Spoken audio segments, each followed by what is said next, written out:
Good morning, Madam President and Senators. Psalm 16 and 1 states, "Preserve me, O God, for in you I take refuge." Today I want to talk about having fortitude. Fortitude is defined as strength of mind that enables a person to encounter danger or bear pain or adversity with courage. Merriam-Webster's Dictionary. Fortitude refers to internal strength of mind that will be needed in times of challenge or when facing danger or struggles in life. When a person is a leader in the public eye, it is important that you develop your inner self so that you're able to survive the challenges and vicissitude that come with public life. Sometimes the way you are portrayed in social media or by others who claim to know you can cut to the core. That is why it is important to develop internal resilience that will equip you to survive when you're under attack. Psalm 16 and 8 states, "I have set the Lord always before me. Because he is at my right hand, I shall not be shaken." To develop inner strength, always keep your goals and priorities before you. Never lose sight of them and remind yourself of them often. Evaluate yourself and be accountable so that you will grow strong in your purpose. Set tasks, training, webinars, seminars, and select mentors that will assist in your inner development. You cannot settle or get sidetracked. It is important to keep growing in positive and productive ways so that you can be on the cutting edge as a leader. Keep developing internally, and with every challenge or attack, you will grow strong in your resolve, knowing when to answer and when to keep quiet, but stay the course and seek to complete your assigned task. Geshe K. Gatso said, "Our mental attitude can transform a situation into either a problem or an opportunity." Isaiah 40 and 31 states, "But they that wait upon the Lord shall renew their strength. They shall mount up with wings as eagles. They shall run and not be weary, and they shall walk and not faint." Let us pray. Dear Lord, I give thanks for each senator that has been appointed to serve in this season. Cover and protect them in their going out and in their coming in. Fill them with the wisdom they will need at this time. When they are weak, help them to be strong. Let them know that they can truly rely and trust in you. Help them to grow in courage and bring wise mentors into their lives that will support in their further transformation. We pray all these things in the precious name of Jesus. Amen. Please join in the prayer of our Lord. Our Father, who art in heaven, hallowed be thy name. Thy kingdom come. Thy will be done on earth as it is in heaven. Give us this day our daily bread, and forgive us our trespasses, as we forgive those who trespass against us. And lead us not into temptation, but deliver us from evil. For thine is the kingdom, the power, and the glory, forever and ever. Amen.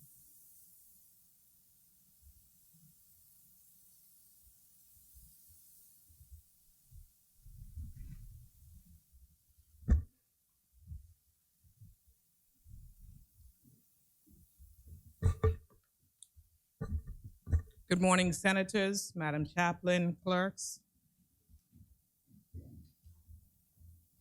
Today is June 23rd, morning session of the Senate.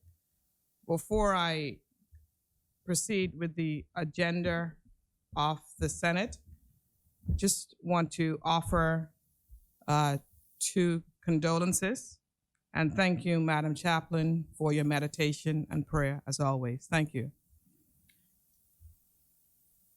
The chair extends condolences to the family of the late Elder Stanley Major of McKinney Drive, who was an exemplary Christian general in the Lord's Army. He was completely devoted to his God, his wife of 70 years, family, church, and community. Elder Major was the grade of Christian who constantly took time to encourage, motivate, and inspire. He was an incomparable and visionary leader who believed that everything he touched must be done in a dignified and first-class manner because he served a first-class God. Indeed, he set aside a high standard and raised the bar. I'm thankful that God put him into my life at the Johnson Park Seventh-day Adventist Church, where we all revered him not as Elder Major, but rather as a second dad. Through the changing scenes of my life, his love, encouragement, guidance, and conversations were a constant. He was personally there for me in the good times and bad. He admonished me to have character, integrity, respect, manners, and to always be humble in victory and gracious in defeat. I will never forget his warm and gracious personality, indomitable strength, wise counsel, warm smile, and the light he radiated. Indeed, he was a real North Star and a true MVP of the Major family. To his dear wife, Dr. Ruby Major, children, Don, Colin, Keith, Craig, Stanlin, and Ricardo, grandchildren and great-grandchildren, weep with hope of a grand reunion day where you'll never have to part again. The chair also extends condolences to the family of the late Chief Superintendent Wayman Demerit, who faithfully served over 30 years on the Royal Bahamas Police Force. He was an exceptional and extraordinary officer who happily went above and beyond the call of duty to maintain law and order in our Commonwealth of the Bahamas. Unfortunately, Wayman died whilst in his chair on the job at the Kwaku Police Station. He transitioned doing what he loved doing best, serving our beloved country and people. Wayman was not just my cousin, but rather my good cousin. We all immensely loved and adored Wayman and was ever so proud of his accomplishments. He was a big personality guy who prided himself on being there for his family. During the famous pandemic lockdowns, he saved many and countless lives by bringing food, water, or delivering packages to the elderly and those in desperate need. All the Longley cousins concur that Wayman was a faithful and dedicated family member who was always just a phone call away, be it by day, by night, or 3 a.m. When thanking him for a big task that he completed, adorned with his signature smile, his response was invariably, "Small things, man, cuz, small things. That's how we're supposed to live." He led by example. He would further say, "That's how we were taught to live." I'm here to protect and serve my country, and that includes you. Personally, I will miss our conversations regarding policing, bridging the gap with the youth, and other urban renewal plans. I will miss his classical sense of humor and big cousin advice. As a family, we are all in shock and in grief, but comforted knowing that God still cares and that nothing, absolutely nothing, can separate us from the love of Christ. The chair offers condolences to the Chief Superintendent Wayman Demerit's mother, my cousin, Mrs. Joanne Demerit, his brother Kelly Demerit, his children, the Commissioner and members of the Royal Bahamas Police Force, and in particular, D Squad 89. May Chief Superintendent Wayman Demerit rest in peace and rise in glory.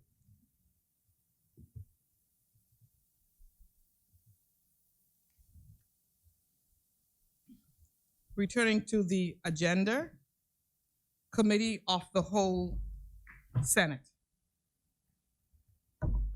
Madam President, good morning. I move that the Senate do now resolve itself into a committee of the whole with the vice president in the chair. Is there a seconder? It has been moved and seconded that the Senate do now resolve itself into the committee of the whole Senate with the vice president and chairman of the committee of the whole Senate in the chair. As many as in favor say aye. Aye. Those who oppose say nay. The motion is carried.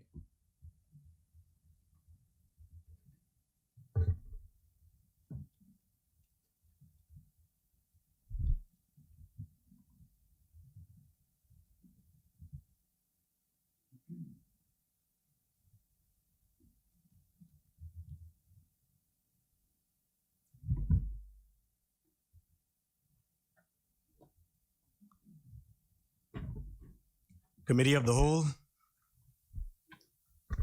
Mr. Chairman, in respect of the bill for an act for the appropriation of diverse sums of money for and towards defraying the expenses of the government of the Commonwealth of the Bahamas on revenue account for the financial year commencing 1st July 2022 and ending 30th of June 2023, I move that the long title be agreed.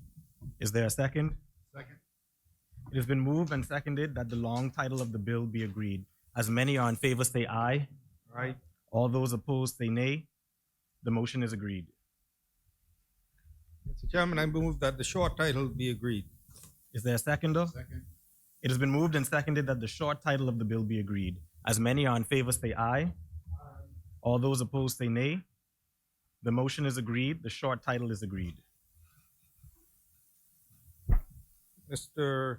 Chairman, we now move to clause 2 of the bill. And in respect to clause 2, I move that clause 2 be agreed.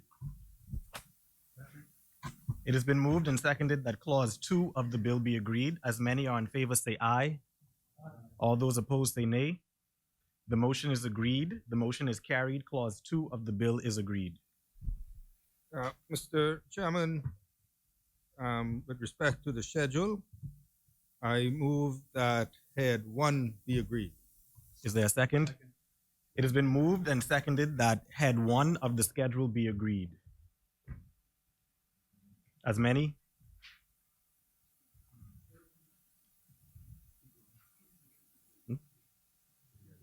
As many are agreed, say aye. Aye. All those opposed say nay. Head 1 is agreed. Mr. Chairman, I move that head 2 be agreed. It has been moved and seconded that head 2 be agreed. As many are in favor say aye. Those opposed say nay. Head 2 of the bill is agreed. Mr. Chairman, I move that head 3 of the schedule be agreed. It has been moved and seconded that head 3 of the schedule to the bill be agreed. As many are in favor say aye. Aye. Those opposed say nay. Head 3 of the schedule is agreed. Thank you, Mr. Chairman. Mr. Chairman, I move that head 4 be agreed. Second. It has been moved and seconded that head 4 of the schedule be agreed. As many? The chair recognizes Senator Henfield. Thank you, Mr. Chairman.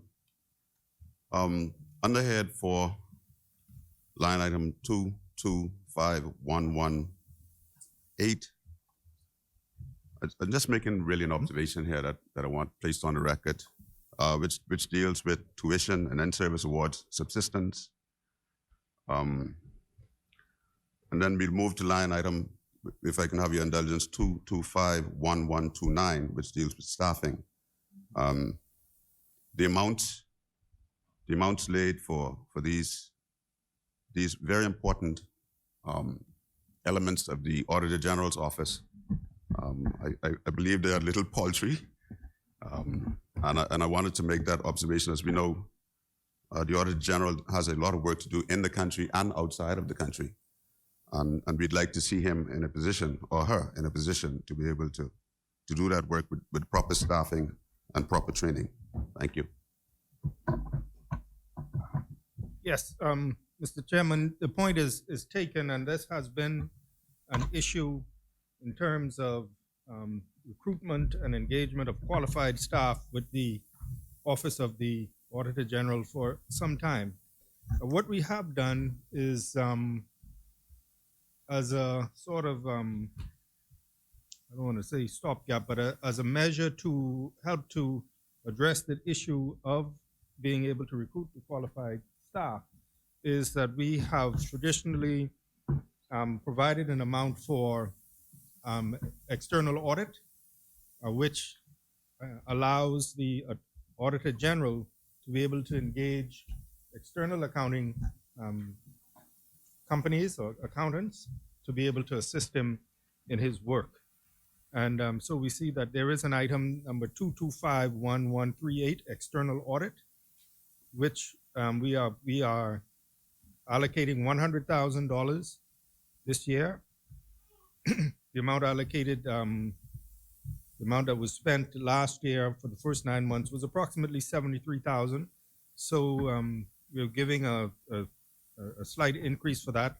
But the point is well taken that efforts need to be made to recruit qualified accountants into the service. But it has been a problem that has been long standing, and we have tried to ameliorate the issue by addressing that through giving the Auditor General the ability to engage private accountants. But it is an issue that the point is taken, and which more efforts need to be put into in terms of recruiting staff to the permanent establishment. Thank you, Minister. As many?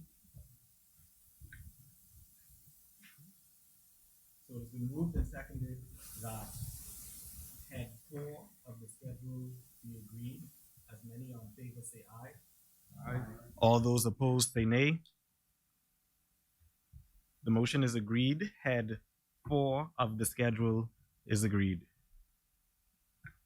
Thank you, Mr. Chairman. Mr. Chairman, I move that head 5 be agreed. Is there a second? It has been moved and seconded that head 5 of the schedule be agreed. As many? The chair recognizes Senator Henfield. Thank you, Mr. Chairman. I may have missed when this happened in the other place.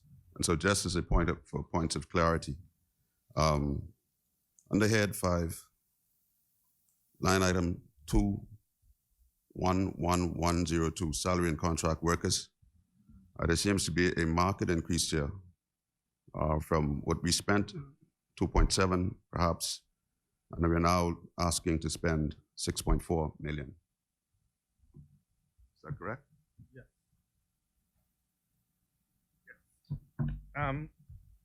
That is, the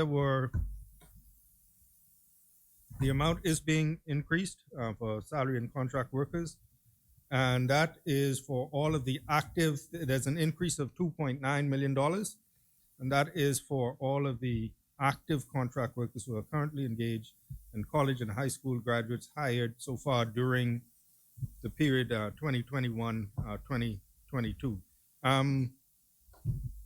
Notwithstanding the sometimes the pride that we are overstaffed in the service, there has been, many of the departments will tell you that there has been some attrition and retirements and general shortages. And so this is to provide for the engagement of officers across the service for the upcoming year to account for what has already been done so far this year and for ongoing recruitment of contract officers. As many? Thank you, Mr. Chair. Line item 211103 is described as global provisions, new appointments. Is that just for new hires? Yes, that is for new hires, and it is it is called global provision because that is the item from which it says new appointments, monthly employees, those who are brought on to the permanent establishment that will, throughout the service, That is where the salary for those individuals will come from the global provision for new hires. As many, Chair recognizes Senator Barnett Ellis. Thank you. Does that mean that the new appointments, monthly employees, that they are temporary workers?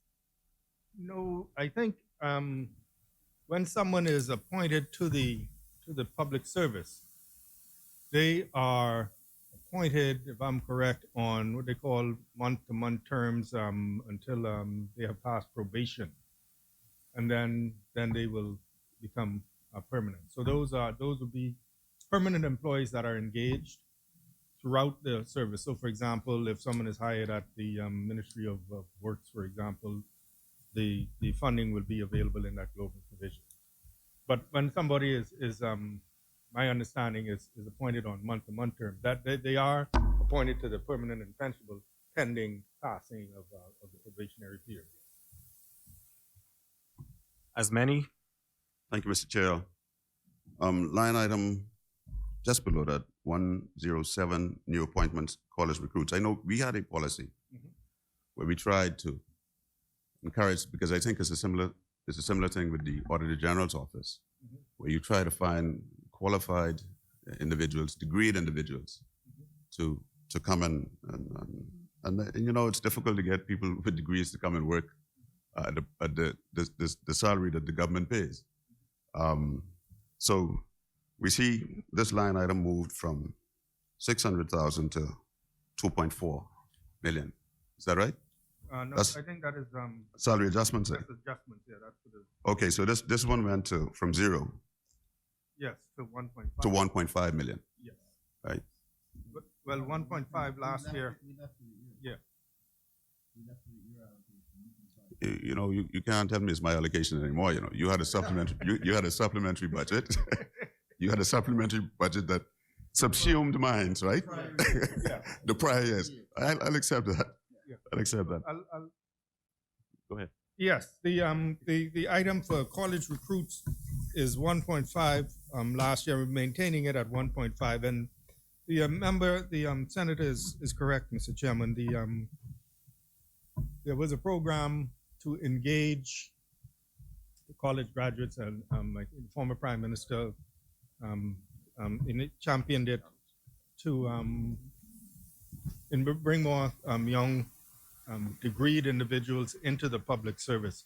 There were a number of them at the Ministry of Finance. As a matter of fact, there were 3 of them who were, I believe they were recruited as some of the top graduates out of the University of the Bahamas, and then they were sponsored to go and pursue a master's degree in economics. 2 were at Johns Hopkins University, and 1 was at my University of Maryland Eastern Shore. They've come back, and now they're engaged at the Ministry of Finance. Very bright individuals that we are endeavoring to challenge and make sure that they're given work and that they can contribute. As well, there's an additional cadre of young college graduates. I met with about 15 of them at the Ministry of Finance. They are deployed in various areas within the Ministry of Finance, and I'm sure others throughout the service. And so we are maintaining the allocation. We think it's a good program. You have some young people who are excited about coming into the public service. And of course, it's our job to make sure that we train them and we challenge them so that we can retain them. So that is a continuation of that program. We think it's a good program, so we are going to perpetuate it and give young graduates an opportunity to come into public service and contribute. as many, All right, one more on this head, I believe.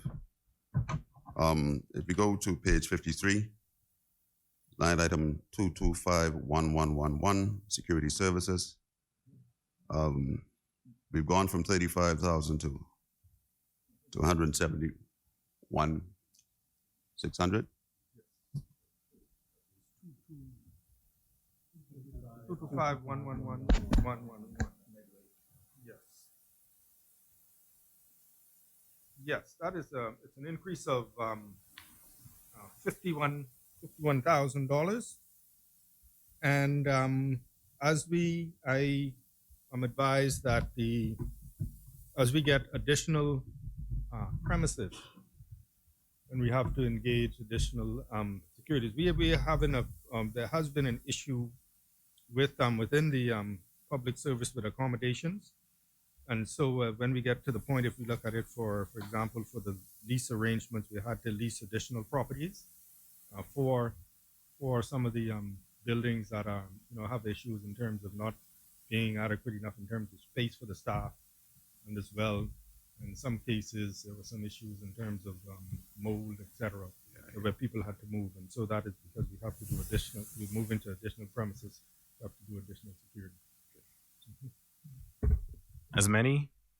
Senator Barnett Ellis. Thank you. I was wondering if we could get an indication as to how many additional premises you're looking at? It's not here. It's not. No, it's not. I can undertake to get that. It's an ongoing process. But yeah, we actually have a subcommittee that deals with accommodation, subcommittee of cabinet. But for example, I can say, for example, there are many departments that we're seeking accommodation for. One that immediately comes to mind is Bahamas Information Services, who is currently housed up there by ZNS. And we're looking for somewhere to put them. Public service itself in the that NIB building on Meeting Street. They've outgrown it, and there's some challenges there, and some of the other accommodations. But I can undertake to get the number. People back to the base. But but there's a number of them, and it's an ongoing process of finding suitable accommodations because of growth and because of conditions. As many? It has been moved and seconded that head 5 of the schedule be agreed. As many are in favor, say aye. Aye. Those who oppose, say nay. The motion is agreed. Head 5 of the schedule to the bill is agreed. Thank you, Mr. Chairman. Mr. Chairman, I move that head 6 be agreed, Cabinet Office. Is there a seconder? It has been moved and seconded that head 6 of the schedule to the bill be agreed. As many? Senator Henfield. Thank you, Mr. Chairman. Line item 102, salary and contract workers. We've added what looks like an additional 300,000 or so. I'm sorry. So we're hiring some more people. I hope they are the help in the cabinet staff. They run ragged always. I hope some of them end up over here with the clerk. Yes. We are going to the amount budgeted or the amount spent in the previous 9 months was just under 160,000, and so we're revising the number up to 501,000, which is an increase in the amount budgeted last year of 34,000, but obviously that amount wasn't spent, and that is, as you know, the Cabinet Office is responsible for the Cabinet Office, but as well the House of Assembly and the Senate. And that is to, I understand that there has been some issue in terms of staff and custodial staff, etc. It's historical. And that is to make provision and so that we can engage those. As many? Senator Thank you. Anfield. Thank you, Mr. Chair.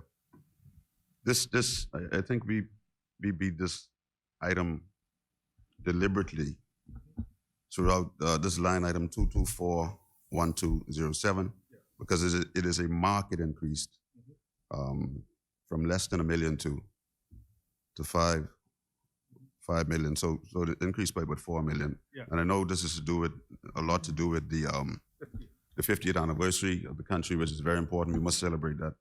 I'd like to know though, in the Family Islands, normally funds are sent to the administrators to organize their functions. How will this be allocated and allotted? Yeah. As you know, there is a secretariat that has been appointed to manage the celebrations.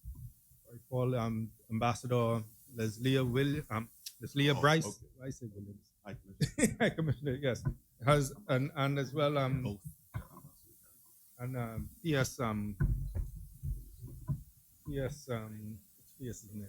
Thompson, and as well, I believe Minister Wilshcombe are planning, in charge of the secretary that is planning the event. And as you know, well, you might know that Senator Minister Wilshcombe, every time something comes up, he speaks of us being New Providence centric, and so he he will ensure that all of them will ensure that it is truly a national event. So events will be planned throughout the Bahamas, and as I said during the debate, most of this will go to local vendors. But there is a secretariat who is formulating their budget, and the assurance will be that it is a national event. As you might know, the Bahamas Games are also being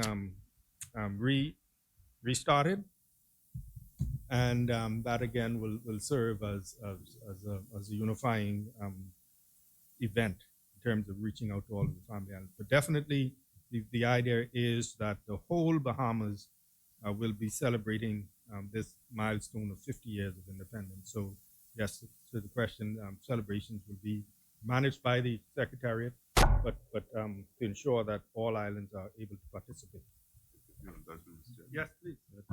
Sorry. One thing I would ask is when you go to the family islands, we have performers on the family islands, Yes. right? Local performers Yes. that are quite capable, and most of our family islands too. You can carry a headliner or two, but thank you.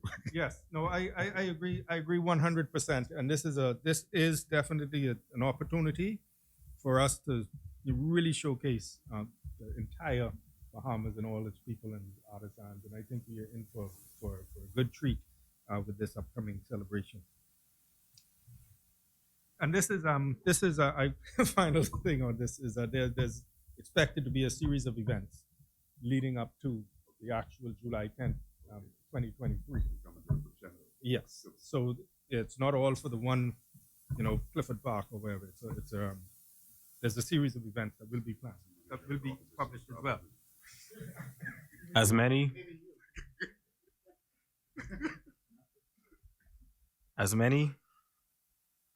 It has been moved and seconded that head 6 of the schedule to the bill be agreed. As many are in favor say aye. All those opposed say nay. The motion is agreed. The motion is carried. Head 6 of the schedule to the bill is agreed. Thank you, Mr. Chairman. Mr. Chairman, I move that head 7 be agreed. Office of the Attorney General and Ministry of Legal Affairs. Is there a second? It has been moved and seconded that head 7 of the schedule to the bill be agreed. As many?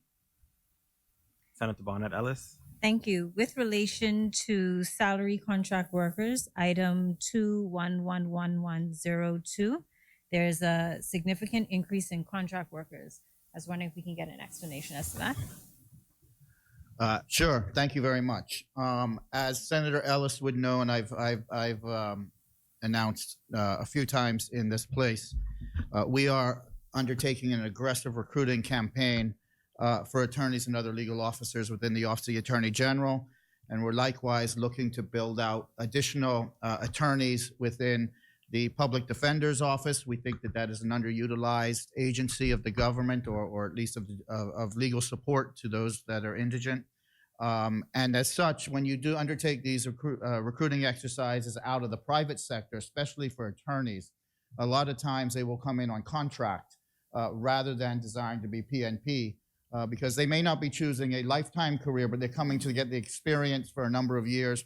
We're also looking to, and I think I have mentioned this in this place as well, we provide, as I've said, support for tuition for law students at the Eugene DePuch Law School.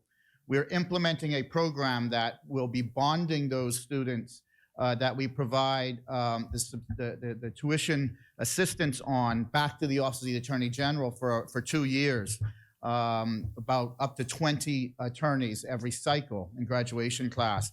And those bonded attorneys will come in the first instance on a 2-year contract because they're under bond. So this allocation is increased to reflect those recruitment and those bonding programs for lawyers. As many. Senator Ellis. Thank you. With relation to air transport outside the Bahamas, line item 2211201. Air transport halfway down the page. I see that that is increased. Is that with relation to conferences and the outside the Bahamas allocation? The now 30, yeah. Sure. So you're asking for air transportation, international, and likewise subsistence would follow that. And you would see there's measurable increases in both of those, pretty proportionate increases for both. There are a couple of, now that we're back traveling for major events, there is the United Nations Human Rights Council meeting coming up in February, in which we have to demonstrate in Geneva, in which we have made certain promises to the United Nations on human rights matters. I would have discussed this in this place. We will be going to Geneva to present our accomplishments, which would include matters that you're an advocate of equal rights and human rights. That's one example. Another example is we're up for the ITU council elections again this year. That event is, as the minister would know, is an event that high-end government officials go to lobby to get our place. We're running for a council renewal on that against others. So we forecast some international trips that are very important for the national interest. As the minister would know, I'm not one that travels a lot. And I like to stay home. But these are important matters, and so we had to increase the allocation off of last year, which was a COVID year, which naturally didn't have the travel that was necessary. Senator Ellis. Thank you for that explanation. But I noticed that the education allowance and the training allowance, the educational allowance You is reference the line item. Certainly, it's 2112106. That's at 5,000. And then the tuition and training, which is on the next page, and that's line item 2251108, and that's also at 5,000. Those are relatively low. And as the Attorney General will be aware, continuing education is important for attorneys. No, you're right. Our experience is those line items were less utilized. We also have opportunities, in fact, that we're taking advantage of now with the Bahamas Maritime Authority and the United Nations, where we are sending attorneys off for on-site training for a number of months and getting LLM programs. We're lucky in that a lot of these training opportunities for lawyers are actually financed, whether it be through the United Nations or the BMA, because as you would know, and I announced, we're setting up a maritime division within the Office of the Attorney General in conjunction with the BMA. So we think we can leverage other agencies, whether they be government agencies like the BMA or they be international agencies where we're getting meaningful training. In fact, I have an attorney leaving next week for 3 months in New York to have specific United Nations training on human rights matters. And the United Nations is picking up the whole tab on that. So we think we have that's adequate to suffice, given that we're trying to leverage some cooperation amongst other agencies. Senator Ellis. Thank you. On page 58, item number 2251115, consultancy services. It's now $2.2 million. Is there a particular project you're seeking advice on? There are many projects we're seeking advice on. You know, you would have heard me yesterday speak to a rather aggressive legislative agenda, and we've had a rather aggressive legislative agenda since coming to office. I personally believe that international benchmarks of best practices are the best way to create novel legislation. And in doing so, you have to engage outside counsel in different specialty areas. For example, on the cannabis legislation, I have Castles, which is the preeminent firm out of Canada, which is the jurisdiction that really reformed the cannabis regularization, retained. I have Hogan and Lovells retained, who are for decades now been the attorneys for the government, performing good services, benchmarking the Mining Act, They help benchmark the Carbon Credit Act, and they're working on the Carbon Exchange Act. So, outside advice in order to advance these novel pieces of legislation and pieces of policy are fundamental, I think, to doing it the right way. In fact, I would have overspent my consultancy budget this fiscal year for doing just that. And so I think it's definitely money well spent. It sets us as leaders rather than followers, and creates a really innovative platform for the country. And Mike, you could give me some more of that. As many? I have two more questions. Go ahead, Senator. I know on page 59, line item 2721108, legal aid. I know that the Attorney General's office, along with the law school and the Bar Association, launched a community legal aid project, and I see $1,500. Is that the only place in the budget? Okay, yeah. So that $1,500 is rather modest, and that's not in support of legal aid. That's to pick up some ancillary expenses and whatever they need.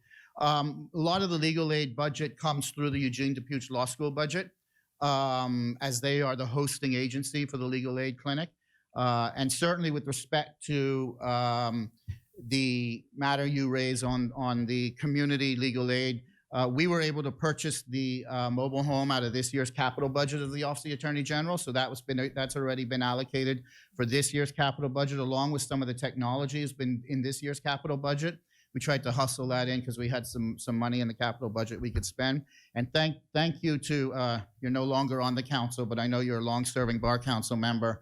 The Bar Council has stepped up and donated $25,000 for additional expenses related to the Community Legal Aid Clinic. So this is a true public-private partnership in offering this. And so again, we tried to put some of the expenses of that in this year's capital budget, as well as looking for cooperation amongst the industry. Senator Ellis? And my last question in relation to this head, at the end of that page, item number 2821631, legal orders. I know in your presentation you indicated that you sought to pay off the outstanding legal orders. Does this 2.4 million represent orders you anticipate will come in, or will that come in? Yeah, well, you're right in that. Thank you to the Ministry of Finance. We will satisfy all legal orders that have been outstanding during this fiscal year with the supplementary budget that we're passing in this exercise. This is a guess, right? Because you don't know how many times you're going to lose cases and judgments are going to be against the government, and in what number.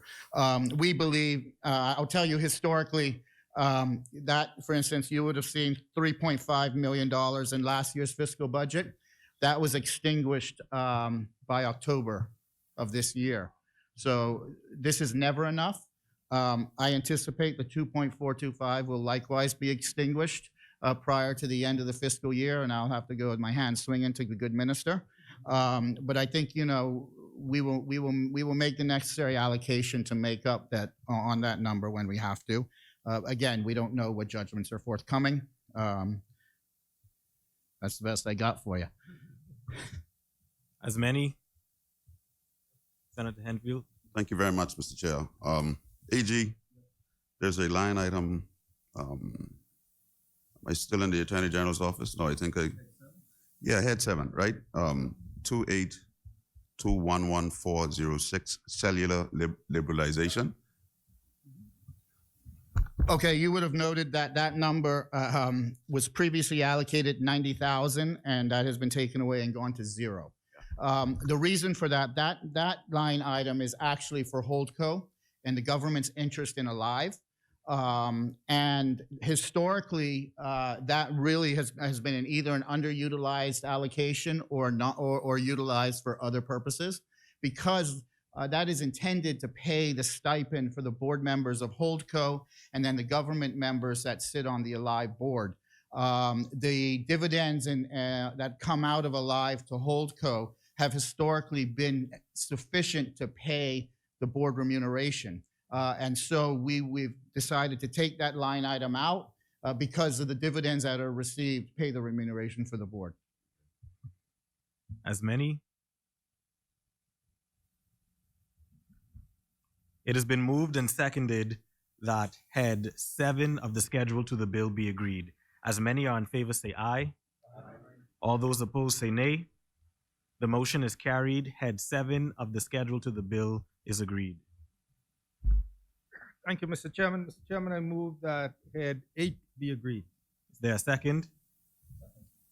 It has been moved and seconded that head 8 of the bill be agreed. As many?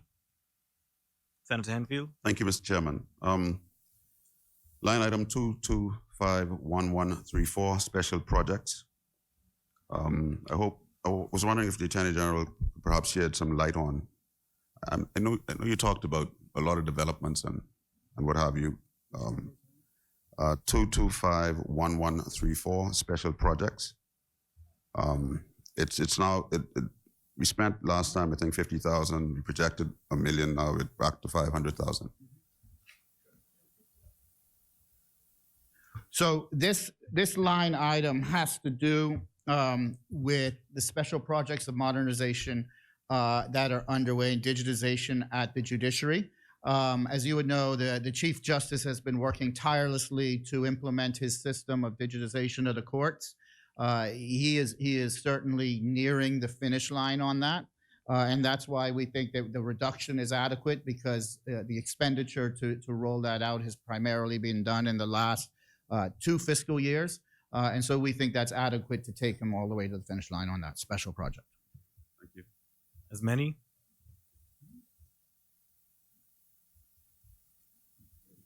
It has been moved and seconded that head 8 of the schedule to the bill be agreed. As many are in favor, say aye. All those opposed, say nay. The motion is agreed. The motion is carried. Head 8 of the schedule to the bill is agreed. Thank you, Mr. Chairman. Mr. Chairman, I move that head 9 be agreed, Court of Appeal. Is there a second? It has been moved and seconded that head 9 to the schedule of the bill be agreed. As many? As many are in favor, say aye. Those who oppose, say nay. The motion is agreed. Head 9 of the schedule to a bill is agreed. Thank you, Mr. Chairman. Mr. Chairman, I move that head 10, Registrar General's Department, be agreed. It has been moved and seconded that head 10 of the schedule to the bill be agreed. As many? Senator Henfield? Thank you, Mr. Chairman. I'd just like to draw the Attorney General's attention to line item 225115, consultancy services. 1115, sorry. Consultancy services. We spent 129,000. We're now projecting. I know we had projected 1.5. We're now projecting 1.2. Can you say? Sure. So this line item, as I would have mentioned a few times in the budget contributions this year, the Registrar General Department has engaged Cayman Brock, which is a Cayman organization that set up the digital platform for the Registrar General in Cayman to build a digital platform so we could properly extend services to Bahamians digitally, just like other registrars do. The first phase of that rollout will be complete this year, and therefore stage 1 will be done. We still anticipate a full digitization, at least a platform launch by the end of this calendar year. And so the adjustment reflects the ongoing commitments going forward after stage 1 of the implementation of the digitization of the Registrar General Department, pursuant to the contract that we have with Cayman Brock. As many? Senator Ellis? Thank you. Mr. Attorney General, I was wondering, I know in your presentation you mentioned that the Registrar General's Department is going to offer services in the Family Islands. I was wondering where is that allocated in the budget? We also think that current existing officers we may be able to reallocate, but we have the new provisioning budget in the public service that when new provisions come forward, that they are incorporated within that new provisioning, and then their salary will ultimately get transferred over to the Registrar General for new hires and new posts. And on that, we don't anticipate. So I announced we're going to launch 3 pilot programs in Eleuthera, Abaco, and Exuma. We anticipate, due to the digitization and the integration between the Registrar General and Nassau and those offices, that we'll be utilizing the existing government facilities. So, for instance, the Governor's Harbor, local government office that's there right as you go to Cupid's Key. There's already accommodations in there for us to house somebody, so we won't have to have an expenditure with respect to facilities. And we also think that we really only need one person to perform these services because what it is actually registrar services. We're not hiring marriage officers and all of this because they already exist. It's just the processing on site. So we really only think we're going to need one person in each location, and we're not going to have to expend anything on additional facilities because we're utilizing existing government facilities. As many? It has been moved and seconded that head 10 of the schedule to the bill be agreed. As many are in favor say aye. Those who oppose say nay. The motion is agreed. The motion is carried. Head 10 to the schedule of the bill is agreed. Thank you, Mr. Chairman. Mr. Chairman, I move that head 11, Bahamas Department of Correctional Services, be agreed. Is there a second? It has been moved and seconded that head 11 to the schedule of the bill be agreed. As many? Thank you. Senator Ellis. Item number, this is on page 67, item 22511108, tuition, training, in-service awards, and subsistence. There's a significant jump up to 190,000. Can that be explained? Sure, absolutely. So this allocation, you're right, it goes from 8,000 to 190,000. This is for ongoing training of officers to move towards a new correctional model. You would have heard the minister state in that other place that they are significantly understaffed, and I think the number was he thinks they're understaffed to the tune of 700 or 800 officers, which is certainly a significant amount. And you're not bringing that class on at one time, but this is to provide for ongoing training and training for new officers as they reform the new correctional model. Senator Ellis. Thank you. So then with relation to the salary, item number 211101 and the contract workers, I noticed there isn't a significant increase in those 2 million, relatively speaking. So how are we going to get these additional correction officers? Well, like I said, I think the recruitment of correctional officers is phased. And we're comfortable with that. This increase provides for the reinstatement of increments and new hires for that line item. As many? It has been moved and seconded that head 11 of the schedule to the bill be agreed. As many are in favor say aye. Those who oppose say nay. The motion is agreed. The motion is carried. Head 11 of the schedule to the bill is agreed. Thank you, Mr. Chairman. Mr. Chairman, I move that head 12, Parliamentary Registration Department, be agreed. Is there a seconder? Second. It has been moved and seconded that head 12 of the schedule to the bill be agreed. As many? Senator Seymour. Thank you, Mr. Chair. Line 21110102, salary contract workers. I noticed that it's significantly increased. Last year it was budgeted at 50,000 and now it's 300,000. So I just wanted to confirm whether or not these are new workers that are going to be assuming positions at the Parliamentary Registration Department. Wait, we're on head 13? Head 12. 12.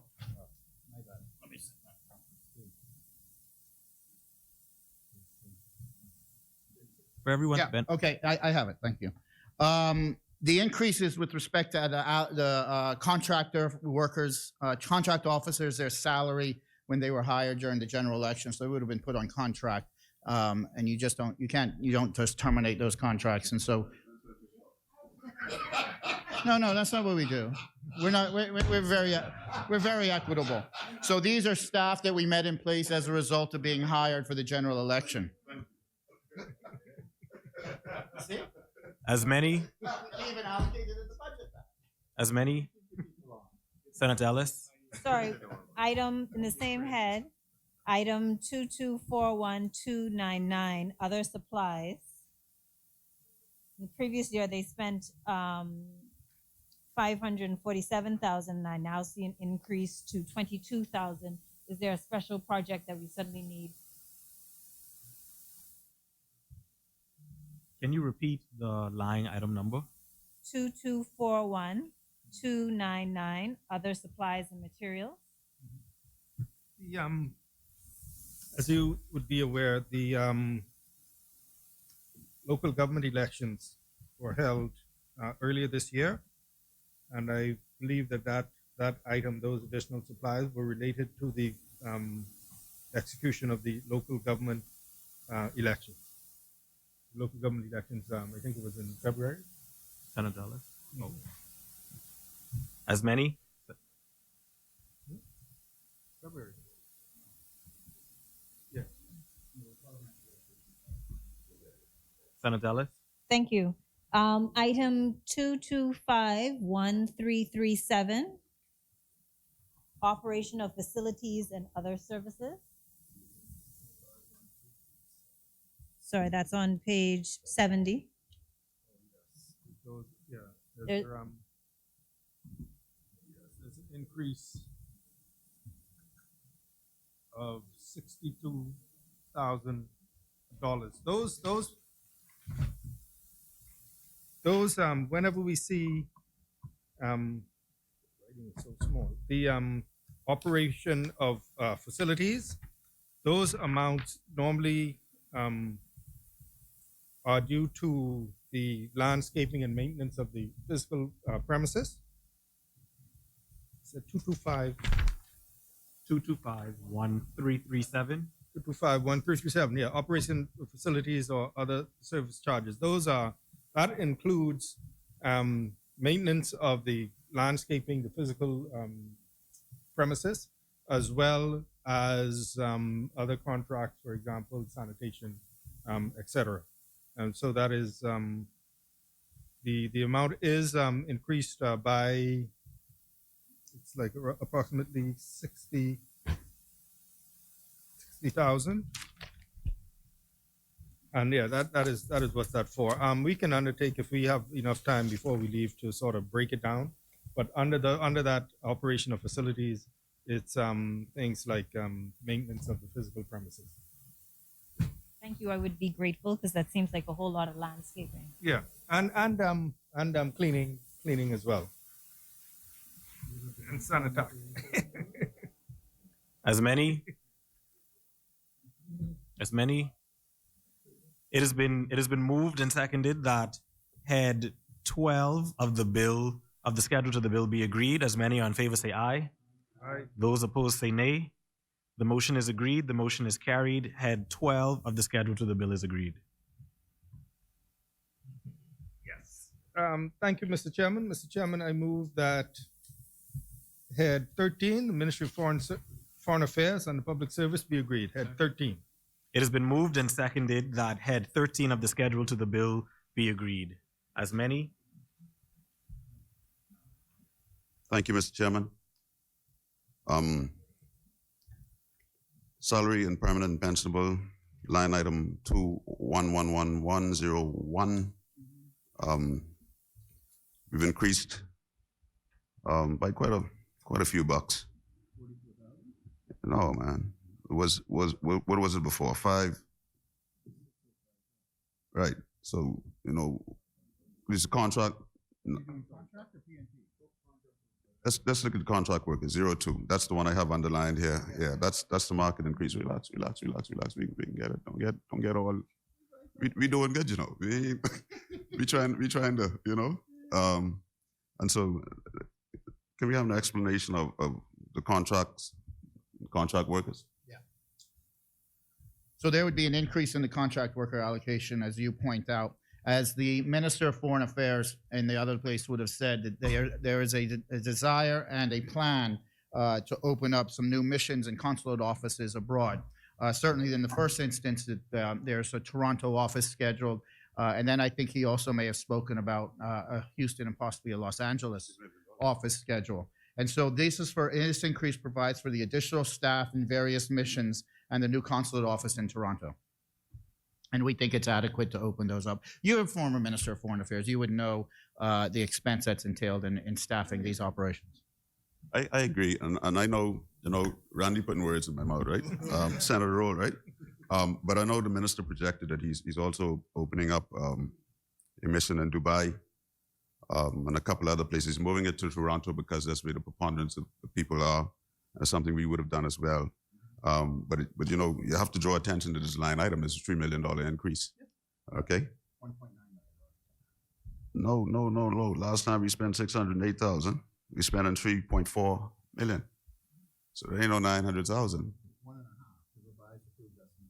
All right, me and you ain't equivalent with the numbers. All right. As many?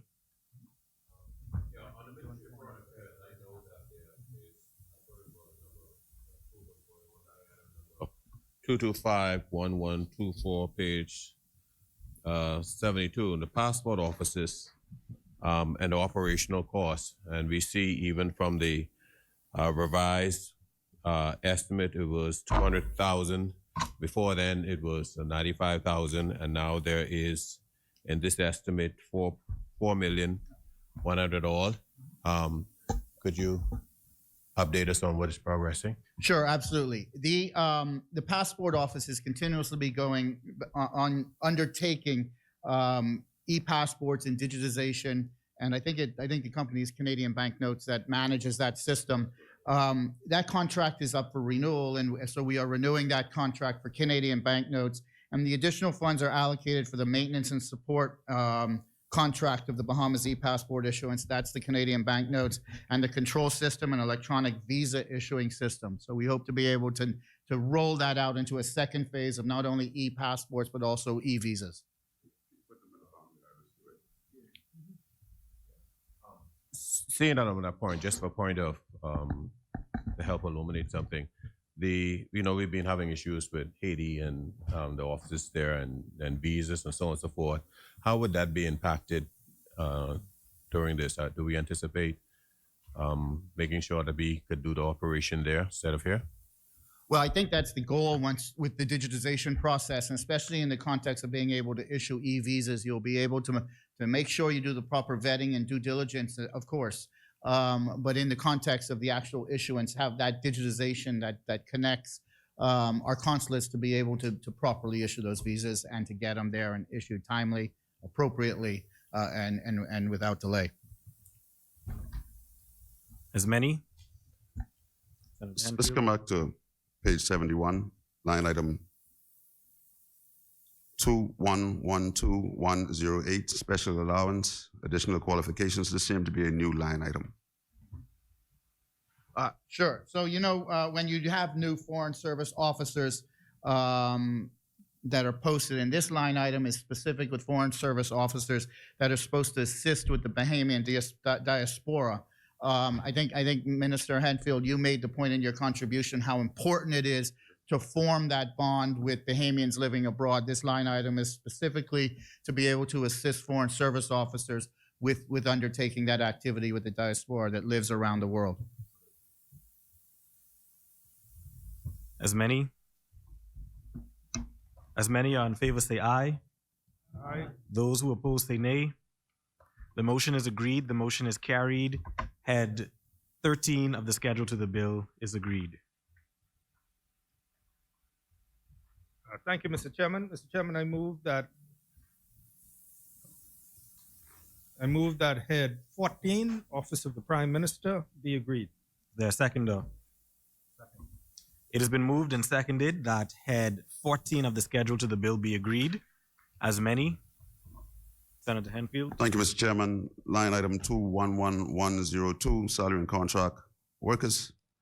A little goodly increase there to 2.4, almost 2.5 million from 1.3. Can we have an explanation, please? Yes.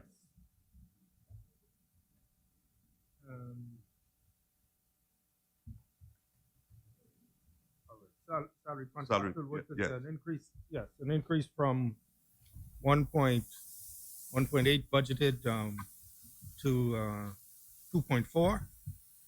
An increase, it's related to the engagement of new staff. There's been some engagement of new staff, particularly related to the Prime Minister's delivery unit and as well the communications unit. As you know, there's a very active communications unit in terms of we're talking about 221 or 211102. Right. Salaries contractual workers. Right. Yes. The total increase is, the amount estimated this year is 2.491 million. Yeah. Yes. Increase of 615,000, mostly related to engagement of new staff with the Prime Minister's delivery unit and as well the communications unit. And additionally, the carbon credit committee and the energy committee is voluntary, but the carbon credit unit that is doing a lot of research related to the carbon credit initiative are within the ministry, the office of the Prime Minister, and that allows for the increase. And some other general staff, like custodial staff as well, has been engaged. Thank you. Thank you, Minister. Mr. Chairman, if I may. If we go to page 77, line item 2251114, consultancy delivery unit, seems to be this is a new line item for 1.4 million. Yes. Yes, this is related to a program I'm advised by the Caribbean Development Bank that is actually doing an ongoing assessment of the impact of Dorian. And that is what this allocation is for. Something program funded by the Caribbean Development Bank to do an ongoing assessment of the impact and lessons learned, et cetera, from Hurricane Dorian. As many. Senator Seymour. Yes, I just wanted to confirm. I noticed that on line 2251306, the budget for equipment, computer, business machines, and related equipment for the next few years and this year has significantly increased. Are we buying new hardware, new systems, some upgrades going on? Say the number again, please. 225. 2251306. Yes. Office equipment maintenance. Is it office equipment maintenance? No. Computers, business machines, and related equipment. Oh, okay. Yeah, it's an increase of approximately $46,000. No, man.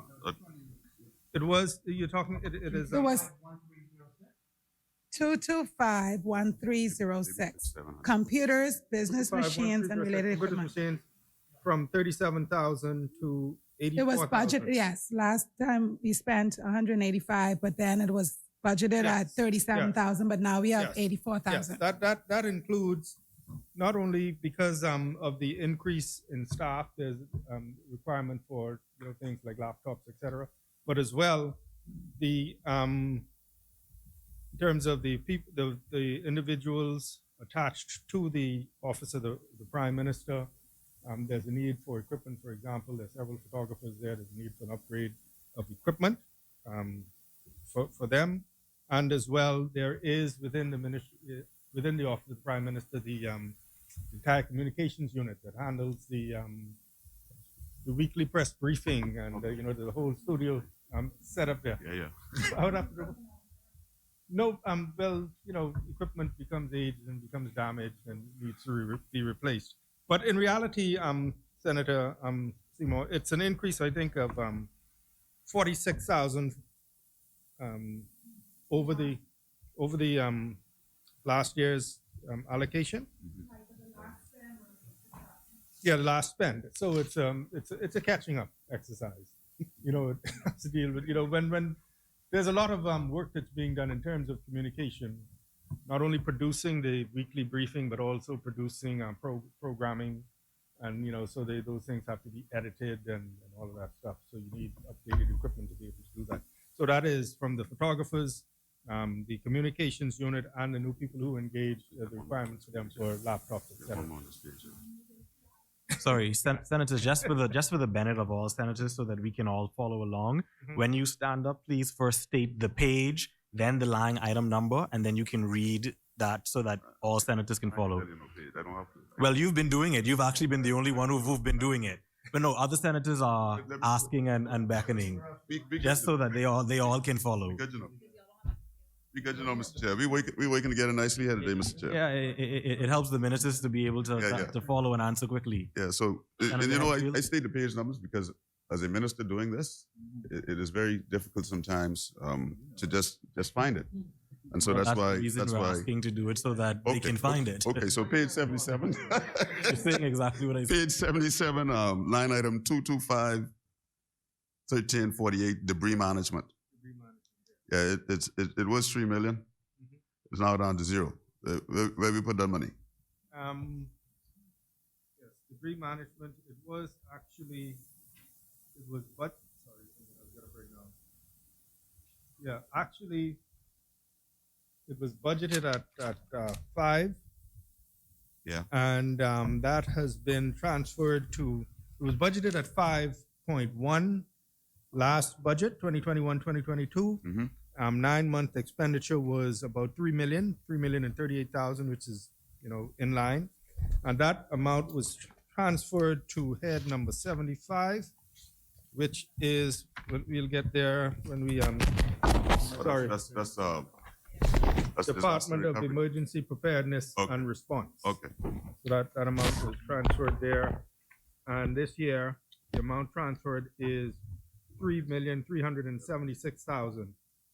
And that is for the continued hurricane cleanup for Spring City and Green Turtle Key. Thank you. As many?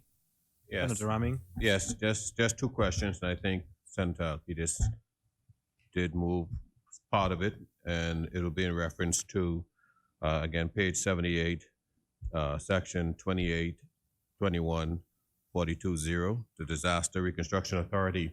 Obviously, that's a restructuring in the movement, just in the public interest, for them to understand how you restructure that organization to justify the movement from where it is to there. And let me just ask the other one time while on my feet, and just above that, the Antiquities and Monument Museum Corp. It's more about something that transpired more so than the line item here. I do recall in the newspaper just before election, they said some vast amount of treasure would have been found. You would have heard that, eh? Yeah. Oh, this? I didn't even look. Yeah. Do you have any enlightenment on that in that regard? Because it would be a matter that would rise under the Antiquity and Monuments Museum. So I was hoping the press would ask me this question so I could be a little sensationalist. Yeah. But You but I won't. You don't need the press for that. You know. I won't in this regard. Shortly before the election, a license was issued. I would have said under the cloak of darkness, but a license was issued without public, really transparency for the treasure hunting of a Spanish galleon that had shipwrecked. And there have been findings on that. I think there were some gold coins, silver coins. There was a gold rope. I think there was an emerald encrusted pendant. Yeah, well, the Walker's Key guy. Yeah. And all of that, from what I understand, is being held at the central bank in the interim. At least everything that has been disclosed to us that they have found is being held in the central bank in the interim. and the terms of that license, from my understanding, is that they get to keep 75% of the proceeds. The government gets to keep 25% of the proceeds. Right, and I had foreshadowed yesterday on the legislative agenda that we were amending that law to bring more equity and balance to the process. So you said no law was broken. What did you say? No, I'm not saying that.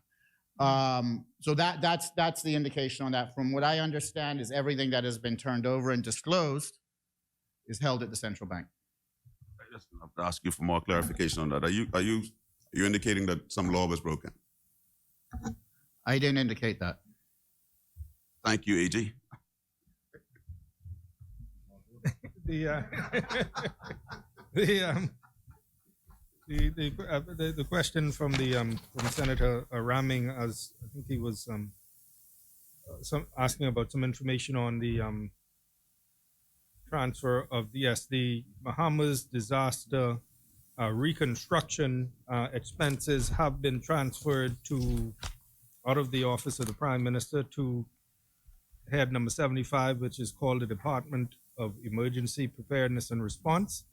And when we get there, we'll also see that, for example, the salaries for NEMA for the permanent employees and the contractual employees were transferred there. The idea is to harmonize the operations of NEMA and the Department of Emergency Preparedness and Response, so that they can work more harmoniously and smoothly together.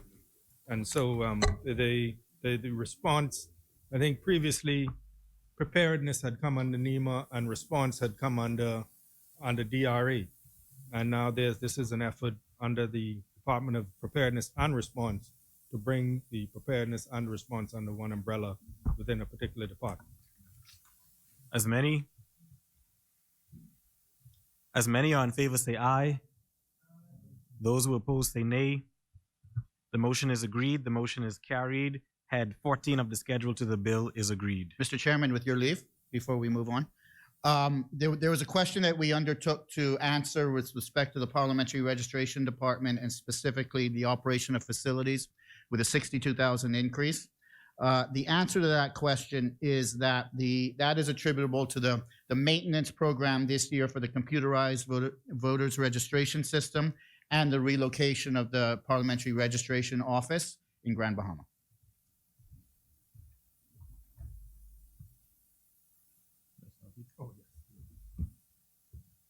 Thank you, AG. Mr. Chairman, I move that head 16 of the bill, Bahamas Information Services, be agreed. Is there a seconder?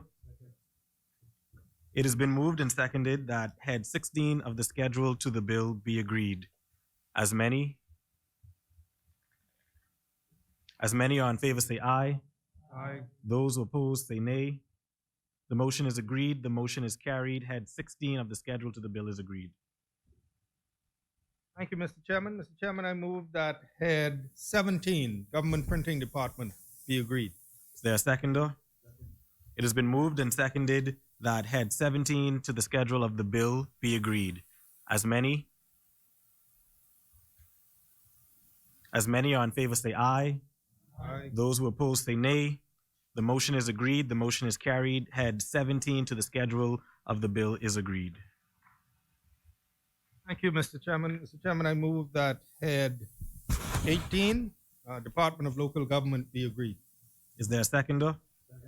It has been moved and seconded that head 18 of the schedule to the bill be agreed. As many? Senator Henfield. Thank you, Mr. Chairman. I draw your attention to page 84, line item 2241101, gasoline. Are we taking into account here the rate of rising inflation? We moved from 365 to 1.2 million.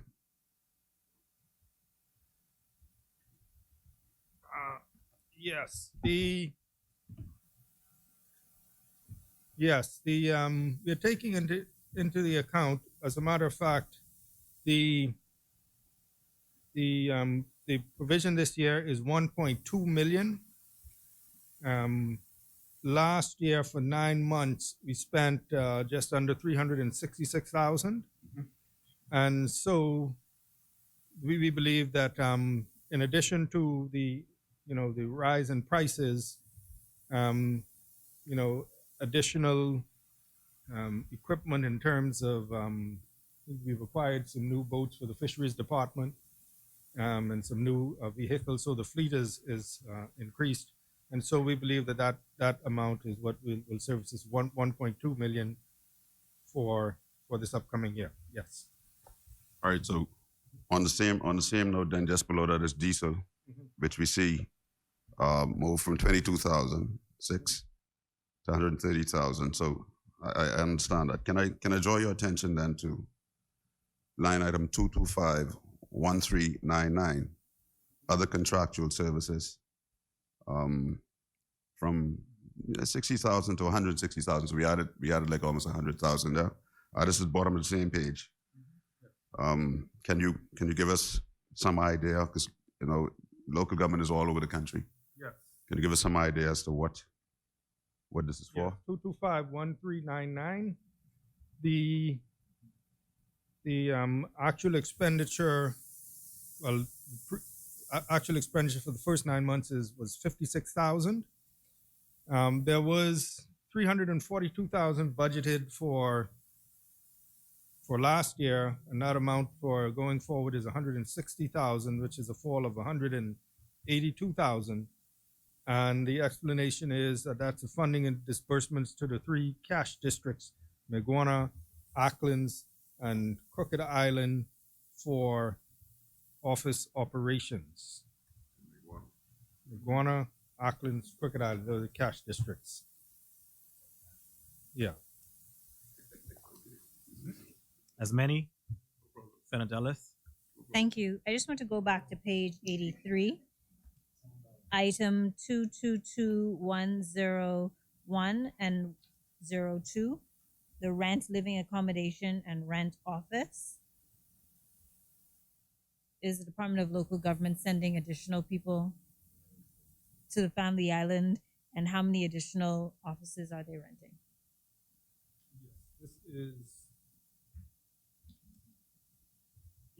This is for the rent, living accommodations rent. Yes, the allocation is for living accommodations attributed to the administrators hired on the Family Islands, some new administrators who were engaged. And the office rent, yes, that is for a new lease agreement for the Department of Local Government. The lease agreement, yes. As many? As many are in favor, say aye. Aye. Those who oppose, say nay. The motion is agreed. The motion is carried. Head 18 of the schedule to the bill is agreed.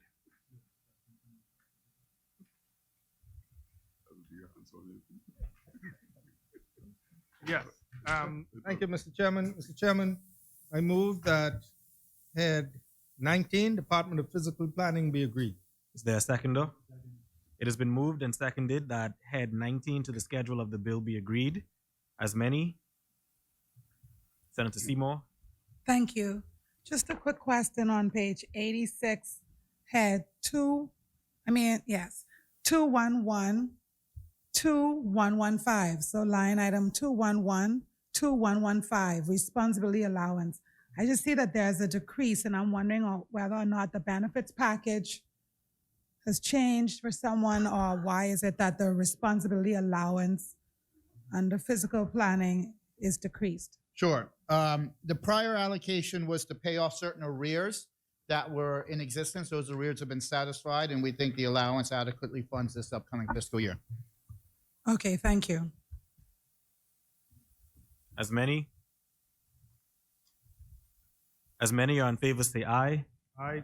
Those who oppose, say nay. The motion is agreed. The motion is carried. Head 19 to the schedule of the bill is agreed. Thank you, Mr. Chairman. Mr. Chairman, I move that head 20, Department of Lands and Surveys, be agreed. Is there a seconder? It has been moved and seconded that head 20 to the schedule of the bill be agreed. As many? Senator Ellis? Thank you. On page 88, Item 2112103, housing allowance is increased to 100,000. Who are we housing? Sure. So, we would know, and especially those conveyancers would know, that surveyors within the civil service and the Department of Lands and Surveys are very scarce. And there's an ongoing recruiting exercise to hire new surveyors. And this is for allowances for the appointment of new surveyors. Senator Ellis? Thank you. Where in the Department of Lands and Surveys, which line item would refer to the hiring of those additional surveyors? They would be in the general allocation of the public service in the first instance. As many? We Hanfield? have a line item here, 89, I think it is. On page 89, I'm sorry. Line item 2251144 survey campaign. I know we had an issue with finding surveyors, and what is this to do with that, so we can bring some closure and amelioration to these crown allotments? Yes, this is funding for a land survey campaign for New Providence and the Family Islands. In order once you hire these, you have to actually do the surveying. And so this is for the campaign of an aggressive surveying activity throughout the entire country. Again, not Nassau-centric. We are investing in our Family Islands, so this will be the breadth of the country.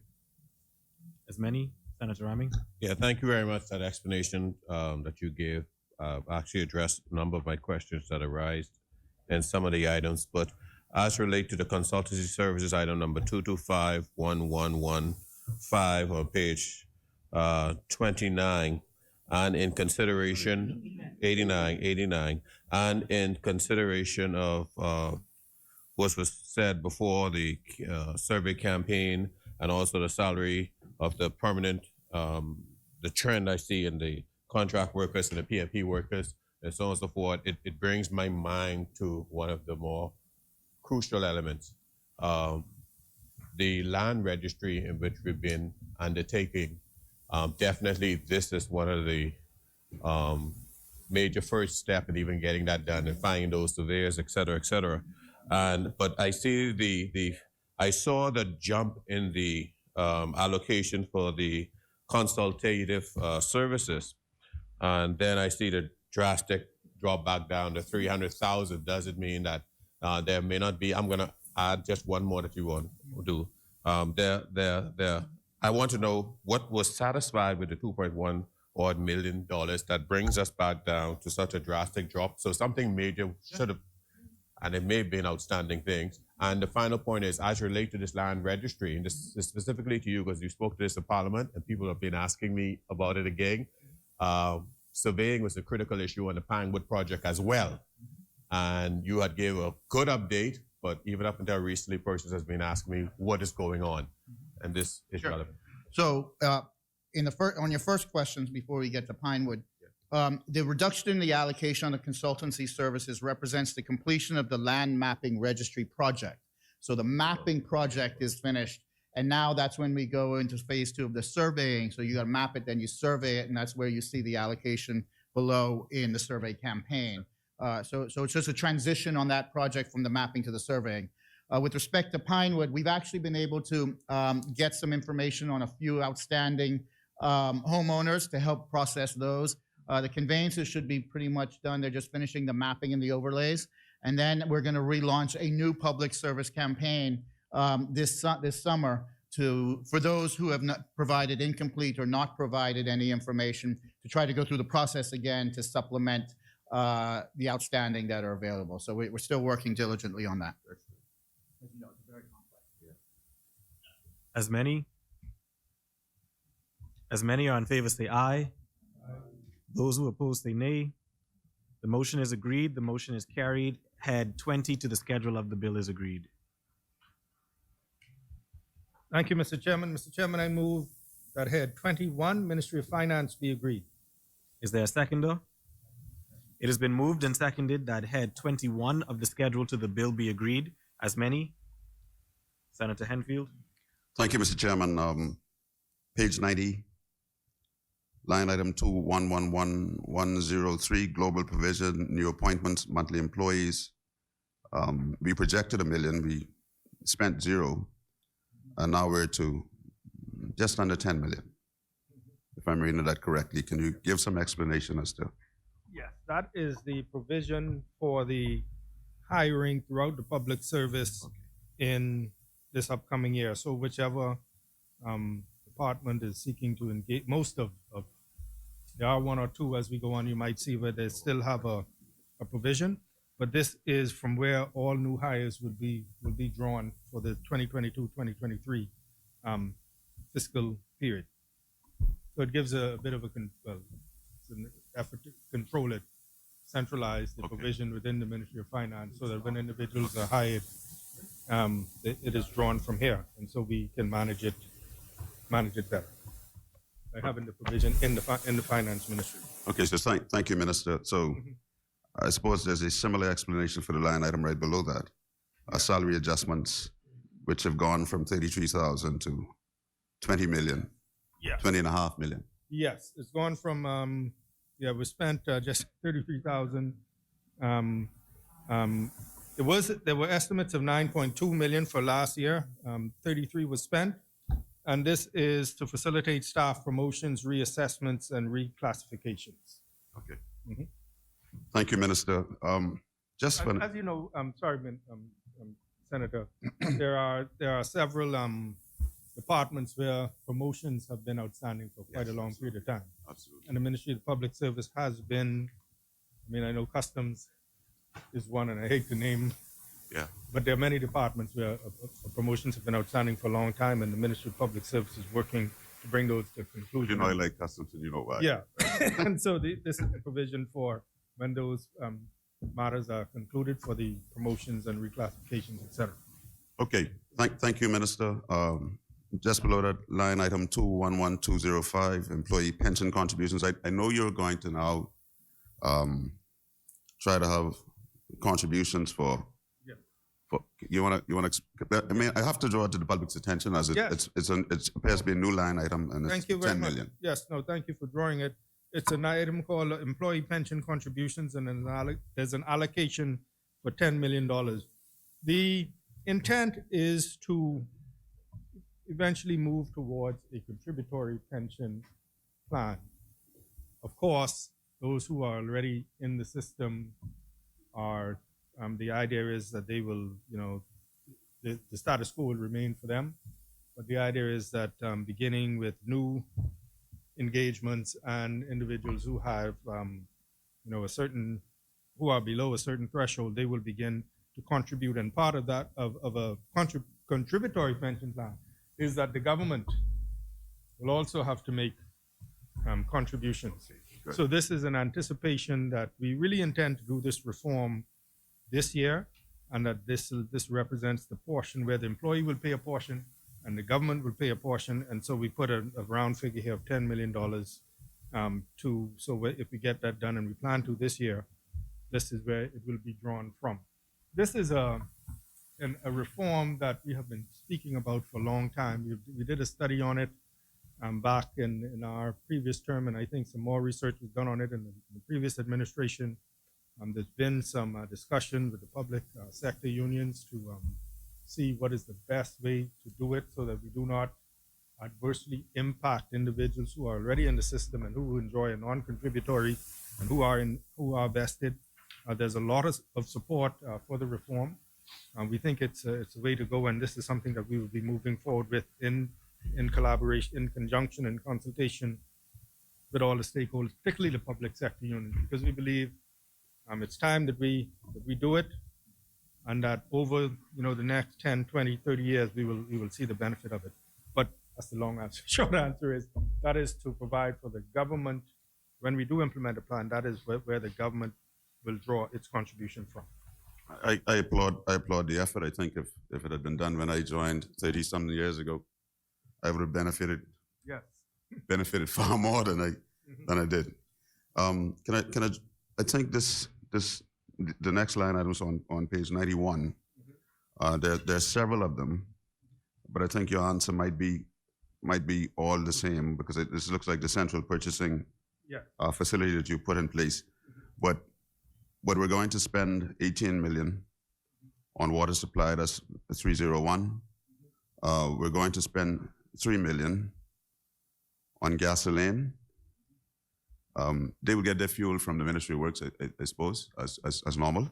Yes. We're spending 256,000 on aviation fuel. That's the Defense Force and the police. We're spending on diesel 3.4 million.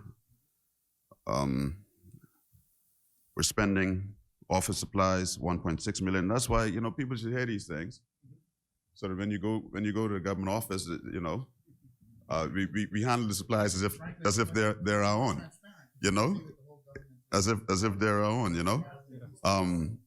And food and ice and drinking water, we're spending 6.2 million.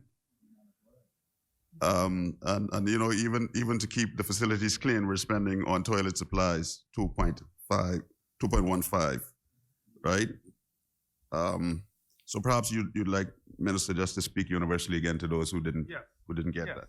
What we are, thank you, Senator. What we're doing is we are centralizing some of the, what we call the standard purchases, things like cleaning supplies, fuel, even propane, copy paper, gas, diesel, etc., under a central purchasing unit. It's an effort to control costs and to make sure that we are getting value for money, and that you know, as far as possible, you know, we don't have disparities in what we're paying for goods and services across ministries.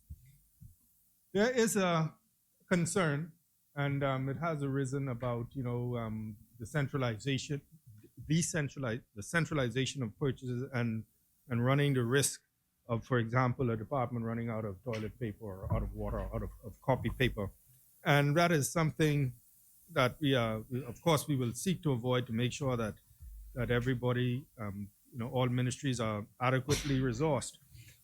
For example, as well in here, you see that we're centralizing the telephone charges and the electricity services, water services. What we have found in the past is that, notwithstanding allocations being given to some departments, you find out sometime later that the water bill hasn't been paid or the light bill hasn't been paid, and then you have these significant arrears. So this is an effort to make sure that, you know, the bills come to the ministry, and the ministry will pay the bills for all of the departments as it relates to, you know, the telephone, electricity, water, even the street lighting. As I said, it's an effort to save costs. There is a concern about, you know, and so we do have the central purchasing unit that is up and staffed, and you know, we will seek to make sure that we are responsive, and that all the ministries are adequately resourced. But it is an effort. We're trying everything. It's an effort to save costs and streamline as much as possible. Of course, also keeping an eye for, you know, being able to when we go through, if we go through some more, we'll see that there's some residual items left in the individual budgets for in case of emergency, etc. But it is a proposal to centralize purchases of certain items that are consumed, you know, what we call generic items, that you can purchase in bulk, and thereby the intent is to realize the saving. Of course, we'll have to monitor it, and if it's working, you know, if it's not working, then we'll have to tweak. But this is an effort at cost saving. Mm-hmm. Thank you, Minister. I'm going to give you a sec, right? Equipment maintenance on that same page. It seems you're centralizing that as well. I want to know, because I've experienced this. Does this include equipment and maintenance for the defense and police forces and all of the rest of that? Or because, you know, I remember we did this central purchasing unit before, and sometimes we had to send ships to sea. You mean, I'm sorry. And we waited. 251303? Yeah, it's equipment maintenance, Okay. 1303.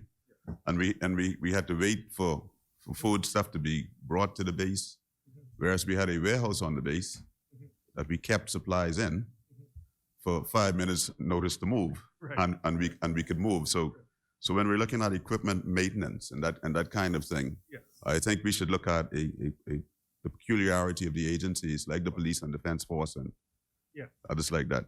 Yes. You are correct. There, you know, when I recall in the last time I served in the administration, and we were initiating central purchasing, there were some hiccups. with the defense force, even the prison, and you know, where things were not done in as timely a manner as could have been done. It affected operations, and I think there was some, you know, back and forth. But there's an effort to. I was thinking of a particular story, but I won't say. But there'll be an effort to work that out. And but this particular item is not for equipment in that sense. Okay. This is funds transferred from Head 73, which is the Department of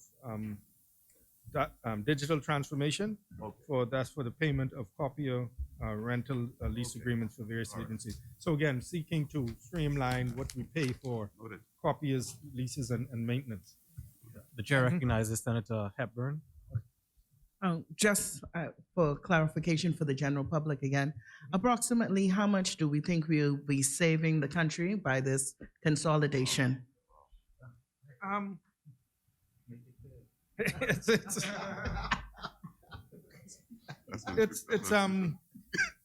It's hard to say. I got to say it's hard to say. There's some you know, estimates, you know, 10-20%. But you know, that is, I think I heard the number 20%. But again, you know, we know it's a change. I mean, it had been done, and I think there was still some element of it in the previous administration. And so it is a change when you're talking about, you know, centralizing. There's always the issue of maybe resentment is a harsh word, but you know, making sure that there's sufficient buy-in and control. Right, and making sure that there's sufficient buy-in. So we think the savings can be as much as 20%. But we will be, and the Prime Minister, I mean, when we were debating the point, the Prime Minister made the point that we have to be aware of things like running out, and particularly in the Family Islands, giving small traders, Family Islands particularly, but also in the province, so that small traders can, smaller businesses can be assured that they as well will be included. We don't want to disenfranchise them, but we think the savings can be significant, but we know that we have to really manage it to make sure that, you know, offices can run smoothly. Senator Pindler. And yes, just to your point on defense force and police force and maintenance, if you would look at, and we'll get there, but if you look at heads 31 and 32, you'll see that all the maintenance provisions remain in the budget for the police force and the defense force, and in certain instances have been increased. So for the correction, for the enforcement agencies, they remain likely to address the efficiencies that you discussed. As many. Senator Ellis. Thank you. I have a question about item number 2251115, consultancy services. That 20 million, is that just for consultancy services for the Ministry of Finance? Sorry, page 91, 225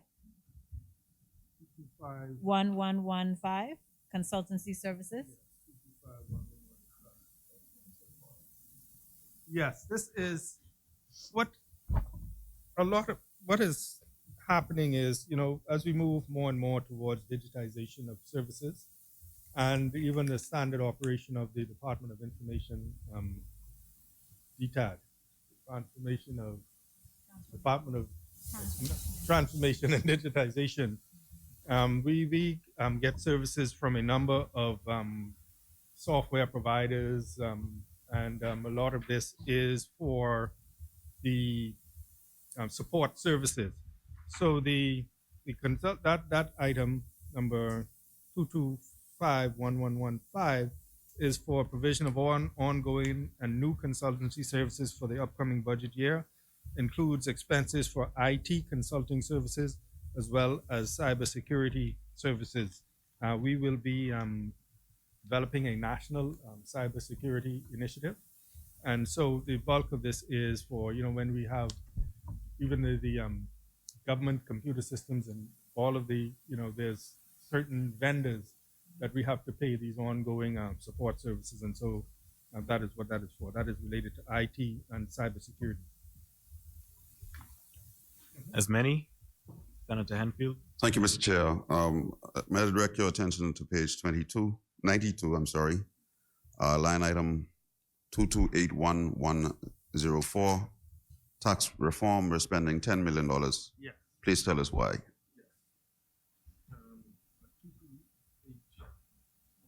Tax Yeah. reform, right up. That is tax reform. It's been a line in the budget for quite some time, and what it relates to mostly is our initiatives at the DIR, the Department of Inland Revenue, and the Revenue Enhancement Unit. So you see, there's an increase from an estimate of 5.4 last year to 10 million this year. It's a $4.6 million increase, and it has to do with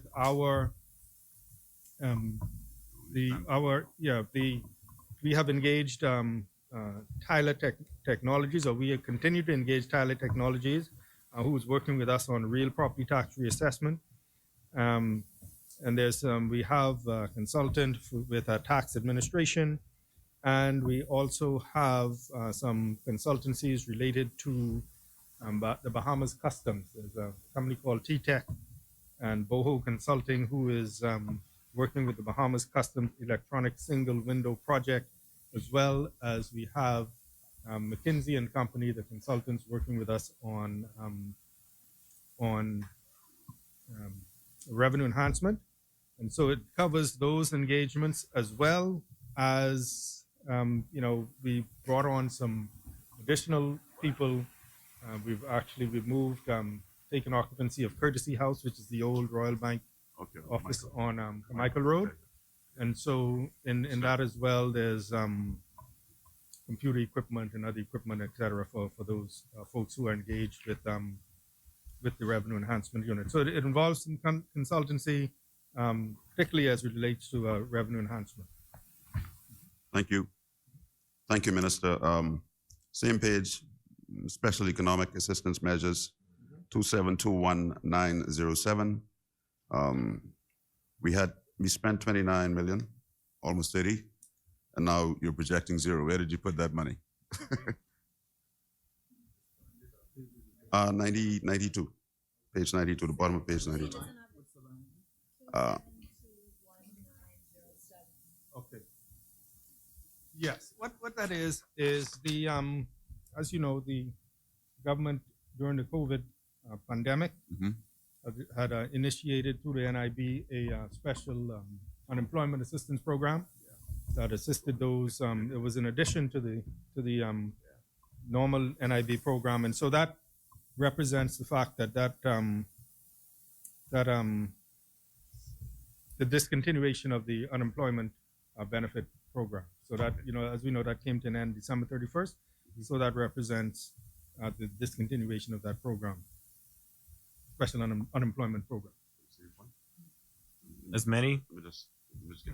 Okay, thank you.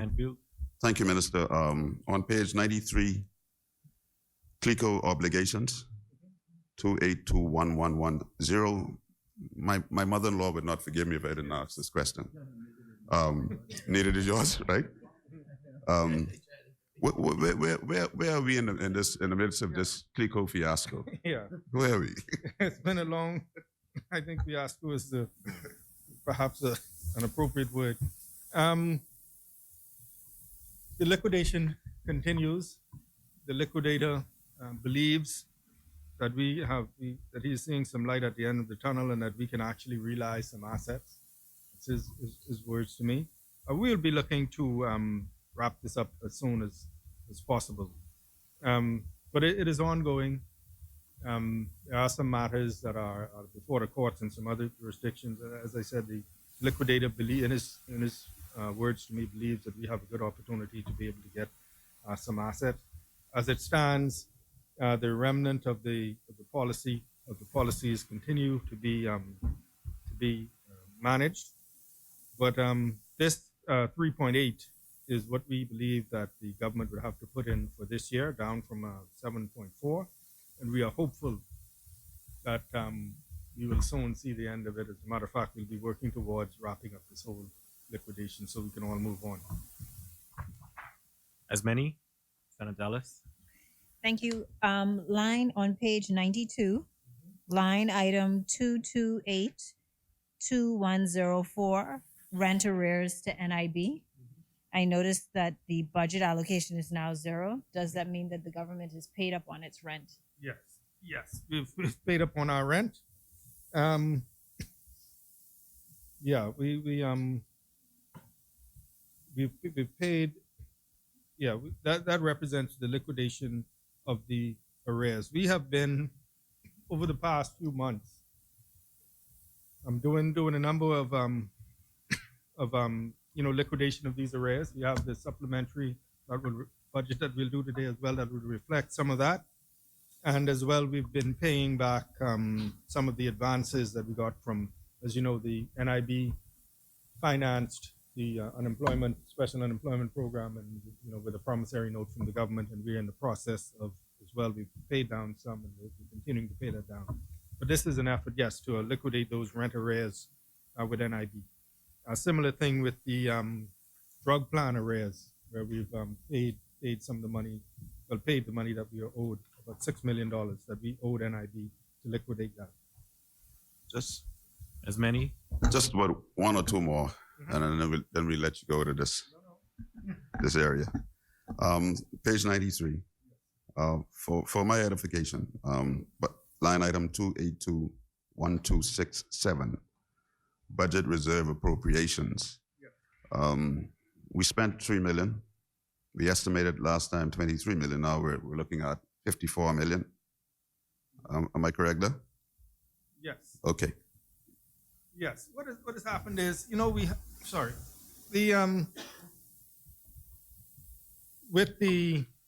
this is I guess another word for it would be contingencies. We have within the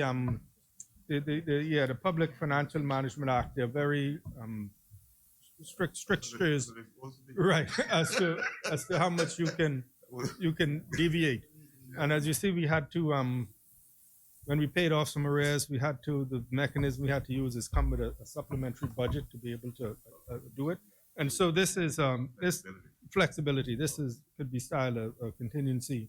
It provides for unforeseen expenditure incurred that possibly can be incurred by agencies during the upcoming fiscal year. So any unforeseen, any contingency that we need to draw on, we can get it from this item.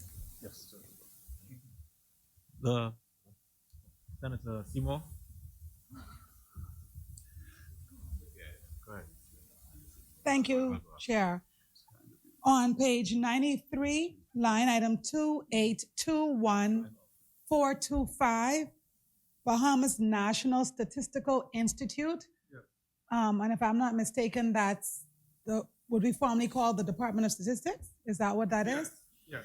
Okay. To my knowledge, the census may be going on now, and I see that we have it at 0. So I don't know if it moved somewhere else or what happened. Yes. The Bahamas National Statistical Institute is formerly the Department of Statistics, and it has moved under. When we get to it, it has moved from Ministry of Finance to the Ministry of Economic Affairs. They had 49, so that's where we'll find it. And yes, you are correct. The census is ongoing, and as I said during my my debate, had a bit of some dropouts of field workers. We had to retrain some, and so they will be in the field. They should be in the field right now, and so you'll be able to when we come back, we should give an update on the progress of the institute. There's a lot of work that we need to do in terms of transitioning from the department, which would have been within the central government, to an independent institute. A lot of HR related matters that we are working on right now to be able to do that. The idea is that the new structure they'll be more, able to more nimble in performing their functions. But short answer is move to economic affairs. Any particular reason why? Why? Reallocation of portfolios. It happened when the new government came in. Certain things were realigned. I think and as well the realization that the Department of Statistics, I met with them few months ago, and they were, some of the work that they do in terms of the information gathering has so much potential in terms of even generating revenue for the department. So, for example, they say they have completed a total mapping of every single property on New Providence, and they can tell you exactly what's on it, whether it's a business or residential, population densities, and they can see immediately the potential for that to be used by, commercial enterprise, people who want to start a business, and that sort of thing.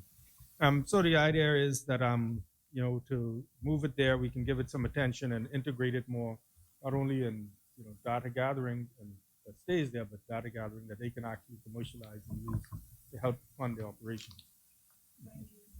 Senator Raming. Yeah, thank you very much. On line item number 2821420, page 93, as relate to resolve and the interest payment on that. Can we get an update as to the current state of resolve, and probably even a little highlight on the Bank of the Bahamas bond in and of itself, and how are we doing with dealing with that debt? That number there, that $2 million will reflect the interest payment on the bond for Resolve of the Bank of the Bahamas. Resolve continues to try and realize on some of the properties. The original intent was, when the whole thing was set up, was that you would take these bad debts off of the books of Bank of the Bahamas, put them in this vehicle, and then the vehicle could do things that the bank couldn't do because of bank rules and stuff. Yeah, special purpose vehicles, including trying to get a lot of it was commercial loans that have gone bad, trying to get some of those back operational. I think they've had varying levels of success in terms of liquidating some of the assets. They continue to work. The chairman is Mr. Gomez. He's still in place, and what we can do is we can undertake to bring an update on the status of their operations at some point, perhaps early after we come back from the break. But they continue to try and make the best of the situation that involved a lot of bad commercial loans. And when we acted originally, it was really to bring the Bank of the Bahamas back within their prudential norms. So we can do that. I can ask the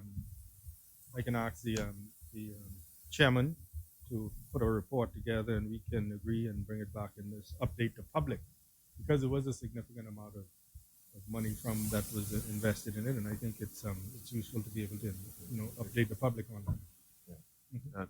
As a follow-up question, I just want to keep it straight down the line as related to that, because I think we did pump about 250 million into that initially to absorb that, and we all know the importance of it, despite the bad taste in the mouth. Yeah. And it was very much in the public interest to do that. Sad that we had to. But in light of that, and I'm not interested in the personality, I'm interested in this as a process, if you can help. Some of those loan holders may have also benefited from judgments that would have occurred from the government. Is it the government position saying, though, in light of those things, those funds will be taken and moved towards the debt, or just pay it out? Because they're two separate things, but then there are still linkages, because there's funds owing to this particular point. Incentives coming from one purse, basically. What's the policy, or how do you address matters like that? I think I understand your question is that I think what we have to do is make sure that the interests of the government is protected, and of the bank is protected. So on a case by case basis, if they're, we have to look at it and see that what is due and owing to the bank, and hence to the government, because the government is the major shareholder is paid. So I think that will be the policy, AG, right? To make sure that the government is made whole, the bank is made whole, and that and as much as the public interest is protected. Yes. As many are in favor say aye. Aye. Those opposed say nay. The motion is agreed. The motion is carried. Head 21 of the schedule to the bill is agreed.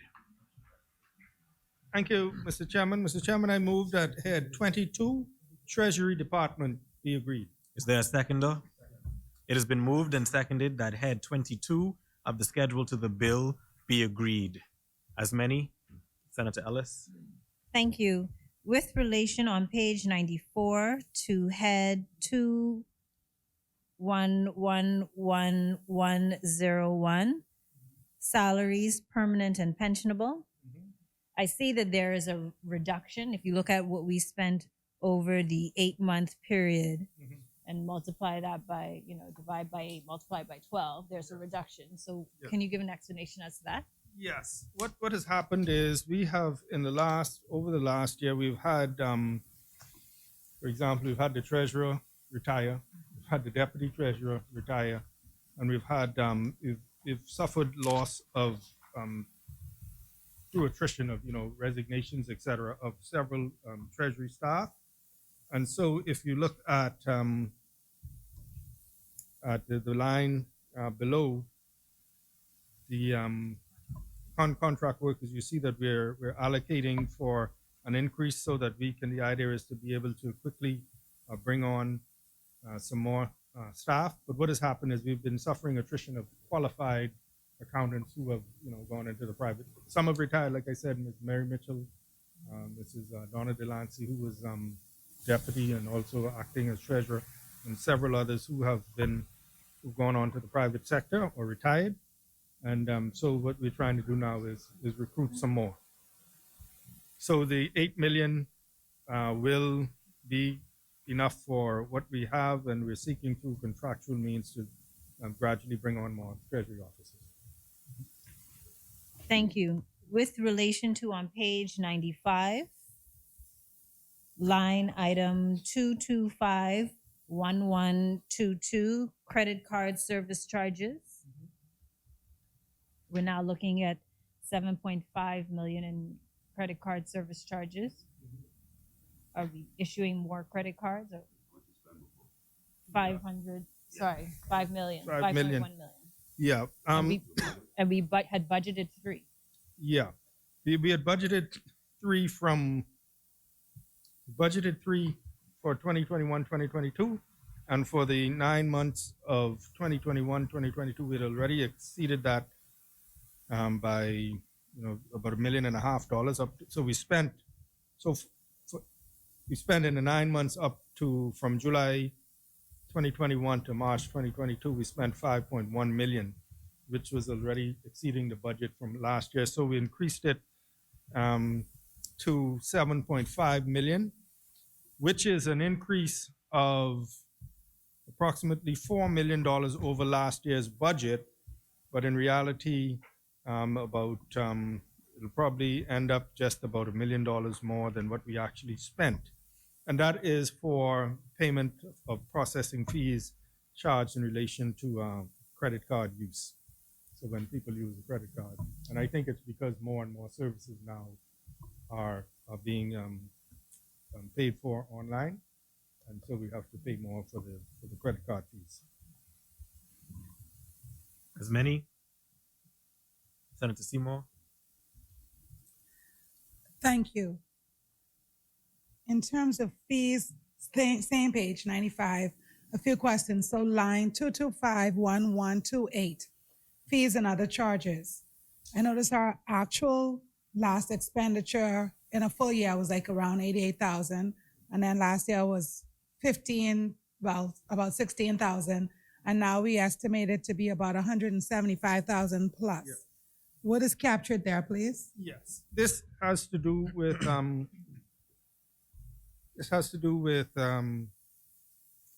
this is to defray the cost of miscellaneous fees and service expenses. These include service charges for government-owned property on Grand Bahama, COVID testing fees, air purification, floor cleaning, locksmith charges, and freight fees. So it captures a whole lot of services from the treasury. So a similar question with not too far below it, 225-1337, operation of facilities and other services.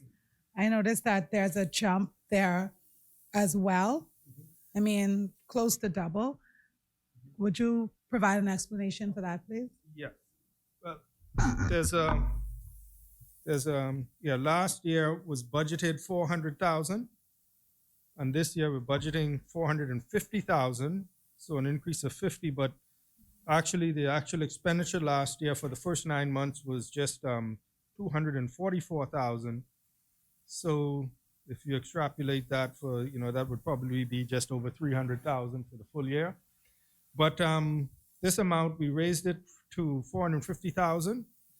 There's some monthly contracts for armored car services, Sanitac, which is, I think that's the sanitary services, bathroom, etc. Alarms and security services, Cable Bahamas for Freeport and Abaco, and janitorial services for Grand Bahama. Thank you. And I just want to confirm line 225-1306. Are we buying more cameras again? I know this is at 30,000. No, this is Treasury Department, so this is office equipment maintenance. It relates to computer equipment. They deal with the payroll and a whole lot of, we've been having some issues with that. But no, this is for their office equipment and, in the Treasury. Computers, copiers, check printing machine, etc. As many are in favor say aye. Aye. Those who oppose say nay. The motion is agreed. The motion is carried. Head 22 of the schedule to the bill is agreed. Oh, sorry about that. Thank you, Mr. Chairman. Mr. Chairman, I move that head 23, Customs Department, be agreed. Is there a seconder? It has been moved and seconded that head 23 to the schedule of the bill be agreed. As many are in favor say aye. Aye. Those opposed say nay. The motion is agreed. The motion is carried. Head 23 to the schedule of the bill is agreed.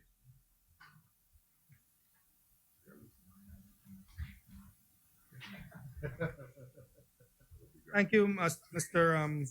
Chairman. Mr. Chairman, I move that head 28, Department of Inland Revenue, be agreed. Is there a seconder? Yeah.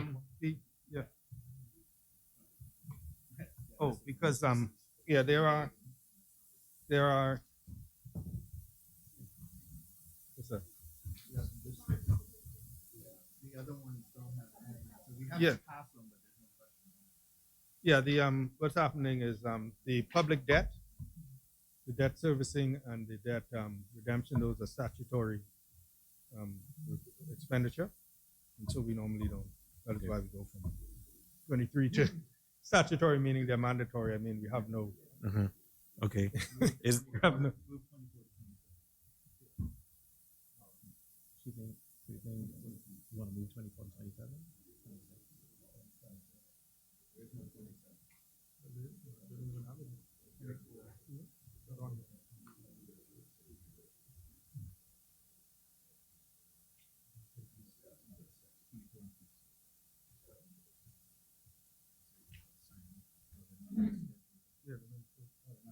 Yeah, they're statutory. Yeah. So 28. You've moved 28. Yeah, move that head 28, Department of Inland Revenue, be agreed. Is there a seconder? It has been moved and seconded that head 28 to the schedule of the bill be agreed. As many? Senator Ellis? Thank you. Page 109. Line item 225-1108. Tuition, training, in-service awards, and subsistence. During the previous, it was budgeted at 500. It's now been increased to 25,000. Yes. Yes. The more and more the department is they deal with a lot of very specialized issues, and there is a need for continued training. And so we have undertaken. I know I have spoken to my colleague, the AG, about the fact that we need more lawyers actually trained in taxation matters to be able to review. No, lawyers in the department, or who can come into the department. But it's an effort to just increase the training, because we know within the department we're dealing with matters of value-added tax, we're dealing with business license, recording of transactions, etc. So we wanted to make sure that there is some provision for training for individuals who want to take advantage of it. Gonzalez? Thank you. Head number 2258, fees and other charges. During the preceding 8 months, you spent just over 3,000, and now we're budgeted to go up to 36,000. And I was wondering if we could get an explanation.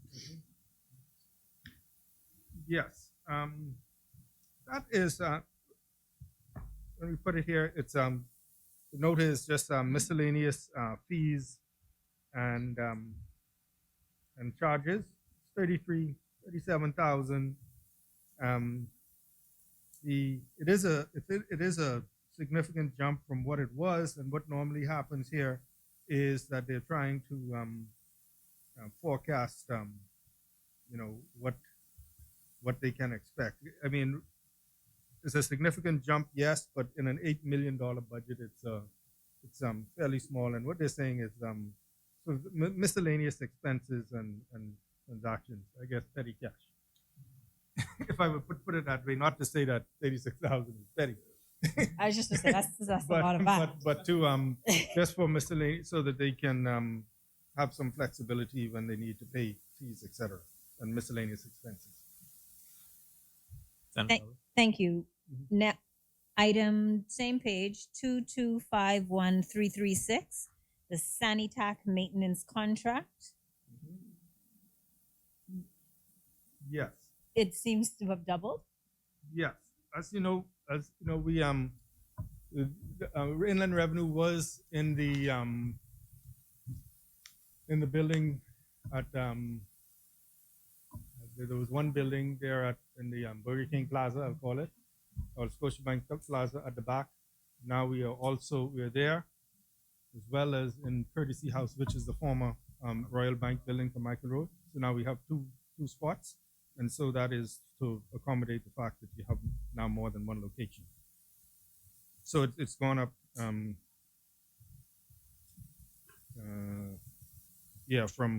But it's doubled.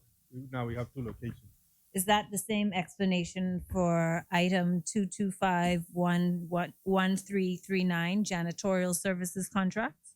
Yes, we have that as well. The janitorial services, that item covers the headquarters on Carmichael Road, the tribunal office, which is in the same complex, the Exuma office, and in addition, Grand Bahama, Abaco, Eleuthera, and Long Island.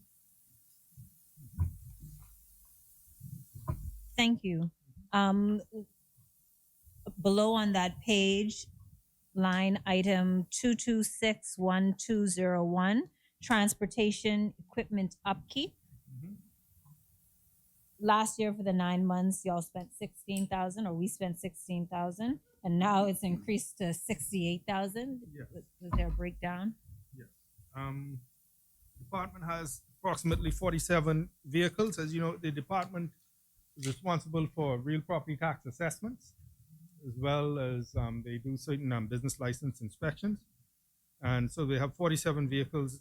And so those they need those vehicles to be on the road almost constantly. So the fleet is assigned to New Providence, Grand Bahama, Abaco, Eleuthera, Long Island, and Exuma. And this will provide for regular maintenance of the fleet. As many? As many are in favor, say aye. Aye. Those who oppose, say nay. The motion is agreed. The motion is carried. Head 28 of the schedule to the bill is agreed. Thank you, Mr. Chairman. Mr. Chairman, I move that head 29, Ministry of National Security, be agreed. Is there a seconder? It has been moved and seconded that head 29 to the schedule of the bill be agreed. As many? Senator Henfield? Thank you, Mr. Chairman. I'm on page 110, first page, really. I'm at line item salary contract workers, line item 211101. We spent 62,000. We projected 240,000. We're now projecting to spend 953,000. The Ministry of National Security needs all the help in the world it can get. But can you say what kind of workers we're hiring here on the contract? Yeah, these are to accommodate new staff salaries in the Ministry of National Security as we roll out different programs to address crime and national security through the country and specialty strategies. We'll have to hire on non-permanent basis certain employees to help roll these strategies out, whether they be community-based strategies or otherwise, and this is to support that. What kind of strategies you talking about? You mean like crime interrupters, or explain that a little bit more? What kind of strategies? Sure. So as you would know, the urban renewal activities are partnered with law enforcement. And so you would need staffing from both national security as well as from social services to properly address the community policing and assisting those within the community on that side. All right, so these are new hires, Yes. New contracts. Yes, and we roll out as part of the national security loan with the IDB. There are community centers that have been built and are being built. That loan is going to be extended for another 6 months to build additional community centers, and you're going to need staffing to address the community centers from a law enforcement and national security point of view. I remember the community centers project from the IDB, and I understand why we entered that agreement in the first instance, and I think it's a good idea. The more of them we can get now, the better. Let's come right down to in the same page to line item 2251115, consultancy services. We were spending 4,000. We spent 4,000. We projected, and we kept it at 100,000. Any reason? Well, those funds are going to be utilized. As you see, the expenditure was only 4,000. We kept it at 100,000 because one of the community engagements of the Ministry of National Security is to support and be involved in national neighborhood watch councils.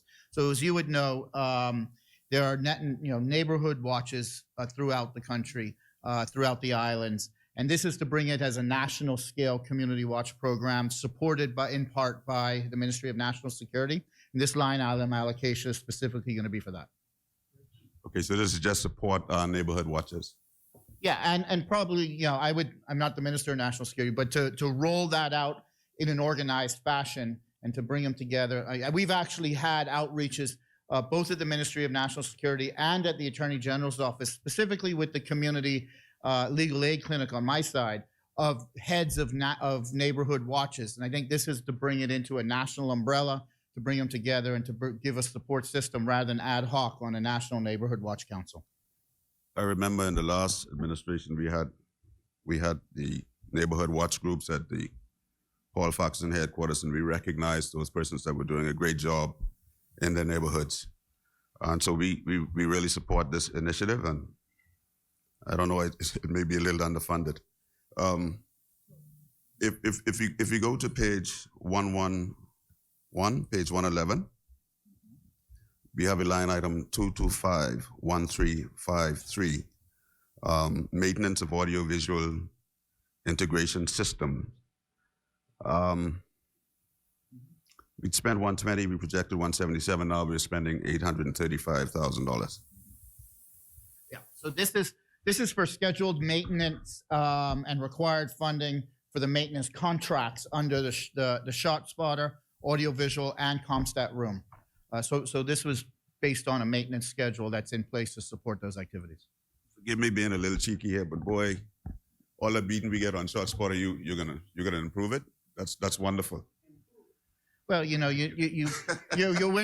not one to dismantle things that are already in place, but we are one to enhance it and invest in it, and that's the object of this. Myself that one, right? I just couldn't help myself. I'm sorry. As many, Senator Ramming. Yeah, on the item, just above the previous one in 221345 closed circuits TV system. I'm gonna speak to that, but as related to the short spotter thing, I do think my colleague misspoke. It's not improved. It's a part of the generational expansion of it, or with the order. I should know I introduced it to the Bahamas. And I ensured that, and I ensured that it was in our manifesto because I know what the short spotter would do. And when I introduced it, it was rejected under our administration. Sorry, Senator Ramming has the floor. So it is a critical thing. And if you know the function of that, we'll probably be putting much more into it. And I wouldn't get into the stories. It's very powerful. And on that point, you're absolutely correct. And we found that in conjunction with the shot spotter program, having and these aren't the drones that we talk about with the Defense Force going out to sea, but having community-sized drones that back that up to get an aerial view, you actually see more of what's going on. So you get the shot spotter gives you a location, and if we have drone technology, which this is a component of, you'll be able to see from a sky view and have more enforcement. No, and that was so critical. I only took a backstage and relinquished when I came into politics. I didn't want anything to be a country of interest, and I thought it more important that the system be introduced than to be held back because I became in politics. But when officers could arrive on the scene of a crime, when the gunpowder is still in the air, when they could locate something accurate within 5 feet, when a camera could pan and zoom and capture, when I did the demonstration at the police range of it, and they set up the panning thing, by the time the man took the shot, the camera already panned him before he had time to walk off. It's tremendous, and yes, and now it's expanding. The officers should be able to have this mobile. You know exactly what to do. I mean, it's tremendous, and I'm just glad that had been done. And there's a lot more iteration to the program for it to naturally grow out. And I hope it never is discontinued. Because many times persons die not because of the shot, but the time it takes for you to be discovered, you bleed out or something like that happen, and it will save lives. So I'm critical of that. As relate to 2251-345, the closed circuit CCTV systems, and I was looking at the cost to it, and I wanted to see, get a feel of exactly what is happening, because we saw. Is this just the maintenance? Is this further expansion? Because I know we're going to have to maintain and upgrade the system. Some of the cameras in certain areas I know almost are just dead because they weren't functioning. I know we had bandwidth problems with the telecommunication companies and other technical issues as relate to it. And I would have thought, especially hearing certain things and interpreting them from the Ministry of National Security, and the expansion of this, that actually would have probably been a bit more. And knowing what is being done on our parks to ensure that these camera systems are in the park. So actually, I thought that that the budget would have actually grown more beyond the initial estimates when you guys updated the budget, and there would have been further expansion. Sure. So this is purely on the scheduled maintenance contract that's in place for this. Within the capital budget, there are a number of line items under the Ministry of National Security for the acquisition of new cameras, body cameras, all kinds of cameras that are going to help supplement this system. So you'd find that in the capital budget of the Ministry of National Security. This is purely the maintenance contract. Thank you. As many. Just one other quick point. On same page, 1111, lying on the 2721-10-9, the Victim Care Fund.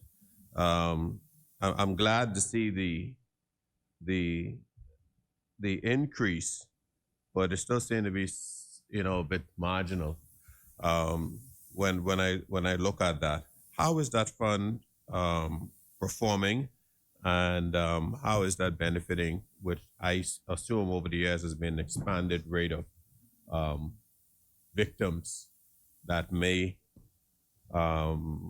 need this fund.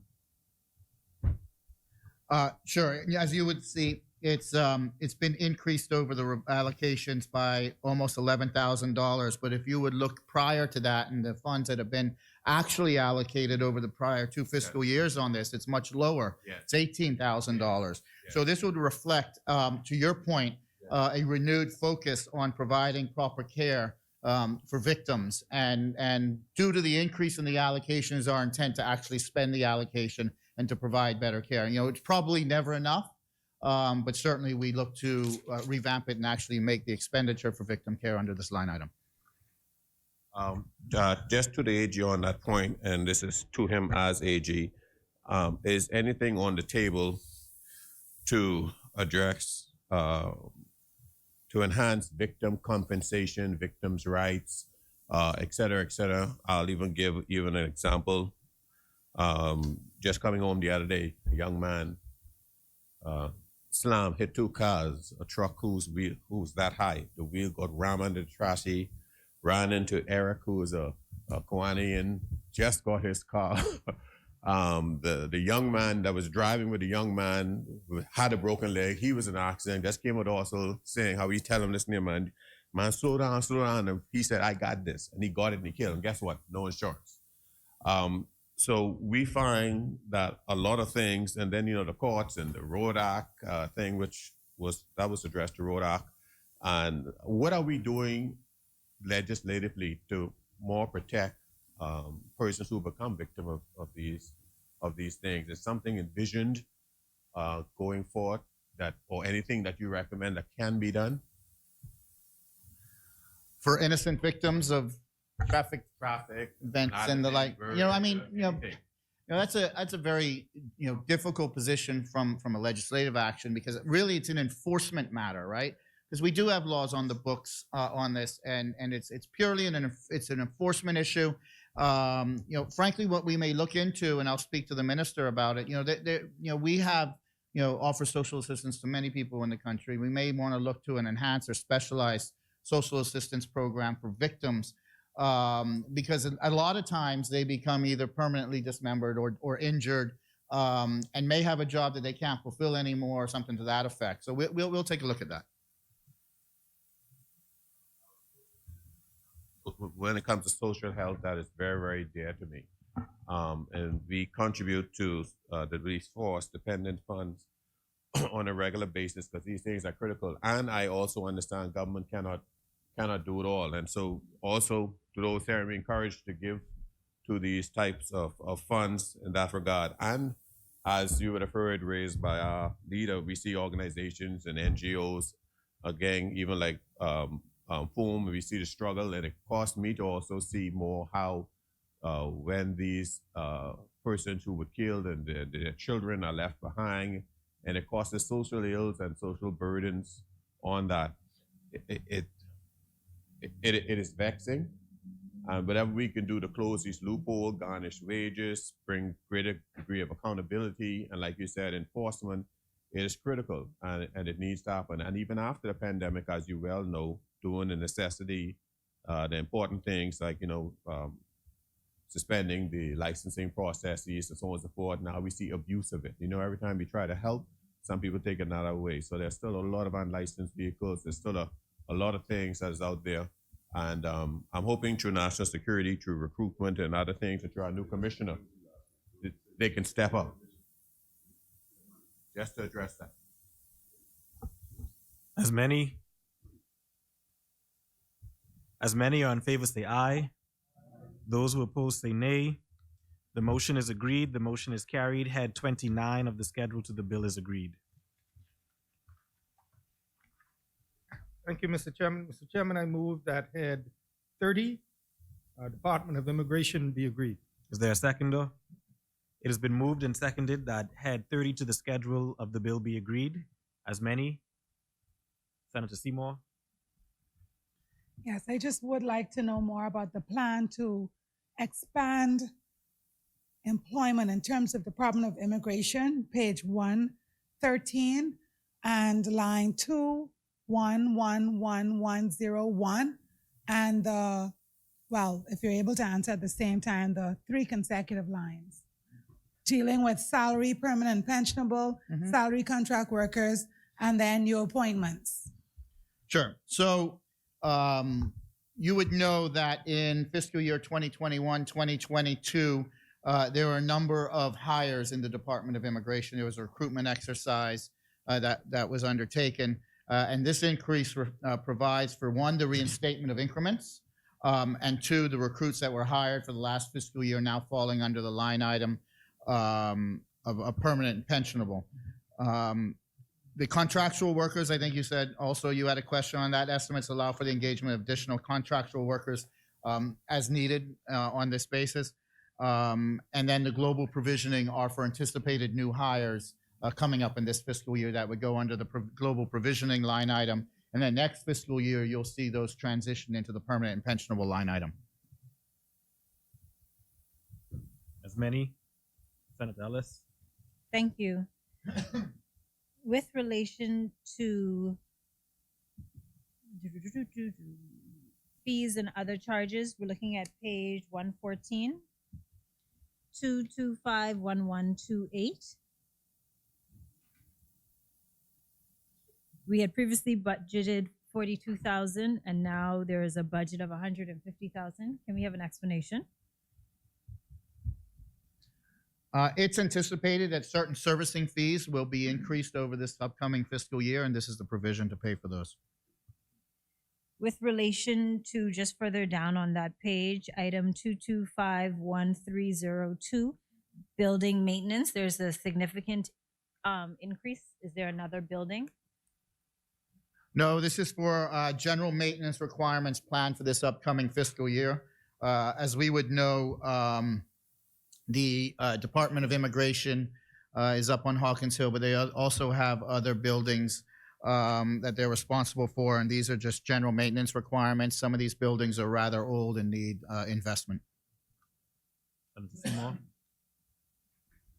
So back to page 113, line almost all the way to the bottom, 2221101, rent, living accommodations general. I noticed that we've allocated $800,000. The last spend on that would have been, well, last year would have been 270,000 actual spent, and then before that 610,000.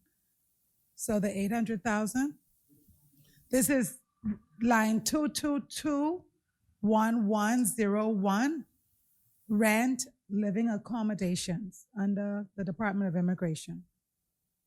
Well, we look to station immigration officers throughout the archipelago. You know, as we see an increase in illegal migrants coming in, we would want to put immigration officers on site. We would want to better operationalize the base in Inagua.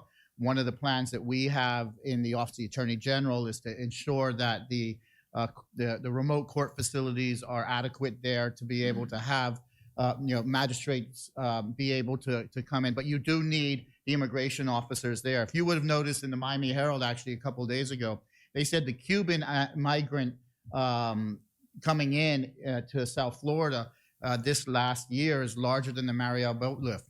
The number, I think they've had 180-some thousand Cubans. So we're seeing illegal migrants. Typically you would see them primarily be from Haiti, but we're seeing a significant amount of Cuban migrants coming in now. And we think that we have to redeploy immigration officers throughout the archipelago to better fight this. Our numbers of illegal migrants and seizures and repatriations is through the roof, frankly, and much higher than we've ever seen before. And so this is an effort to try to mitigate that activity. And in part of that, you have to redeploy immigration officers throughout the archipelago. And this is going to be the living expense to be able to house them. Senator Arming? Back to the items item salary and contract worker, top of the page, 102. The question in this regard, and I think I would ask this across the board of all heads. My concern has been, and I've noted, and definitely I know of persons in the leasing department who have been contract workers for over a decade. Does the government intends to take or is considering taking the position that these, and I want to quote specifically Bahamians, who have been working in any of these institutions over any reasonable time as a contract worker, and I think that may already be in a procedure now, that they should be made permanent and pensionable, because we know, grandfather them in and make them and establish it so, because after 10 years or even 6 years or so, and someone has been working there as a contractor worker, it seems that, but they're already there and functioning, and experience does have an impact even on paper qualifications in that regard. And then a follow-up question, because what you raised is very, very critical, and of the influx of illegal migration. I want to state to openly that illegal migration is illegal. Anybody that's illegal, any foreigner, even though our largest nationality is Haitian, is across the board. But I've been concerned because I've heard senior individuals, very senior individuals, when in the presence of such diaspora, refuse to use the word illegal migration. They're calling it irregular migration. I mean, is that something on the books, or am I missing something? Because it's very, very disturbing when senior person, not once, but twice, when they're among that diaspora, and contextually from what they're saying, rephrase the word illegal migration and using the word irregular. Why I say that? Because if we're having such an influx, we need to be careful of what kind of signals and messages that we are sending out there. I'll give the example of Biden's situation. We saw the migrants who were coming into the caravans coming into the United States start wearing shirts and everything that basically said Biden told us to come. You saw that in the United States, because however they interpret the language that was coming from that. And when we are saying things like irregular migration is simply stating illegal migration, I think that's problematic. Is that now a government policy? Because from where I heard it from, once it comes with that person's mouth, then that is government policy. Well, so let me try to deal with your first question first. What was the first question? The first question is to the contract workers. Okay. Is there any thoughts? So, no, you're on the contract workers. You're absolutely correct. As is the minister, the senator and former minister. Once you have 3 contracts, I think you're technically kind of barred from another renewal, right? And so you have this difficulty, and frankly, we're seeing this situation with the court reporters, right? So we have court reporters that have had 3 contracts in a row. They don't have the educational baseline to qualify for a PNP appointment under the scale, but they're performing in that role for a number of years and doing a fantastic job at doing it, frankly. So, we've taken the conscious decision. I'm just using them as an example, but this will kind of give you a framework. We've taken the conscious decision to grandfather those individuals into the PNP, into a post, and then provide a framework to help them get the qualifications and education in that court reporter system to be able to qualify to go up the scale in their career path. And so I think that is a conscious decision from the public service point of view and this government that we're going to try to facilitate, especially with those contract workers who are clearly performing in a job, but may not have the qualifications for the Public Service Commission to actually put them in post. To address your question that I think you alluded to, that you're seeing a lot of increases in the contract worker line items. In part, that's because we have a government to run, and for those who have been ministers in the past would appreciate the vexing problem of delays in putting people in posts because of the operations of the Public Service Commission, not the individuals, but the concept of the Public Service Commission being part-time. Only the commissioner is full-time, and they only meet once a month, and then it's so you need to run a government, and in part you to kind of, lack of a better word, end around that is to bring them in on contract first and then go through the PNP process with the Public Service Commission. So that's in part to try to get things done. Now, on your question about migration, that's a complex issue that you raise. The bill that was left in place, which had to do with naturalization, immigration, and asylum, which I referred to as the 111-page document that you would never get through. And I mean, it's enormous. The problem we have, and if you would have read that draft and looked at some of the asylum provisions in there, I think, although they are imposed based upon commitments we've made to the United Nations and human rights commitments that deal with asylum, for a small country like the Bahamas, it would be impossible for us to implement those asylum provisions. So, for example, the United Nations Human Rights Council would tell us that if somebody is legitimately claiming asylum in your country, you have to house them, you have to feed them, you have to put them to work in your country while their asylum application is even being considered, right? So those are some of the difficulties when you talk about illegal migrants, and then you couple that with circumstances from their home country that they may be claiming asylum based upon, that we're looking at as a small country. Even the United States and other countries who can afford to do this struggle mightily with it. But a country like the Bahamas of 400,000 people, 700 plus islands with territories around us that have political issues that can justify people claiming asylum to your country, it's a very, very difficult and complex issue. That's one of the reasons I recommended, frankly, over objection from some in the Office of the Attorney General, to decouple that legislation.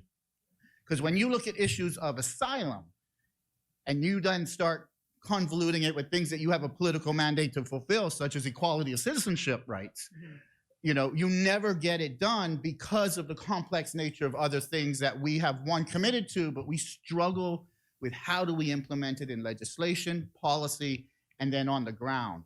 And so those are issues we struggle on. Not the PLP, but as a government of a small country, you guys would have struggled with it. We would struggle with it to work our way through those commitments on asylum. So when you hear people talk, use different terminology, let's say, that's because the issue is convoluted and there are demands and obligations coming from you from a different direction.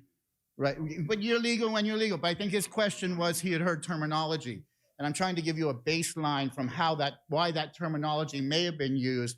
But I agree, illegal is illegal, and so that's a long explanation on some of the challenges that we are dealing with respect to the issues you raised. No, I agree with all that, and I like it, and I understand it thoroughly. And I like the continuous stance by both administration to streamline and make efficient and digitalize the immigration department to ensure that especially those persons who are of Bahamian birth, of foreign parents, et cetera, does have the full benefit and speed up all our immigration issues. But very, very point blank, it was alarming to me because when our Prime Minister speaks as the Chief Executive Officer of the country, and he speaks for a prepared script, not even just ad lib. And twice on that occasion, in the presence of our fellow that diaspora, clearly state that instead of saying illegal immigration, he clearly state irregular immigration. And then when a leader speaks, it is policy, and it is interesting. And I thought it curious, because it is sending off a signal. But that is my point. As many, Just an aside before we leave the point, AG, there are mechanisms in which you can have third-party interventions. We've done it. We've done it in the past. I remember a case, very famous case with this pitcher from Cuba. They used to call him El Duque. He couldn't get from here there, so there was a third-party intervention that took him, and then he was allowed to go directly, right? So there are third-party interventions that can help you with your asylum issues.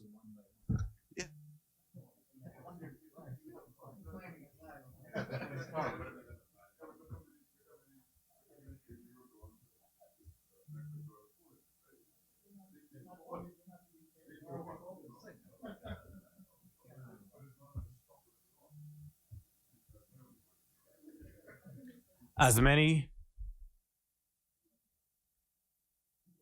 are in favor say aye.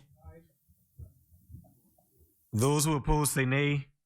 The motion is agreed. The motion is carried. Head 30 to the schedule of the bill is agreed. Thank you, Mr. Chairman. Mr. Chairman, I move that head 31, Royal Bahamas Police Force, be agreed. Is there a seconder? It has been moved and seconded that head 30 to the schedule of the bill be agreed. 31 to the schedule of the bill be agreed. As many? All right. Senator Henfield? Thank you very much, Mr. Chair. Page 115, global provision, new appointments, monthly employees. We had projected 2 million. It's now, we lost 200,000, it seems, and that seems somewhat irregular to me because I know the police force needs help. Yeah. So we have budgeted and have planned on the recruitment of 100 officers during this fiscal year. And this provision is what we anticipate 100 officers will be required for the recruitment of 100 officers. Recognizing that we have said that we need more, but you have to do it in process. Thank you, AG. If you go to page 116, and this is precisely what I was concerned about when I asked you about the police and defense force. Line item, it's supplies and materials, gasoline and fuel and propane gas. And okay, so we allowed them to buy their gasoline, gave them 600,000 for that. Aviation fuel is moved from 14,000 to zero. Propane gas, and they're all over the place to zero. So that you put that in the central purchasing. Mm-hmm. Yeah.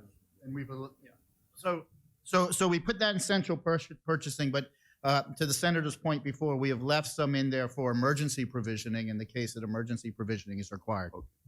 Understood. As many? Senator Raming? One of the standouts for me is in 2261204, page 117, as related to maintenance and upkeep of aircraft. And I did see in the updated budget we just finishing now, it went up to 104,000. I assume that something appropriate and drastically was done to improve the aircraft maintenance, because my concern was the drop, because we know it's very, very critical with aircrafts, and aircrafts are very expensive in terms of maintenance. So am I correct in assuming that in the 2021-22, the 104,000 was sufficient to address a maintenance need, because there was a deficient beforehand, and we are just going status quo with the $90,000 here? And I'm just speaking out about concern as related to air safety and the craft, and to ensure that there is always sufficient for the maintenance. It's a simple aircraft maintenance, page 117, down the second paragraph, 2261204. Obviously, you did do something beforehand that was obviously required major maintenance, and then it status quo. Yeah. So Just want to make sure. yeah, no. So the increase is to 50,000. The actual 9-month expenditure was only 204,000. We believe that is going to be a sufficient amount for the maintenance of. I think the police only has one aircraft. So at such times, as you would know, only because I was almost a pilot, and until I was in flight school until the Prime Minister asked me to do this job, then I sold my plane.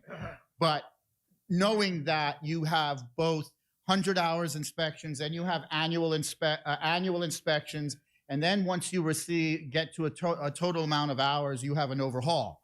So even though you would have seen $204,000 only expended, but we've increased it to $450, that's because we anticipate likely an overhaul to the engines of the plane. As many are in favor, say aye. Aye. Those who oppose, say nay. The motion is agreed. The motion is carried. Head 31 to the schedule of the bill is agreed. Thank you, Mr. Chairman. Mr. Chairman, I move that head 32, the Royal Bahamas Defense Force, be agreed. Is there a seconder? It has been moved and seconded that head 32 to the schedule of the bill be agreed. As many? Senator Henfield. I hate to keep beating this dead horse, but I'm looking at, on the first page, 119, line item, other fuel and gases, 2241199. Or am I incorrect with that? Diesel. Diesel is moved to zero for the Defense Force. Who's buying it? 2241199. Am I saying that incorrectly? No. 2241106. Who's buying the Defense Force fuel? That's Central too? That's the problem, you know. No, I don't know. I don't know what Commodore King, Dr. King thinks about it, so I'll reserve my comment on it.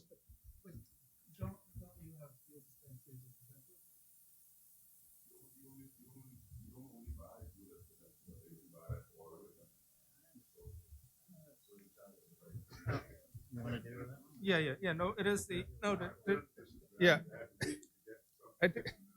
The chair recognizes Senator Alcides. Yeah, I take the point, and the answer is yes. The funds were transferred to head 21 for centralized purchasing, but we take the point from the senator, in that we have to be sure that, particularly with these security agencies, that we are responsive and on top of things and are actually ahead of the game, and we recognize that we can't afford to have situations where the Defense Force, for example, is waiting for fuel or waiting for supplies in order to be to deploy, and so we recognize that.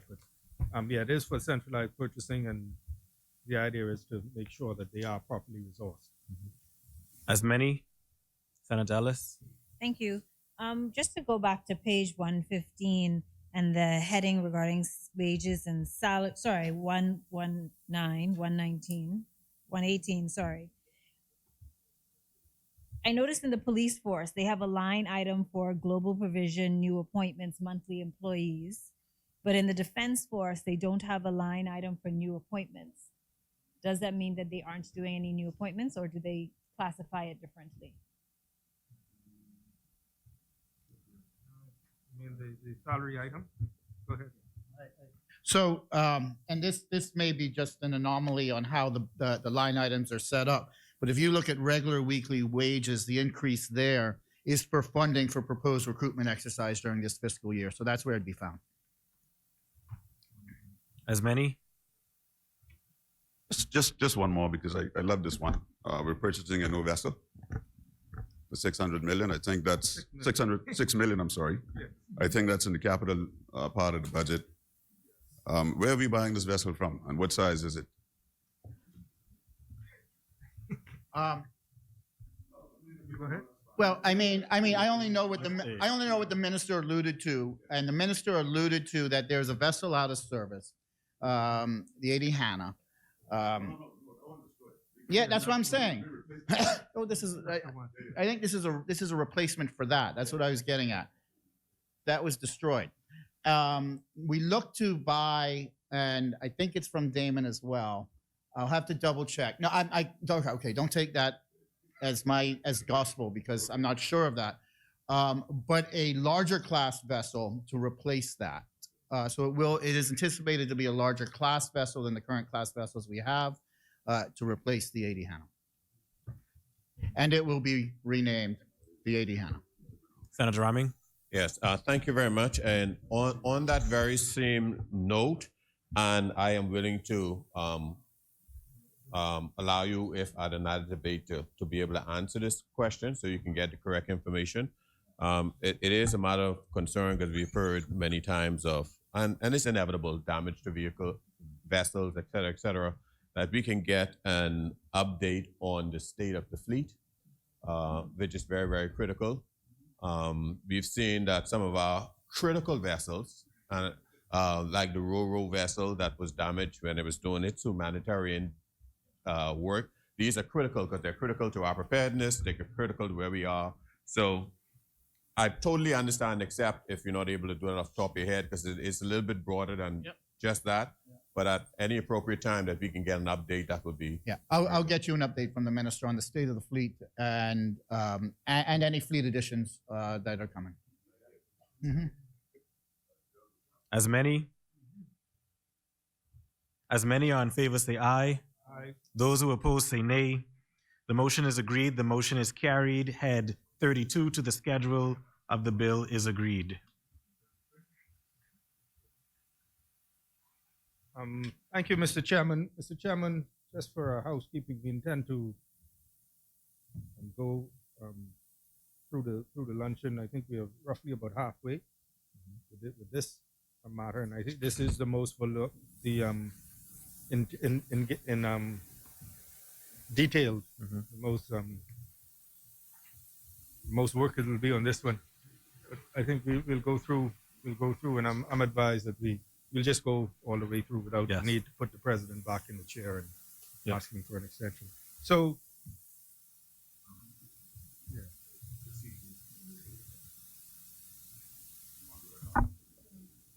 Agreed. We'll continue. We can continue. Yeah. Mr. Chairman, I move that head 33, Ministry of Works and Utilities, be agreed. Is there a seconder? Second. It has been moved and seconded that head 33 to the schedule of the bill be agreed. As many? I just have one question, Mr. Chairman, if you permit me. Page 121, line item 2231202. Yeah, street lighting. Street lighting has gone from 2 million to 0. Is this also part of the central? Yes, that's in finances, head 21. As many are in favor, say aye. Aye. Those who oppose, say nay. The motion is agreed. The motion is carried. Head 32 to the schedule of the bill is agreed. Thank you, Mr. Chairman. Mr. Chairman, I move that head 34 be agreed. Is there a seconder? It has been moved and seconded that head 34 to the schedule of the bill be agreed. As many are in favor, say aye. Those who oppose, say nay. The motion is agreed. The motion is carried. Head 32 to the schedule of the bill is agreed. 34. 34 to the schedule of the bill is agreed.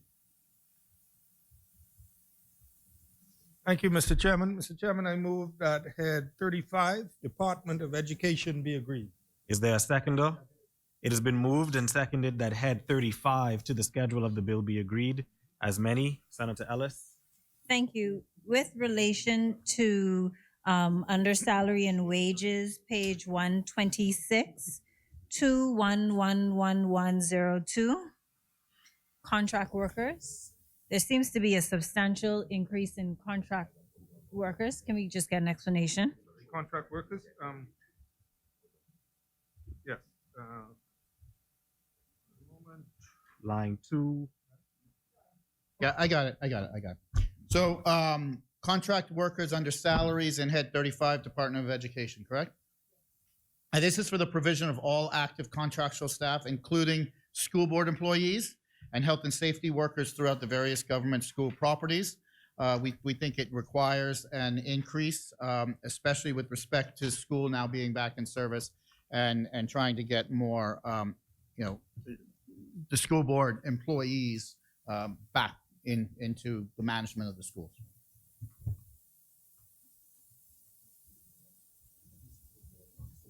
Senator Ellis? Thank you. Item 212199, other allowances.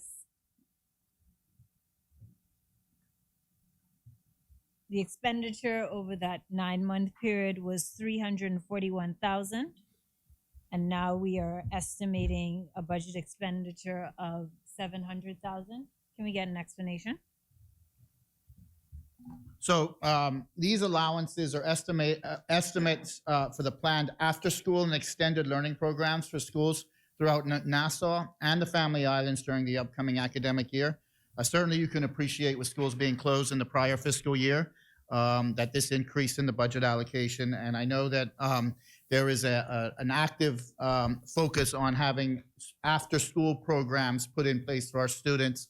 One, to enhance their refamiliarity into the education system. We know that a lot of students have been disenfranchised, so to give them extra assistance in getting back into the school system. But also, we all know that after-school programs for our children are very important because, as they say, idle hands. Yeah. As Benny? Senator Raming? Yeah, this is more of a public service question I relate to education because I would have known, heard a lot of stories and concerns from the school board as relate to their form of payment, many of them being contract workers. And I would like the government to indicate what further actions they're taking to help clarify those situations. And in the back of my mind, I'm also remembering problems with librarians. I don't know if it's a specific person in my head who have had some major problems, but as relate to the school board in employment, and I believe, if I'm remembering correctly, they may have had some back issues with pays, and et cetera, et cetera. I was pleasantly pleased with the Ministry of Education, especially with the supplies and material. It seems as if, for the most part, they still have direct control. And I like that because, as we well know, there is benefit to consolidating it, but in certain applications, as I see throughout the budget, you still got to have some degree of control. If not, you don't allow the ministry or the organization to be able to pivot. And Lord, do I know that. Being a High Commissioner of Foreign Affairs and getting so frustrated, I had to get to the point to go walk out and buy the copy ink and everything myself. Because, and different type of things because of the level of bureaucracy. So it's good to see the balance is being attempted here between controlling wastage, but yet not creating too much bureaucracy to get a toothbrush. And sometimes a delay could cost you more than the value of the thing you're holding up. But to the school board, if you have any information. No, I don't have any information with specifically on that. However, I do on the public service by and large. I know that the Minister of State is working very hard to systematically go through these anomalies that exist in the public service. One, to ensure that those who have accrued in their contract years to where they can have future contracts are properly addressed, but also to take care of those who do have the qualifications and been on contract for an extended period of time to put them in a permanent position. I appreciate your comments with respect to the Department of Education and having allocations left. Although some allocations were moved, some allocations were left, because to your very point, you have hundreds and hundreds of schools throughout the archipelago who need services in real time. And the last thing we want to do is have our little darlings be in a situation where they can't have the support to help support their education.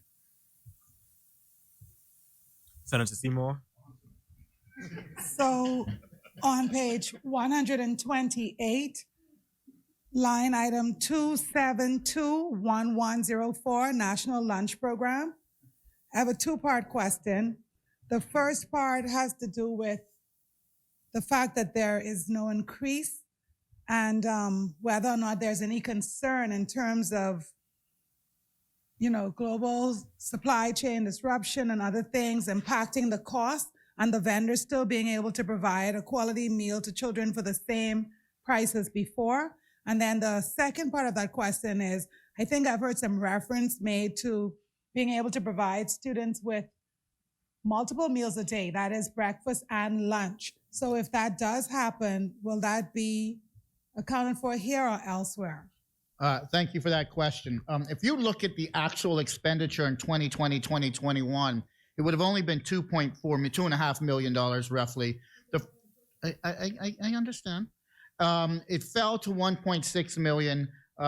We think it more than doubled from the 2020-2021 budget. Remember that this budget exercise was largely in place when COVID came in, and so we think that the 5.25 million is sufficient to meet the demands. Senator Raming? Yes. I think one of the big elephants in the room as related to education, it tends to come up, and we probably run into it again August, September, is school repairs. And I've heard many expressions, but one of the important things would have been, I saw the maintenance funds that are in here. Well, nothing is ever adequate, so it's not enough. Is the government intending to address this age-old delay across all administration in school repairs, which tends to mostly be between the disbursement of funds and getting the funds out in time to contractors, because it seems as if it tends to be in the new budget instead of putting it in the new budget, preparing for the next year. So while this budget is closing, the monies are there already to get the school work started. Yeah. How are we addressing school repairs? No, that's a good question. And it goes more than just the release of funds on the delays on the school repairs, because as you would know, you would have to scope the repairs, then you would have to QS the repairs, then you would have to get a tender document, then you would have to put the tender document out before you could even receive tenders in order to be able to even affect the school board. So I think all of that lead up is in part of the delay that you referenced that we've historically represented. Now I know this for a fact that the Ministry of Works over the last probably 4 weeks now have had assessors out throughout the entire country assessing schools so they could properly and timely scope the repairs to get the scoping in place so they could QS it and get it out to tender as quick as possible. So we've actually been ahead of the game in trying to get the preliminary work advanced in time to be able to actually tender. We were actually doing the scoping while school was still in session. So we would have the understanding of where the school is, not naturally at the end of the school year, but so we would have the scoping completed in time to be able to address the vexing issue that we've had administration over administration on late school repairs. I would also hope, I'm very, very concerned with wastage.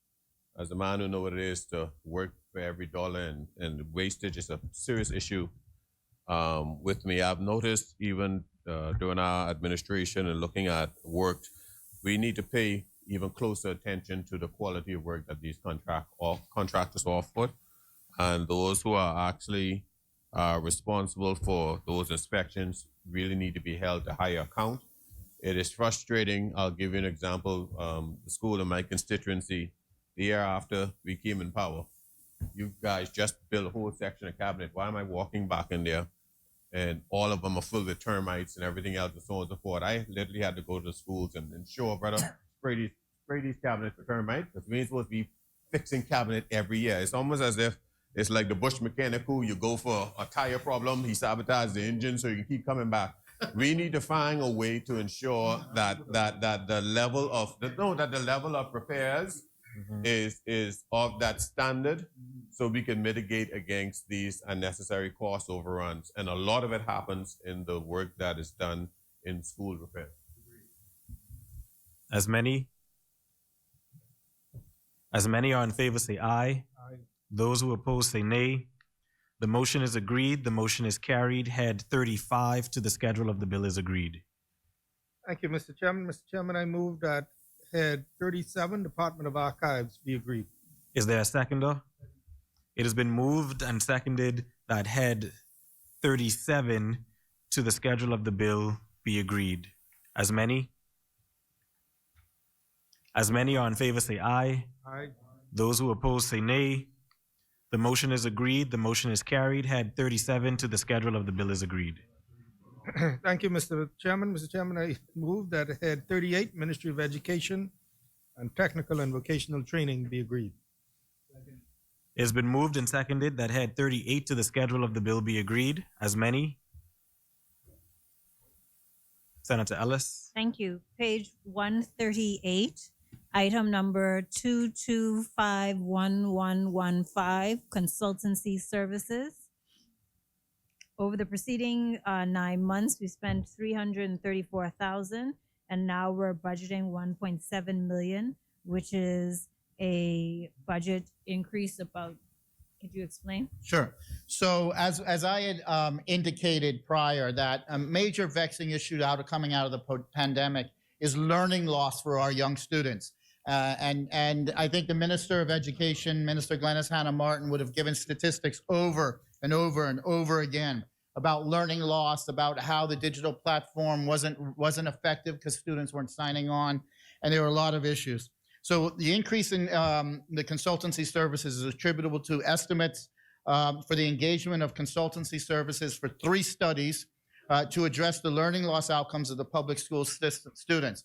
So we're going to engage professional studies to be done on our students to understand in the 2-year gap effectively of not being in school, what is the learning loss, where is it, where are the subject areas that are most affected, and where are the students' demographics that are most effective, so we can come up with a proper strategy to address the learning loss in our schools and our students. As many are in favor, say aye. As many are in favor, say aye. Aye. Those who oppose, say nay. The motion is agreed. The motion is carried. Head 38 to the schedule of the bill is agreed. Thank you, Madam President. Sorry, Mr. Chairman. Man, Thank you're you, all Mr. hungry. Chairman. Thank you, Mr. Chairman. Mr. Chairman, I move that head 40, Ministry of Transport and Housing, be agreed. Is there a seconder? Second. It has been moved and seconded that head 40 to the schedule of the bill is agreed. As many, Senator Ellis. Thank you. Page 134. The salary and contract workers, item 211102. July 21 to March 22, we only had 9,600, and the budget estimate is now 210. Can you give an explanation as to the increase? Yeah. So I think throughout the debate, it was acknowledged, and I think Senator Hanfield in his wrap-up or in his contribution acknowledged that the government's mindset, in order to be able to build enough housing, to bring affordable housing to the Bahamian people, are to engage in PPPs. When you do that, you do have some more administrative burden to be able to manage these processes. Again, remember, we're building houses. The former administration didn't build any. So when we do an aggressive campaign, we have to bring in expertise to be able to manage that. And these contract workers are funding increase to engage new staff with respect to these matters. Senator Ellis. Thank you. I can't recall off the top of my head whose contribution it was, but when they spoke with regard to the mail boat, they spoke about providing shelters so people could offload the mail boat under a covered area. And my question is, where is that in the Ministry of Transport and Housing budget, or is it someplace else? Yeah, check. We'll endeavor to find out where that line item is. As many. Senator Raming. Yeah, in line item number 2251-209 mail boats service contract. These are the contracts that's offered the mail boat across.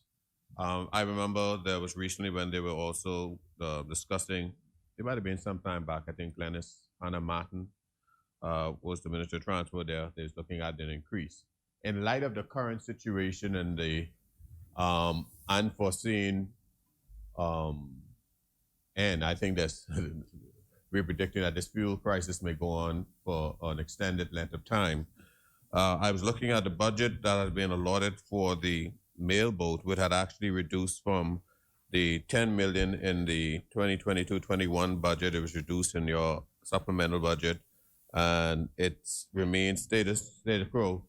Do you had you factored in the price of fuel and all the other costs that will be accrued by the mailboat service operators, which I think would impact their margins, and they would probably be seeking some consideration in that regard? Had that been factored into this? Well, since there's no increase, I wouldn't think it had been factored into this. That mailboat contracts are contracts in place for certain subsidies to certain routes. Yeah. Now, there has been consolidation in the mailboat industry. You would have seen, certain big players, acquiring small players and having some consolidation in the industry.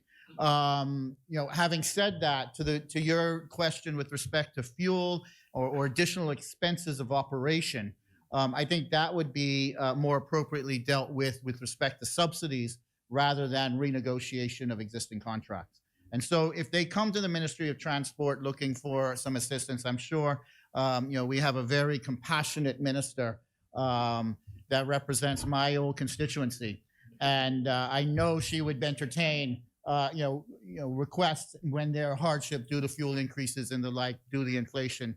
And, the minister to my left has always spoken in his contribution and otherwise, about how you reallocate assistance and provision for subsidies is a good way to do that.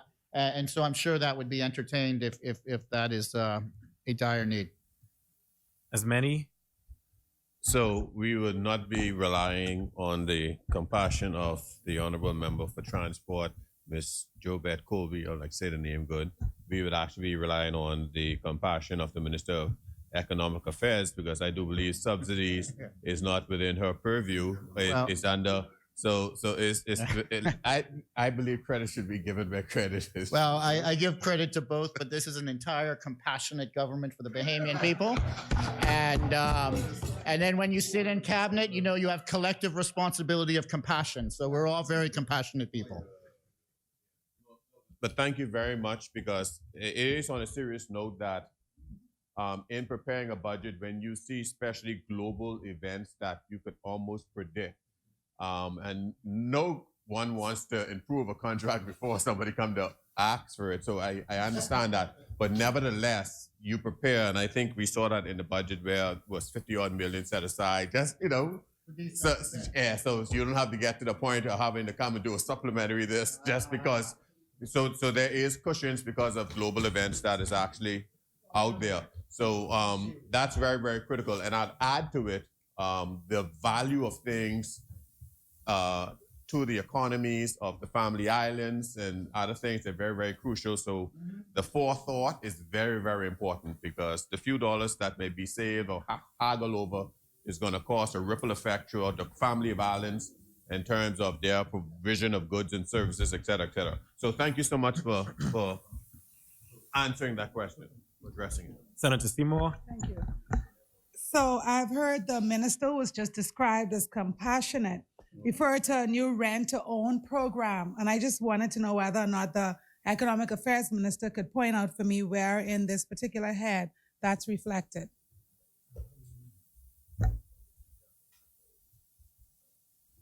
Yeah, the rent-to-own, no, we won't. The rent-to-own program would be a sort of, financing operation done by the mortgage corporation, where individuals would, that would be a financing transaction between them. So it wouldn't be reflected here in the budget. No. As many? As many are in favor say aye. Aye. Those who oppose say nay. The motion is agreed. The motion is carried. Head 40 to the schedule of the bill is agreed. Thank you, Mr. Chairman. Mr. Chairman, I move that head 43, Ministry of Social Services and Urban Development, be agreed. Is there a seconder? It has been moved and seconded that head 43 to the schedule of the bill be agreed. As many?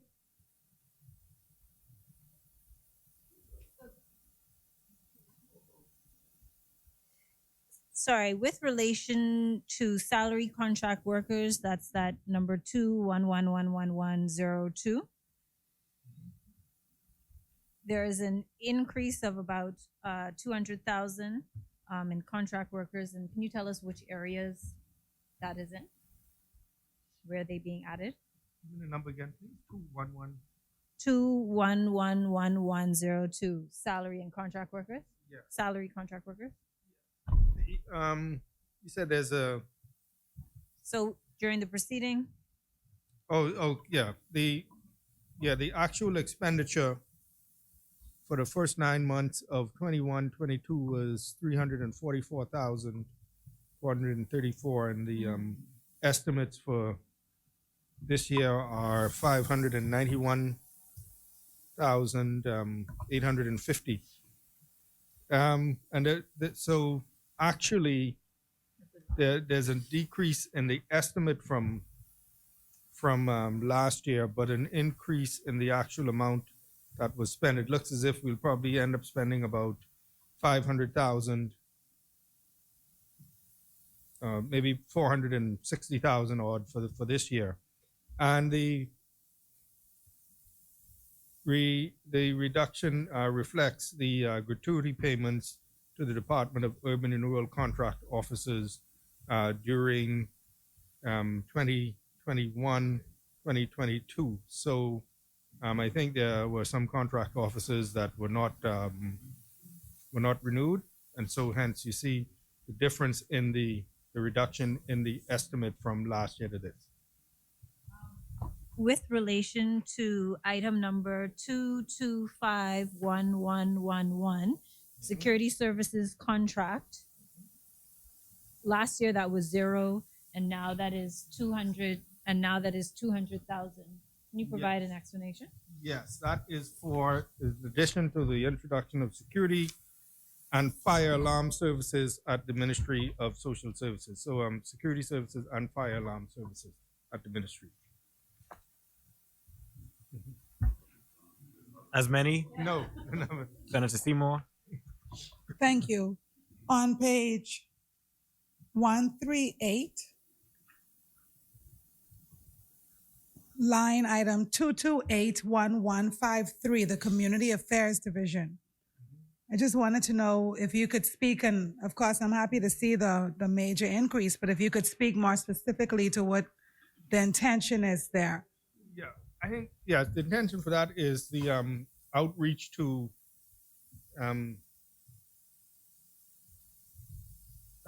the community, as it says, the within the Department of Social Services.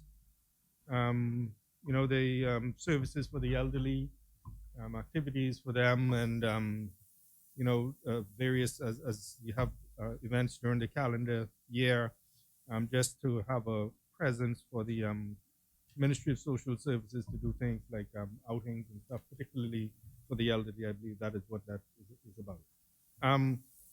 So it's a nice, and again, with all of these things, we look and like to see more of it, but I think it's good to have a nice doubling of the allocation. But that is for community outreach events. Yeah. Senator Hepburn? Senator, would that be for some of the activities that social services does, like the Commissioner's Status on Women? There are other outreach programs like back to school assistance and some of the stuff that they have at their halls. Would that be also included in there? Yes, that is correct. As many? Senator Seymour?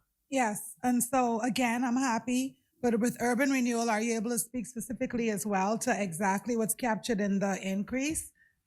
I know there are youth activities, small home repairs. Do you know exactly what the increase is going to be earmarked for? Can you repeat the line item? That's line item 2821424 on page 138. Okay. Yeah. The increase, it's an increase of about 500,000 on the budget from last year, and it looks at probably just under or just over $1 million on what was actually what will be spent this year. But the expansion of the urban renewal programs, particularly as well as the Providence and Grand Mahon, engagement of some additional staff, and as well the it's basically the expansion of their activities. There is the small home repair program as well, but I believe that is captured on the capital side. But this 500,000 increase is just to give more resources for additional community outreach in the community. Would it also be, Senator, for the increase of urban renewal offices in other constituencies where there weren't before?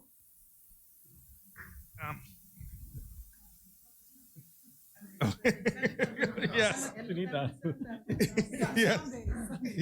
Yes. For the expansion of their activities, as you know, the program never died, but the program never completely died. But it is further expansion, basically expansion of the present. Yes. As many? Senator Seymour? So I want to commend the government for the increase on page 138, line 2821618, the increase to the National Commission for Persons with Disabilities. For me, it could never be enough, but I still would like to know if you could tell us a little bit more about what is planned to advance the cause for persons with disabilities in our community. I think, yes. First of all, what the government recognizes is sometimes these commissions and NGOs are better, well positioned to be able to deliver the assistance. So we give them the increased allocation. So it was budgeted the same last year, but looks like only about less than 100,000 would be spent this year.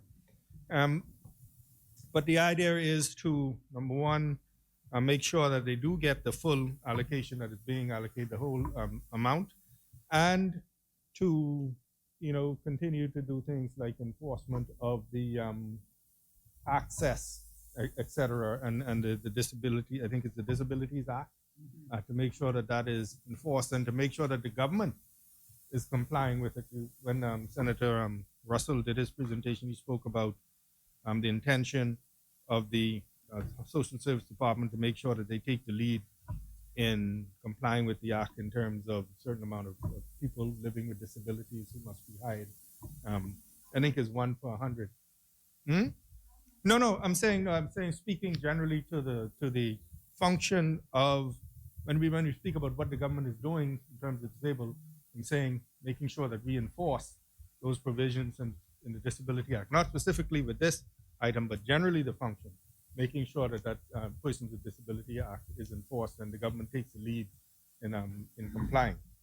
Senator Hepburn?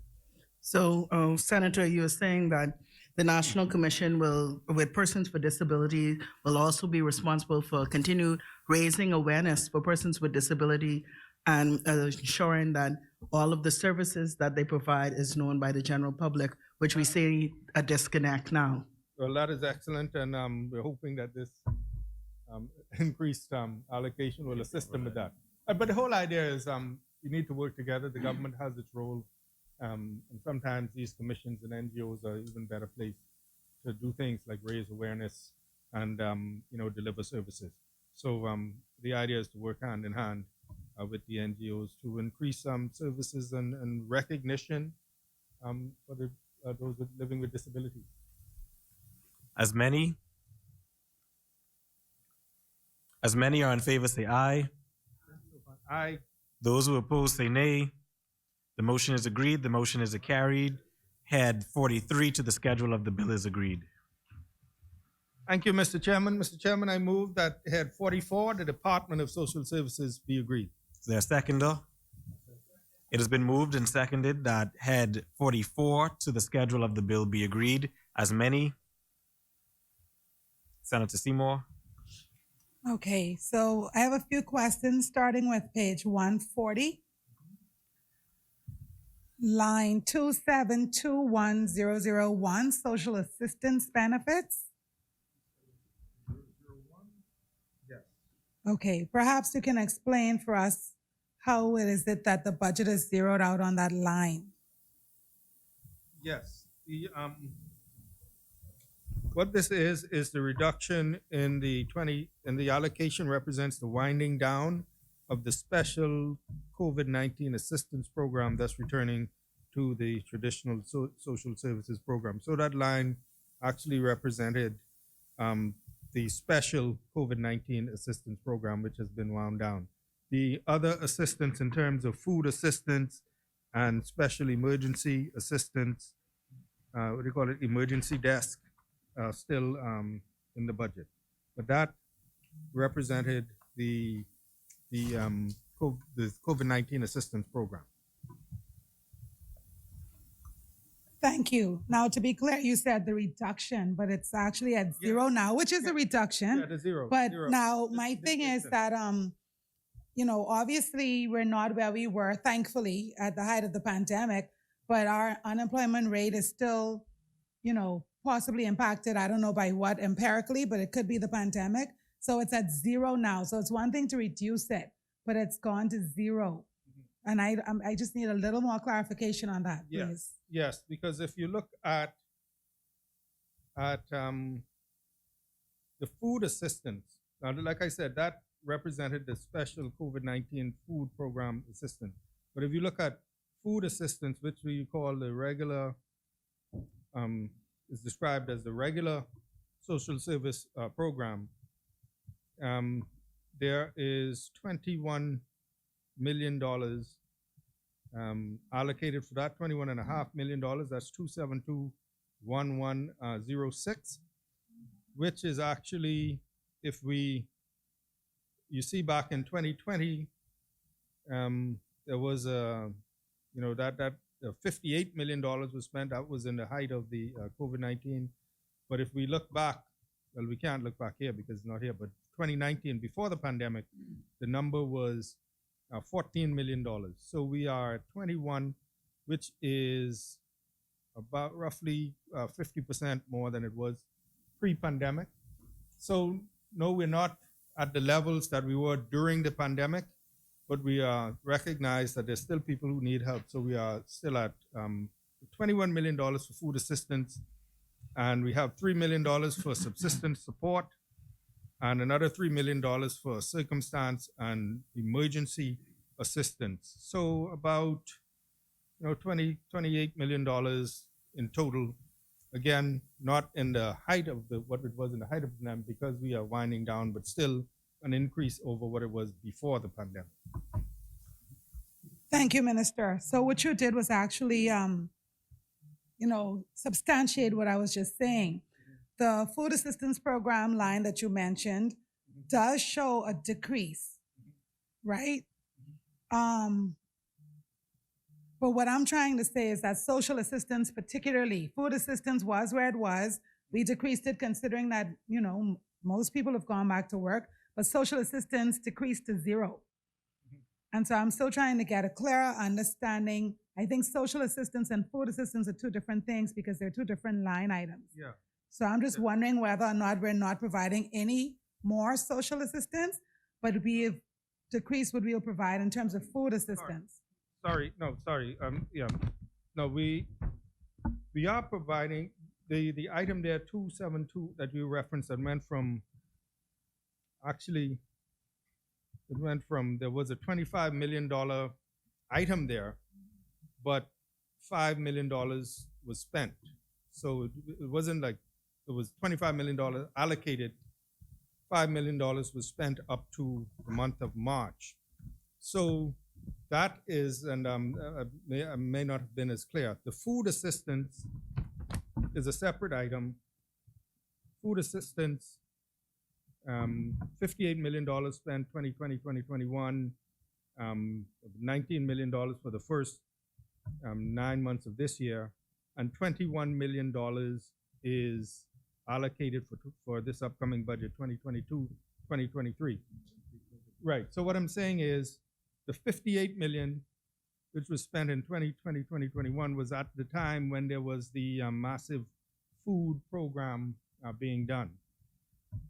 The 21, of course, that has been wound up, that food assistance program. And so going forward this year, we are allocating $21 million for food assistance, which is still $7 million more than it was before the pandemic. So yes, it's come down from where it was at the height of the pandemic. Yeah, that's food assistance. I'm sorry. Yeah, I'm trying to clear that up now. So that was food assistance. The other social assistance benefit that you spoke about, no, that's not food assistance. That was just other assistance that was given during the pandemic for individuals. Well, I'm sure someone can tell you they need it, but the reality is just as we had to put an end to the special unemployment program, we had to, wind up this special COVID assistance program. Yeah, this was a new line, and actually $25 million was allocated, but only $5 million was dispersed. And I think that was sort of like emergency cash payments for during the height of the pandemic when people would present themselves. But your point is taken in that, yes, the numbers have come down, but they are still more than what they were before the pandemic, and that is recognizing, yes, that some people, most people, well, a good amount of people, we think most people have gone back to work, but there's still a level of need, and that is why we have increased the amount from what it was pre-pandemic, recognizing that the pandemic was a special and unusual period over the last 2 years, which necessitated those high numbers in terms of food assistance. As many, Senator Seymour. Thank you. So I'm still on page 140. Now I'm at line 2721103, entitled Uniform Assistance. Yes. Now I know how expensive uniforms are. I have 3 children in school. So I'm just trying to understand, we've decreased based on what was allocated last year. And like I said, we're still, we still have a lot of the population impacted by unemployment. So could you explain the decrease in the uniform budget, please? Yes. Okay. Assistance. Yes, Senator. The reality is sometimes what happens is we make an allocation, and then the reality is that there's so much demand for it and so much money is spent. And then so in the subsequent budget, let's say, for example, if there's underspending, then you adjust the allocation. So, for example, with this, yes, $1.9 million was allocated last year, but only 190 up to the first 9 months, only 190,000 was spent. And so, right. And so what we have decided to do, there was no school, and so No physical. no physical, no in person. And so, but now we have allocated $800,000 for uniform assistance, and we believe that is adequate given the fact that it is more. Let's say 190,000 spent for the first 9 months of this fiscal year, which included extended periods of school closure. So we are actually increasing it from that amount that was spent, 190,000, up to 802.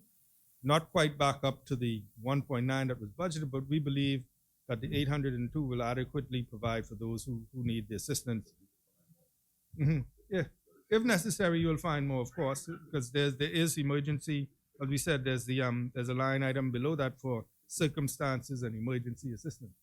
But the idea is that sometimes you allocate an amount. Let's say in this case 1.9, but you're only able to spend a certain amount. In this case, 190,000. Now, given this is a special circumstance because school was closed, and so you don't go back and allocate 250,000 because that was special, but you allocate 800.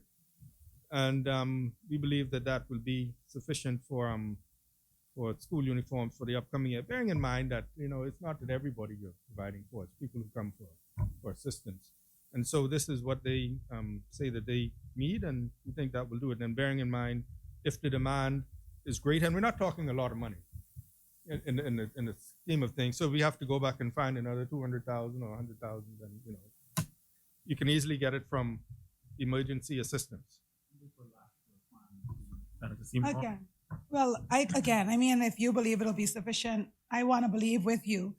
I just cannot benefit from the numbers, like view of the numbers from, say, 2018, 2019, and then to consider in there the cost of living increase and things like that, because without seeing what it was over time, it's difficult to understand. I know what you just explained, but with all the in-person school closure and stuff like that, to understand whether or not this 802,000 will be enough. Because like you said, you spent almost 200,000 for that period, and school may not have been fully opened. Now you're talking about fully open school, a whole year in persons, and then I don't know whether or not that's one uniform per family. So I just wondered how we arrived at this number. If you have any more input into how that number came Yeah, about. well, what happens is the Department of Social Services would give an indication of what they have provided in the past. Again, it's a very special time that we're trying to compare from the last 2 years when school, basically was out. But what we do is we would get the information from the department, who would say to us that, okay, given the fact that school is now reopening, and we look at what we did last year, which was about 200, maybe 210,000 for last year, that if you increase that by 600,000, then you should be able to, that should have factor in the fact that, okay, now school is opening, bearing in mind that there is a percentage, or there's a certain percentage of people who would come for a uniform assistance. But to answer the question where we get the number from, this would come from the department, who would say this is what we think we need. As many are in favor, say aye. Aye. Those who oppose, say nay. The motion is agreed. The motion is carried. Head 44 of the schedule to the bill is agreed. Thank you, Mr. Chairman. Mr. Chairman, I move that head 45, Department of Housing, be agreed. Is there a seconder? It has been moved and seconded that head 45 of the schedule to the bill be agreed. As many? Senator Ellis? Thank you. With relation to, again, that salary contract workers line item 211102, we're on page 142.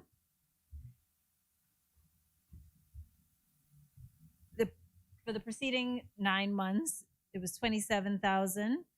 The budget estimate was 61,000, and now it's ballooned to 475,000. Can we get an explanation? Sure, absolutely. As you would know, this New Day government is committed to building more houses, and we have started in earnest. And you would also note that the prior administration didn't build any houses. So in building new houses, you need additional building inspectors.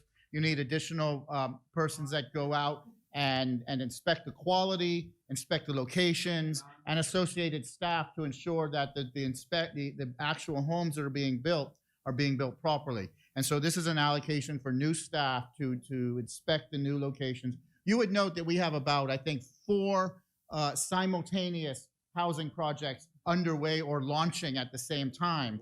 And when you're doing that many at the same time, well, I know we got one in Central Eleuthera, we have 2 in Nassau, we have 1 in Abaco, and we have one launching very soon in North Eleuthera. And then I think we're looking at launching in Grand Bahama too. So that's 7 simultaneous launches of affordable housing programs for Bahamians. When you launch 7 simultaneous programs, you need the associated staff to perform the inspections and to ensure that it's compliant with the building codes. And most of those will be coming under contract. So that's the allocation to support our aggressive affordable home building program. Senator Ellis? So are you saying, Mr. AG, that at the time that y'all built the subdivisions this year, you didn't have the necessary qualified professionals? No, that's not the case at all. We would have retained at the time we launched the single housing program, that Pinecrest subdivision, but now we would have. No. She asked during this fiscal year. During this fiscal year, you would have had a budget allocation to make those retentions, both in the global provisioning budget and the line item for the applicable department. What we're saying is we're moving from having launched 1 affordable housing program in Pinecrest to launching 7 simultaneous affordable housing programs across the archipelago, which requires the technical support in order to get it done, 1 expeditiously, but 2 in budget, and 3 in accordance with the building codes of the Bahamas. I mean, we would understand if your side wouldn't understand that. But this is what has to do when you're building affordable homes. Senator Ellis? Well, since we're talking about affordable homes, are all of the homes going to look the same? Will everybody be getting the same house? No, I think that's very clear. I mean, if you look at how the Minister of Housing would have explained at Carmichael, I think it's the Renaissance at Carmichael, the minister would have explained that there were single home houses going up, but also a vision to build condominiums as well. And so that would, by definition, say they're not all the same. So That's one of the 10. That's one of the 7. The chair recognizes Senator Hepburn. Senator Pender, does that also include where the minister met with persons with disabilities to assist with the type of construction of home they would need? No, you're absolutely correct. And when you build homes, and then you have to build homes for the disabled, and I'm sure Senator Seymour would appreciate this, that you have to do modifications and you have to do adjustments, both in design and build, and then in inspection, because you couldn't have wheelchair access ramps that are too high. They have to be in conformance with the code, and so you would need variations of inspectors on doing that. Yes. With relation to, page 142, 2112105, risk and hazard allowance. During the preceding 9 months, there was 17,000, and now the budget for this coming fiscal year is 15,000. Are we giving less allowance? We think that we have, given we're anticipating the next fiscal year, that will cover all necessary expenses.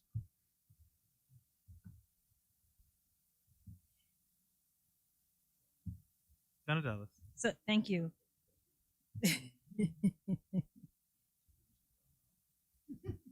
With relation to, Senator Ellis has the floor. thank you. With relation to 2251302, building maintenance. During the preceding 9 months, 78,000 was spent, and the estimate for this coming fiscal year is 350,000. Can you explain the increase? No. So, and then you would look on the expenditure of the prior fiscal year, and it was $332,000, right? So, we could look at different numbers, and they would tell a story. The government has to, and this is for the provision required to facilitate minor building maintenance and repairs to government rentals. So, one thing that we have to get away from is the government allowing its rentals and its occupants to be dilapidated, and allowing government employees to live in substandard homes. The government should not be a slumlord. And so we have to invest in the maintenance and upkeep and improvements of government rental buildings. One, that is the right thing to do. Two, you would not want to fall in default of your leases that you have in place. And so that's what that line item is for. Senator Ellis. Thank you. And the Sanitec maintenance contract 2251336. That's now $4,900. $5,000. I said $4,900. I mean, $4,900. well, clearly that's a new contract because Right. there wasn't any expenditure back, Yeah, before but on that. A contract for what? Which building? Well, I'll have to endeavor to find that specific out As many, for a $5,000 contract. as many, It's a funny bad. as many on favor say aye. Aye. Those who oppose say nay. The motion is agreed. The motion is carried. Head 45 of the schedule to the bill is agreed.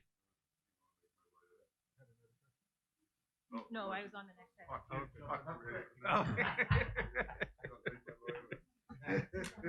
Thank you, Mr. Chairman. Mr. Chairman, I move that head 47, Ministry of Youth, Sports, and Culture be agreed. Is there a seconder? It has been moved and seconded that head 47 of the schedule to the bill be agreed. As many? Senator Ellis. Thank you. With relation to page 145, item number 2251128, fees and other charges, that the now budget allocation is 1.2 million. Can you give an explanation? Absolutely. You would have noted the commitment that the Minister of Youth, Sports, and Culture, Minister Boleg, made to bringing Junkanoo back. And I know you are a Junkanoo fan. Bringing it back. So this increase provides for the National Junkanoo Festival, the Youth Month, and the National Cultural Art Festival. The government is very serious in investing in the orange economy and the culture and cultural enhancement of our people and our nation by and large. And this line item is proof we put proof in the pudding that we are investing in the orange economy. We value our culture. Now, I would understand that when you would not fully support that. You had a problem with investing in our 50th anniversary as a sovereign nation, something we should pound our chest about. But I know you have no problem investing in Junkanoo because I know you're a Junkanooer. And so that's what that line item is for. Senator Ellis. Never mind the fact that was inaccurate. Item number 2281149, the National Youth Policy. Yes. Can you repeat the line item? Page, yeah, but he doesn't have that page. 2281149, National Youth Policy. It's now increased to 76,000.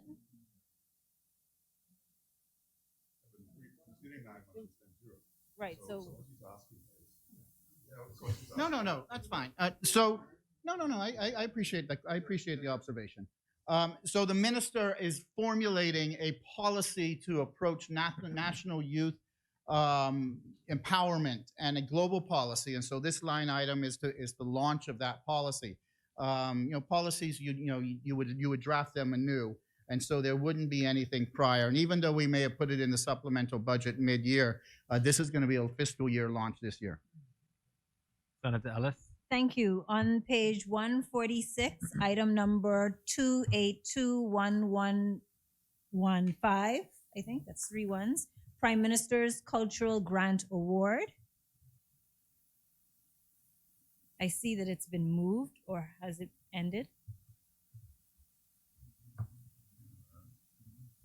I will endeavor to get that. Okay. The With- chair. Get it right. You have I just have one the more. chair recognizes Senator Seymour.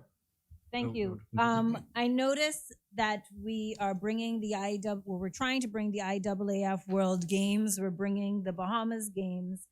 And there's been about a 1 million, not quite, about 500,000 increase to the National Sports Authority.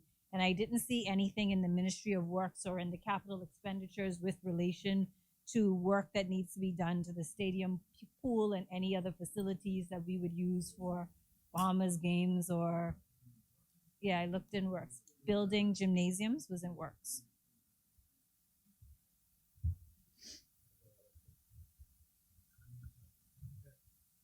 Just give me a second while I look at the capital.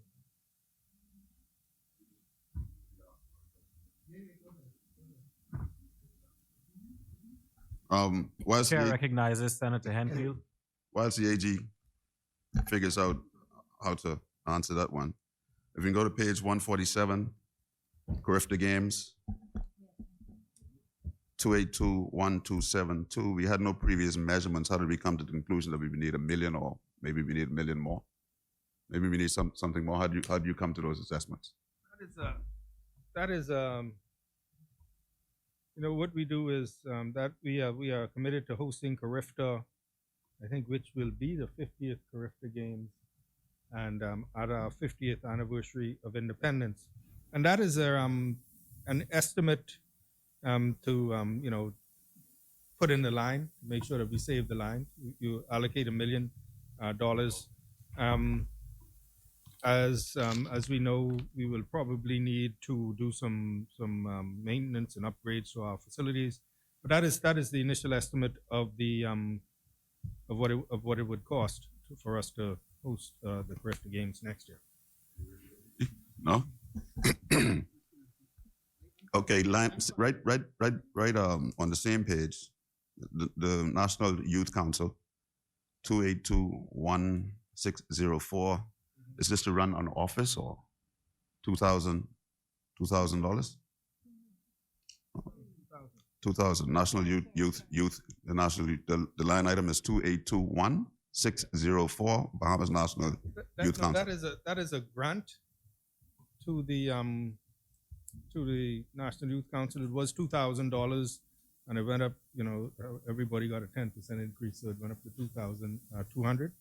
That is a grant to the National Youth Council to assist them. The chair recognizes Senator Seymour. Thank you, Chair. On page 145, line item 2241217, construction materials and parts. It's gone from, Can you repeat the line item again? it's construction materials and parts 2241217.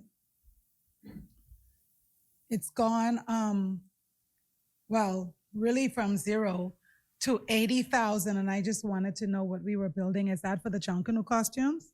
No, that is, you know, there, I believe, well, there's some, in terms of materials, there's some work that if you pass the softball complex there, we're hosting the Babe Ruth, I think it is, the mini, what do you call it? League. The Little League. So there's, you know, repairs in terms of the fields and putting in fill and repairing the dugouts, etc. And I think that is what that has to deal with. And just as a follow-up with respect to renovations in our athletic facilities, in the capital budget under the Ministry of Works, line 3111207 under building maintenance, there's an allocation of $16.5 million, of which part of that is for renovations of the Thomas A. Robinson Stadium. And in the capital budget under the Ministry of Works at 3111307 on the road repairs and maintenance, there's a $28 million allocation for a number of items, which would include athletic field in Moores Island. You know, as we say, we're gonna host these things throughout the archipelago. Senator Ellis. Were you able to find out where the Prime Minister's Cultural Grant Award went? Okay, while you're waiting for that, if we stick to page one, thank you, Mr. Chair, I'm sorry. If we stick to page 145, the job readiness program, does this account for what? I mean, it's just the line item is job readiness program 2281164. We spent 6,000. I know we were in lockdown and stuff, so, and now you're projecting 40,000.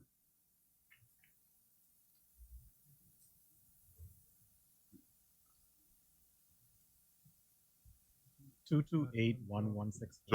readiness. Job ready. Oh, ready. I'm sorry. I said readiness. I'm sorry. No. I'm sorry. It's as you say. We were in lockdown, and the you know, now it's opening back up. This is one of those things where throughout the budget items to assist particularly young people in training, getting ready for the job market. So as we open up and more people go back to work, we increase the allocation to 40,000, which we intend to spend. Yeah, so it is due to the fact that, you know, a year ago, because of lockdown, we only spent 1,400. Economy's open back up, increase the allocation to 40 to assist people in getting ready for the job market, training, resume preparation, soft skills, that sort of thing.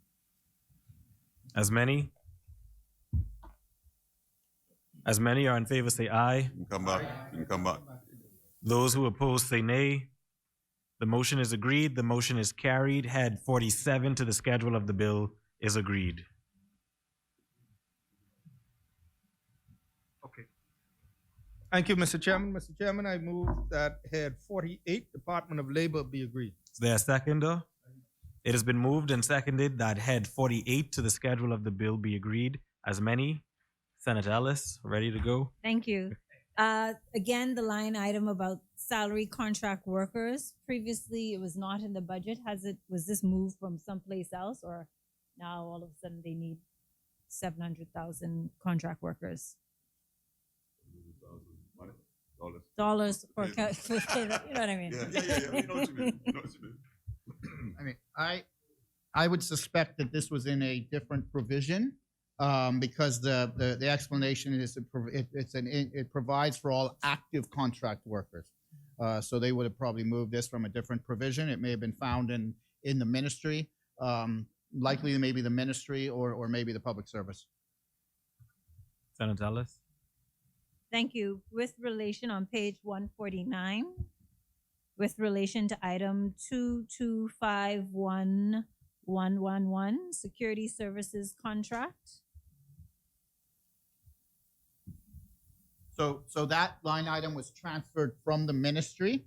So it was bifurcated between the ministry and the department, and that's been transferred from the ministry, so aggregated in one, and that's the reason for the increase. As many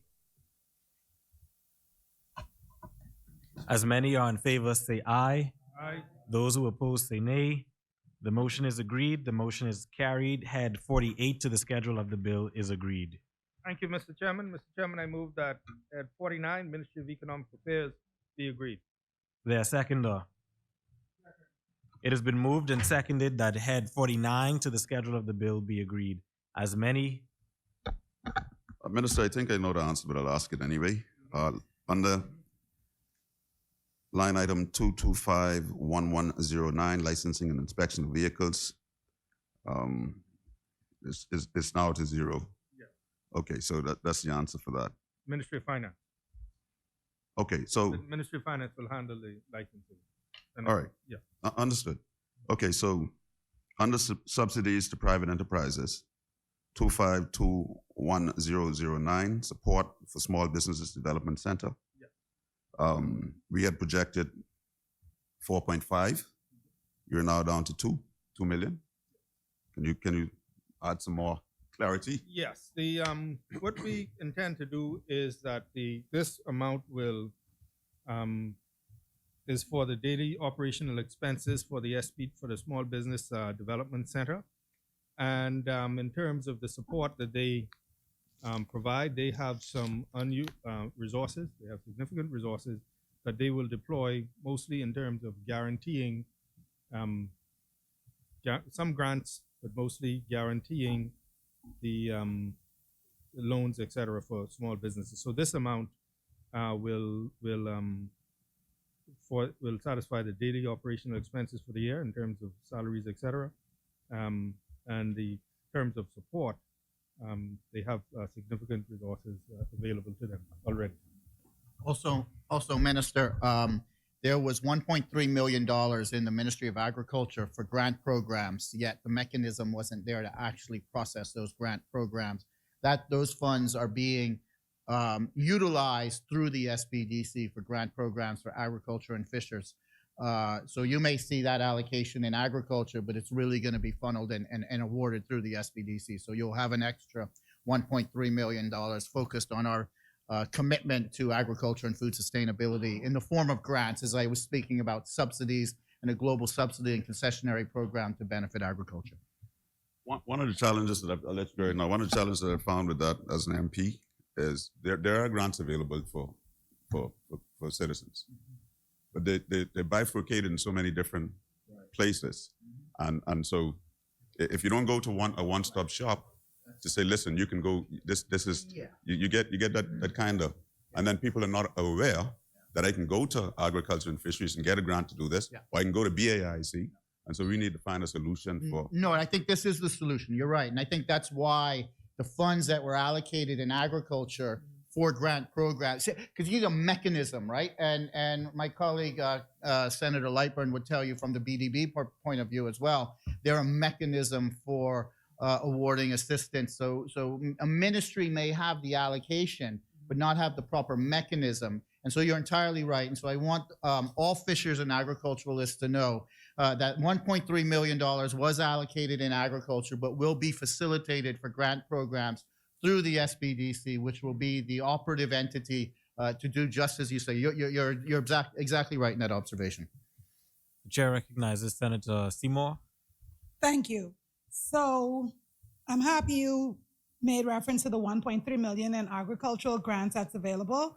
But even if we put the 1.3 million and we tap it on the 2 million, it still appears to me that spending on small businesses is down over what was allocated in the previous year. And if I'm not mistaken, someone rose on a point of order when I was speaking and said that there was 5 million, if I remember that number correctly, altogether, and that small business investment was not down. Oh, 50. So if someone can help me Yes.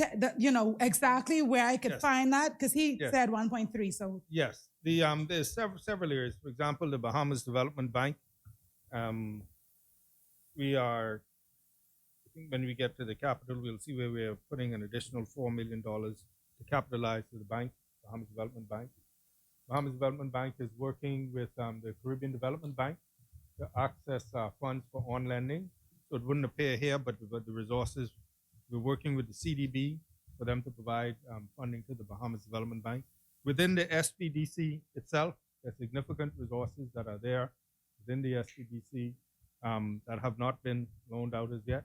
And so we will use that.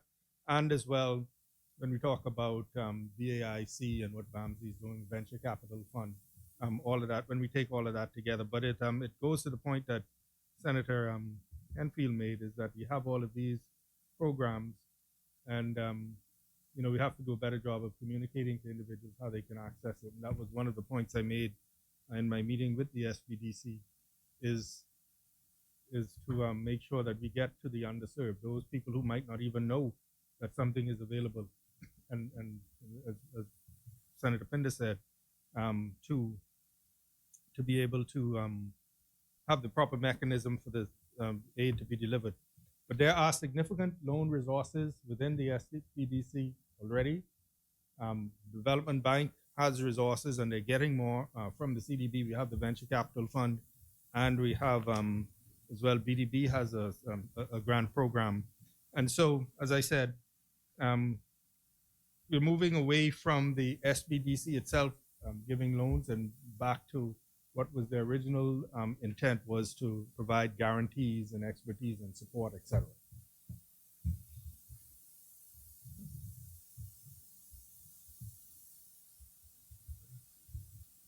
As many are in favor say aye. Those who oppose say nay. The motion is agreed. The motion is carried. Head 49 to the schedule of the bill is agreed. Thank you, Mr. Chairman. Mr. Chairman, I move that head 51, Post Office Department, be agreed. Is there a seconder?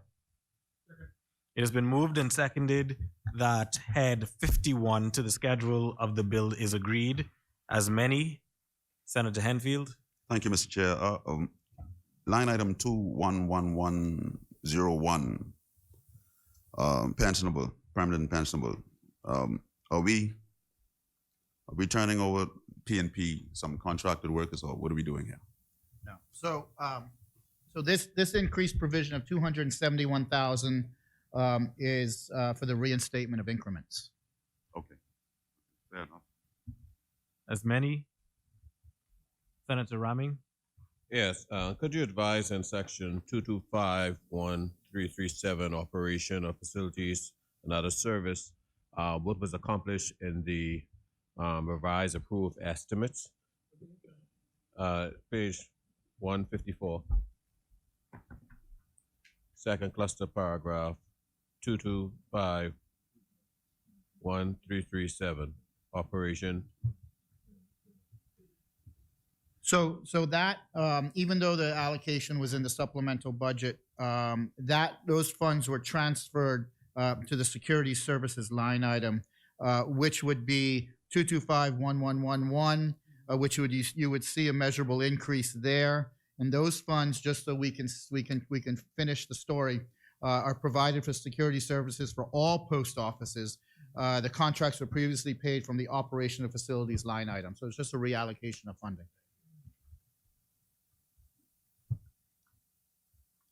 Senator Ellis. Thank you. Just above that line item 2251302, building maintenance. Is there a particular project which caused this increase? So this is a maintenance and minor repair line item, and this is repairs to the sub office in New Providence and the Family Islands. As many are in favor say aye. Aye. Those who oppose say nay. The motion is agreed. The motion is carried. Head 51 to the schedule of the bill is agreed.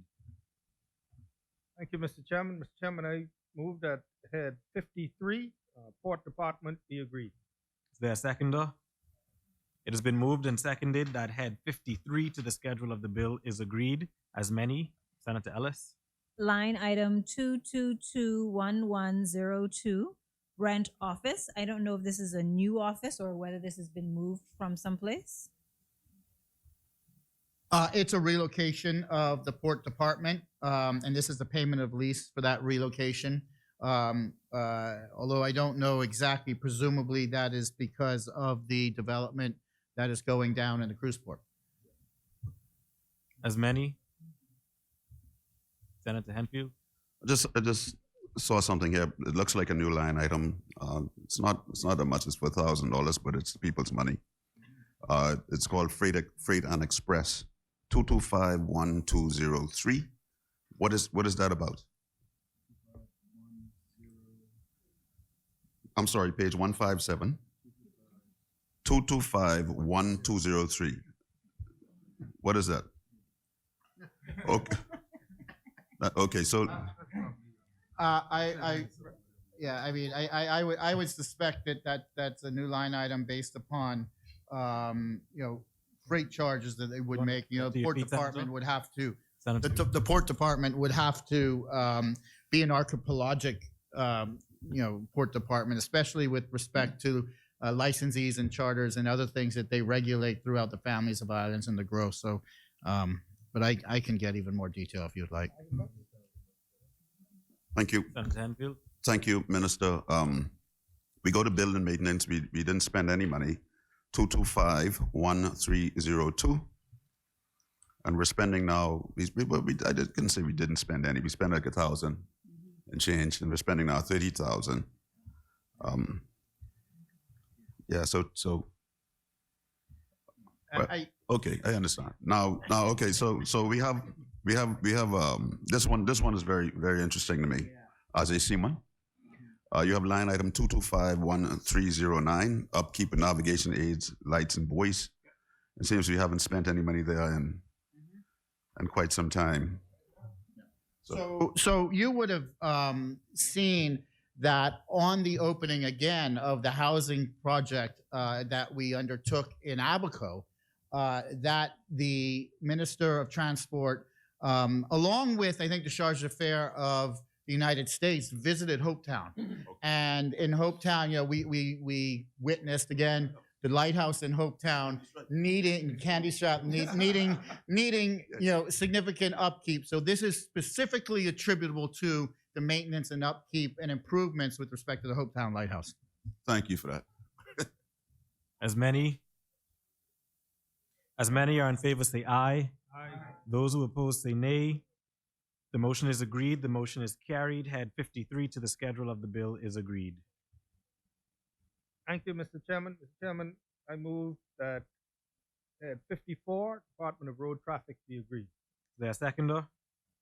It has been moved and seconded that head 54 to the schedule of the bill be agreed. As many, Senator Ellis. Thank you, Mr. Vice President. Again, salary contract workers 2111102.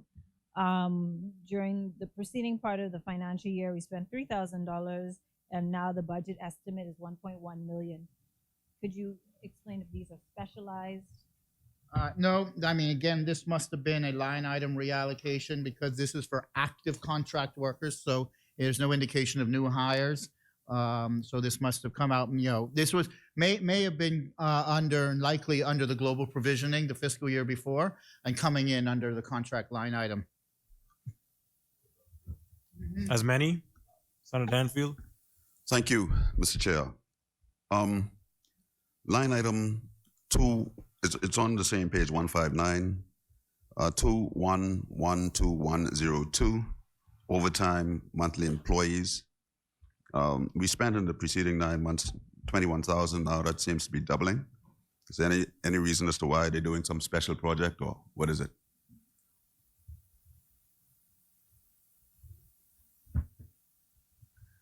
I don't have any reference to any special project other than the year before the allocation that was actually spent was 38,000. The 21,000 you reference is a 9-month allocation.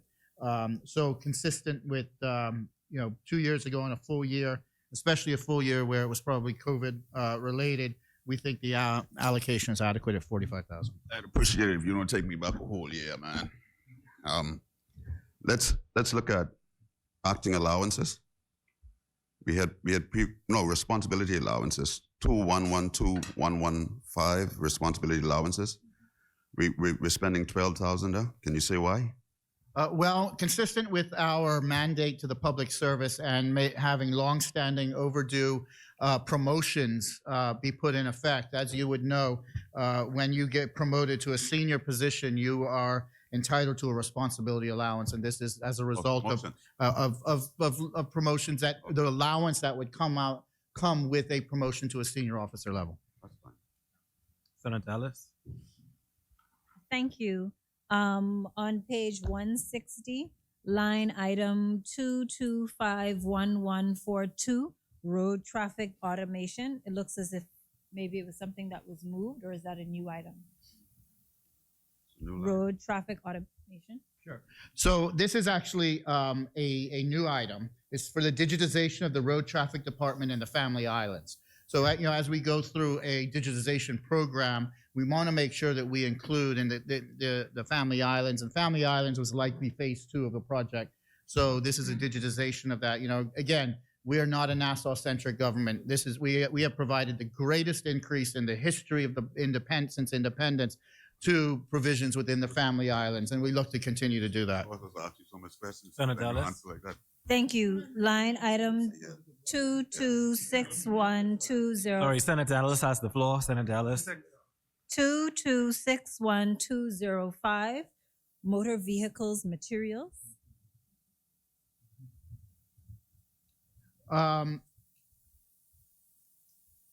This is 205, right? Motor vehicle materials. These are funds to purchase consumables for the operation of the department, such as licensing material. So, pardon me? The stickers and those types of things, yeah. Previously, that was in the Ministry of Works, so it is a reallocation of the line item. As many. Senator Henfield. It's just one that I see here. Building maintenance, line item 2251302. We've increased it marginally, not much. We spent in the last cycle 6,007. We're spending 15,200, which we had projected. But can you share which building we're maintaining with this? 2251302.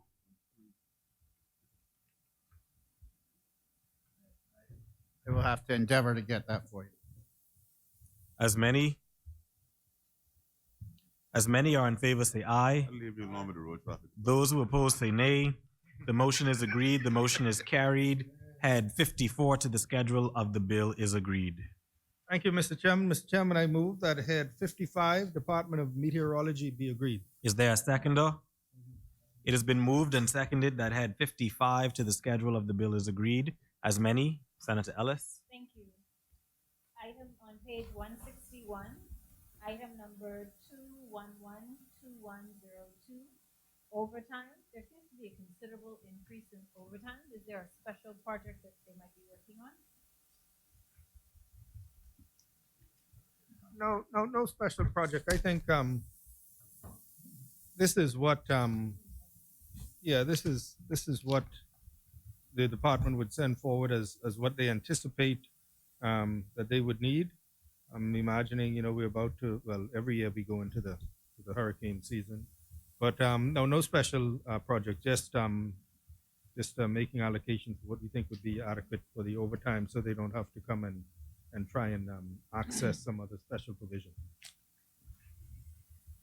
Item on page 162, item number 2251351, maintenance of radar and AWOS. Previously, we had spent 58,000. I'm wondering if the equipment now it's 607,000. Is it specific repair? Yeah, so there are 7 additional radars that require maintenance. Maintenance for 7 additional radars. So we are investing in radars, especially with airport improvement projects, and that's for maintenance for 7 additional radars. Are we not, this is a follow-up to that, are we not able to utilize some of the funding from the overflight? Can you say whether or not we can finagle that to get, because it's all included in that big ambit? Yeah, I mean, we'll look into that. As you rightfully or know and point out, those are specific allocations of what you can use the overflight fees for because of ICAO and the FAA restrictions on that. But we'll look at that to see if that can be an allocation for that. As many are in favor, say aye. Aye. Those who oppose, say nay. The motion is agreed. The motion is carried. Head 55 to the schedule of the bill is agreed. Thank you, Mr. Chairman. Mr. Chairman, I move that Head 56, Ministry of Agriculture, Marine Resources, and Family Island Affairs be agreed. Is there a seconder? Second. It has been moved and seconded that Head 56 to the schedule of the bill is agreed. As many, Senator Ellis.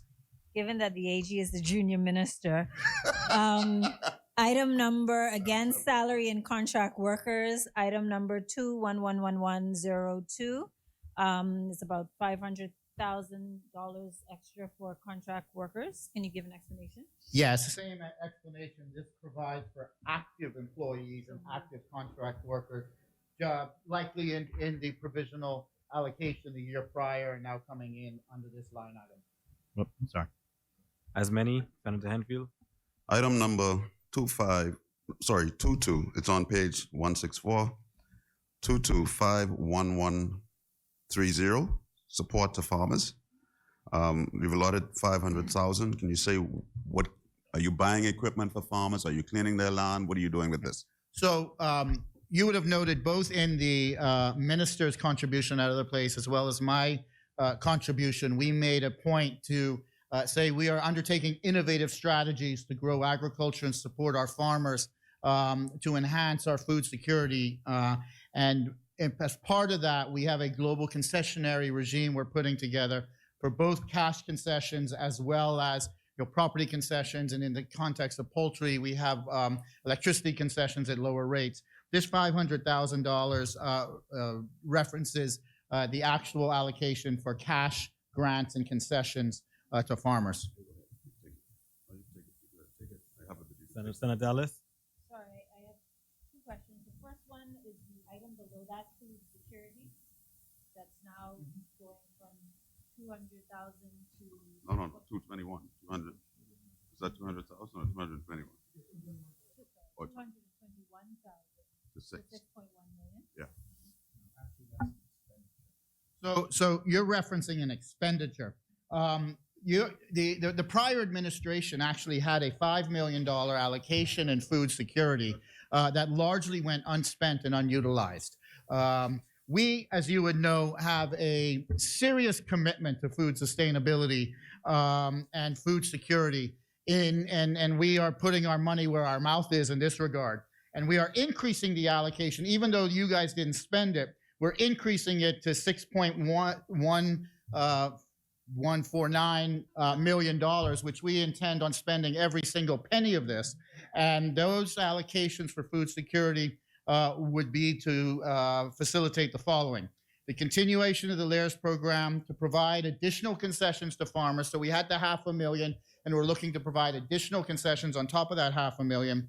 Engage technical skills for fishing and farming. We want to have a framework, and I alluded to this in the National Infrastructure Fund, for aquaculture, mariculture, and to be able to bring technology to our farmers and fishers. For for too long we've been solely a pothole farming jurisdiction, and we're looking to bring greenhouses and aquaculture and mariculture and hydroponics skill sets to our farmers, and that requires an investment. We want to train people on the construction of fish pots.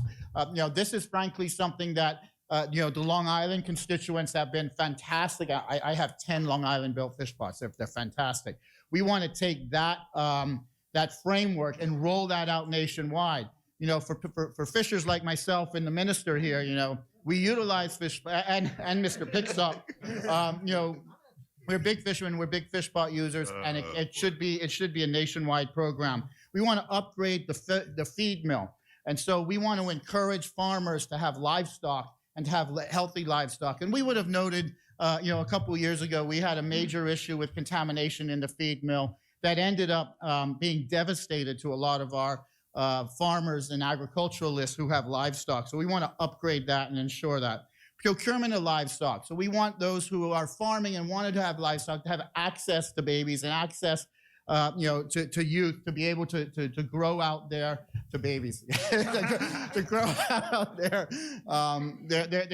framework. We want to see, for instance, an increase in swine farming. That's very important, and so we want to help our farmers be able to restock that.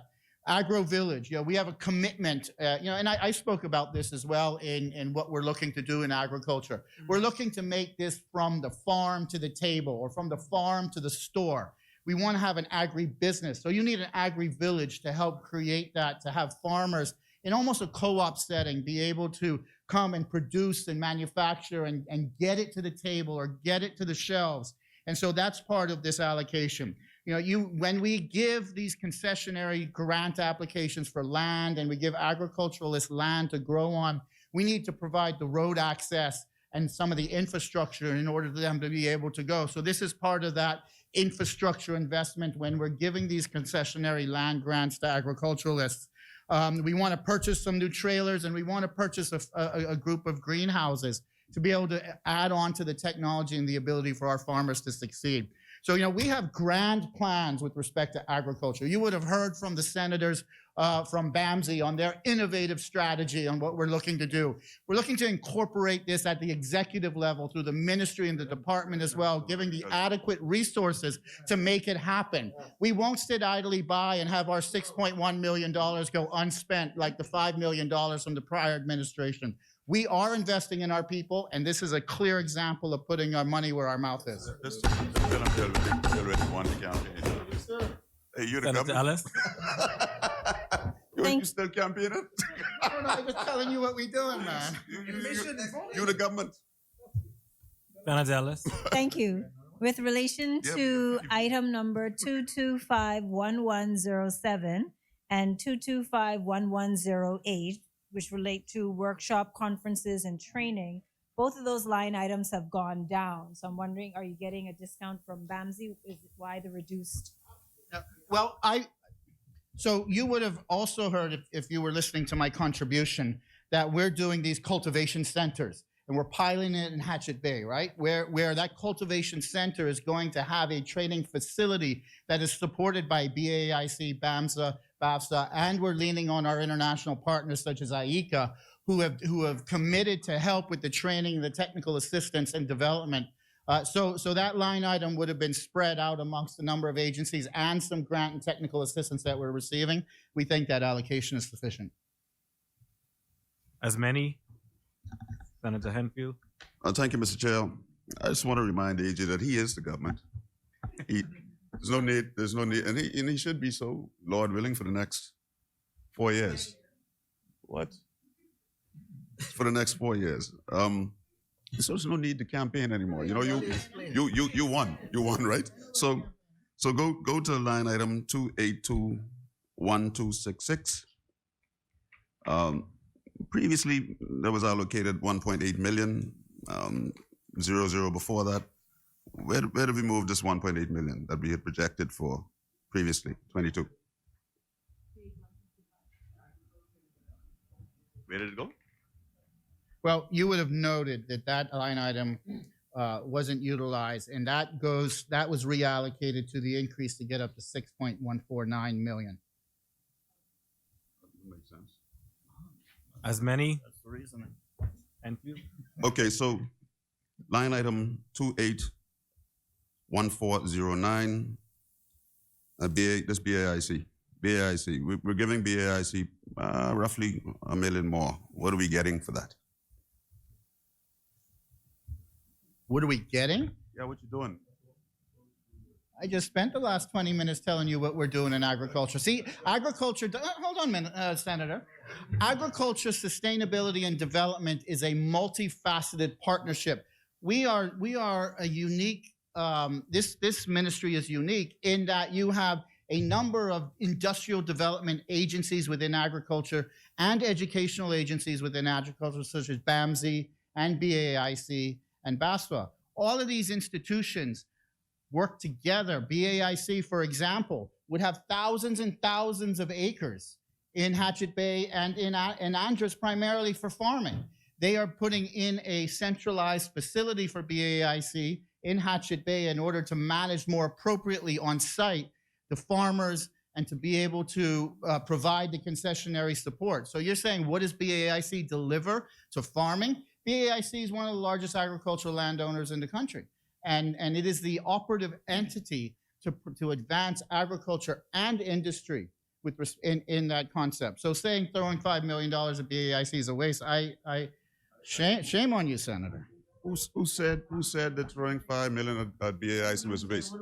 No, what I'm asking you is, what do farmers expect to get from you through BAIC with this money? That's all I'm asking. No, don't worry about me, Tell the farmers what they're going to get, and calm down, man. Relax. Calm down. Listen, I am very calm. But I haven't seen this innovation and revolution in policy and agriculture in decades in this country, and that gets me excited.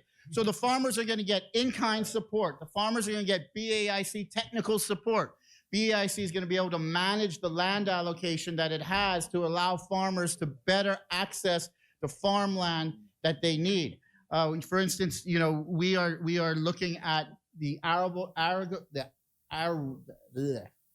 land that got water in Hatchet Bay, because some of the land is more for industrial use, and some of the land is more for farming use. And so you need to be able to do the studies on the land to be able to properly allocate for the maximum benefit. So this $5 million is going into all of that in order to create a framework for our farmers to succeed. Thank you very much. I know we can use some of that now because you have a wonderful BAIC office. This is an easy one. Mm-hmm. In fact, I don't think the allotment is enough, but I feel as an island boy, I have to ask you this. Line item 2821626. It's contribution to homecoming. And I realized when I looked at this and I saw Nassau, I saw New Providence, and I started thinking where you have homecomings in New Providence. There's Fox Hill, there's Gambia, and maybe one or two other places that I didn't think about, right? I'm just wondering if 100,000. Yes, because it's for New Providence and the Family Islands, and the Family Islands are now, everybody trying to rear up to get their little homecomings going. We notice how they make a little money locally. I mean, it's just a curious question.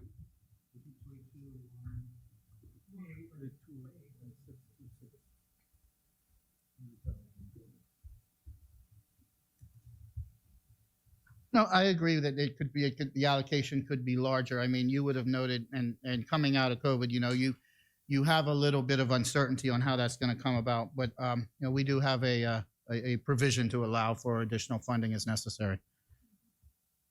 Good, thanks. Then you answer. As many are in favor, say aye. Aye. Those who oppose, say nay. The motion is agreed. The motion is carried. Head 56 of the schedule to the bill is agreed.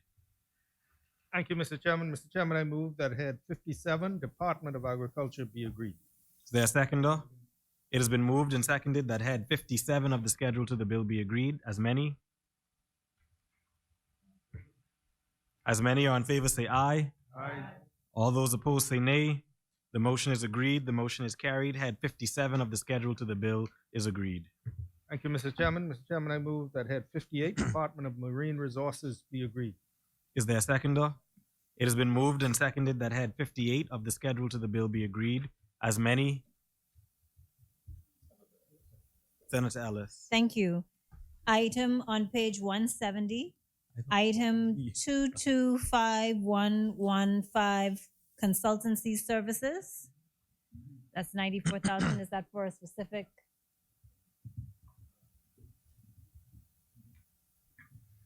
Thank you. Yeah, consultancy services, the allocation is 94,997. I don't know why they didn't just go to 95,000. This is for disease control project, tissue loss disease for the coral project, spiny coral tissue disease. biological data collection, data monitoring to report for fisheries. So it's mostly kind of research activities that are underway for those specific activities. And could you also give us the research activities for the head below that? 2251125. That's the 92,600. I'll have to get that for you. As many as many are in favor say aye. Those who oppose say nay. The motion is agreed. The motion is carried. Head 58 of the schedule to the bill is agreed. Thank you, Mr. Chairman. Mr. Chairman, I move that head 60, Ministry of Health and Wellness, be agreed.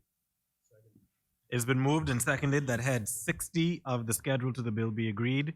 As many, Senator Henfield. Line item 211102, salary and contract workers. Who are we hiring?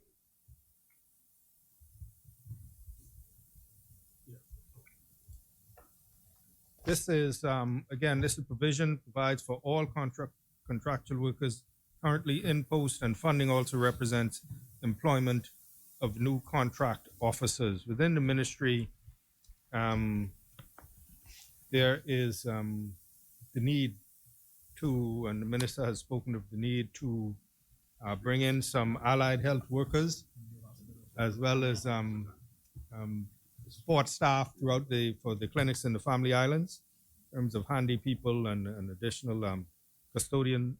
So this will contractual increases for the engagement of additional workers to work at the health facilities throughout the islands. Thank you, Minister. Sorry.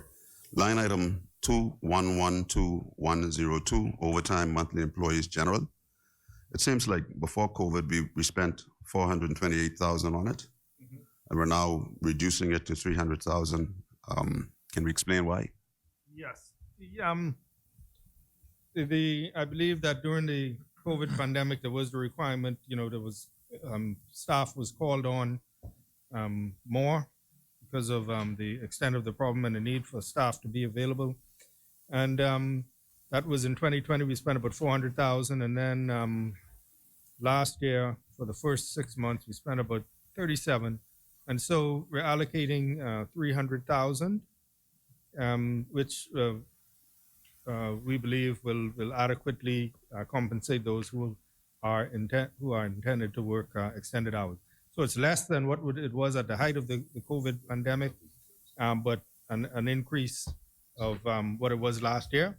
And this is what they think that they would need for those who have to work overtime. As many? Yeah. Well, Senator Ellis? Thank you. Item number 2251115, consultancy services. Can you give us what those consultancy services are? 225. Page 172. Can you repeat the line items? 2251115. Sure, absolutely. You would note that during the crisis, we brought in Cuban nurses to assist, 50 Cuban nurses. This is for additional funding for compensation, accommodation, meals, and transportation for those nurses that are engaged for this budget year. They were engaged at a salary of $30,000 per annum. The allocation also provides for compensations of a journalist, a graphic artist, and allowance for the director of communications. It's very important that we have an ability to have proper public engagement with respect to health matters, and a continuation of that engagement as we still look to bolster up the vaccination status of Bahamians. And so we have an aggressive PR campaign in that to increase. And I plead all of our fellow citizens, please get vaccinated. It is the way out of this, and it's the way to normalcy. And allocation also provides medication for the Monroe children and payment to the Healthy Bahamas Coalition. thank you, Minister. We had quite a bit of discussion about this line item here, 2251123, catastrophic healthcare and services. How does a Bahamian qualify to receive these services? Well, I spoke to the minister. I know the minister is putting in a proper framework in order to be able to have this. As you see, it's the new line item. It's a new policy initiative in an upcoming fiscal year. And to be able to have a centralized point of application and consideration. He would have done this with respect to when we transitioned out of the emergency orders for COVID matters into the new framework under the Health Services Act, and have an independent board of doctors who give scientific advice. It's going to be a kind of similar framework with respect to that, and I'm sure there'll be a launch with respect to advising the public on how they access and how they apply for this assistance. It's not anything nefarious, and it's certainly not going to be run in a political fashion. No. I wasn't. No, Yeah. and that's not to you. That I know that was raised in the other place, and I just wanted to put that on the record.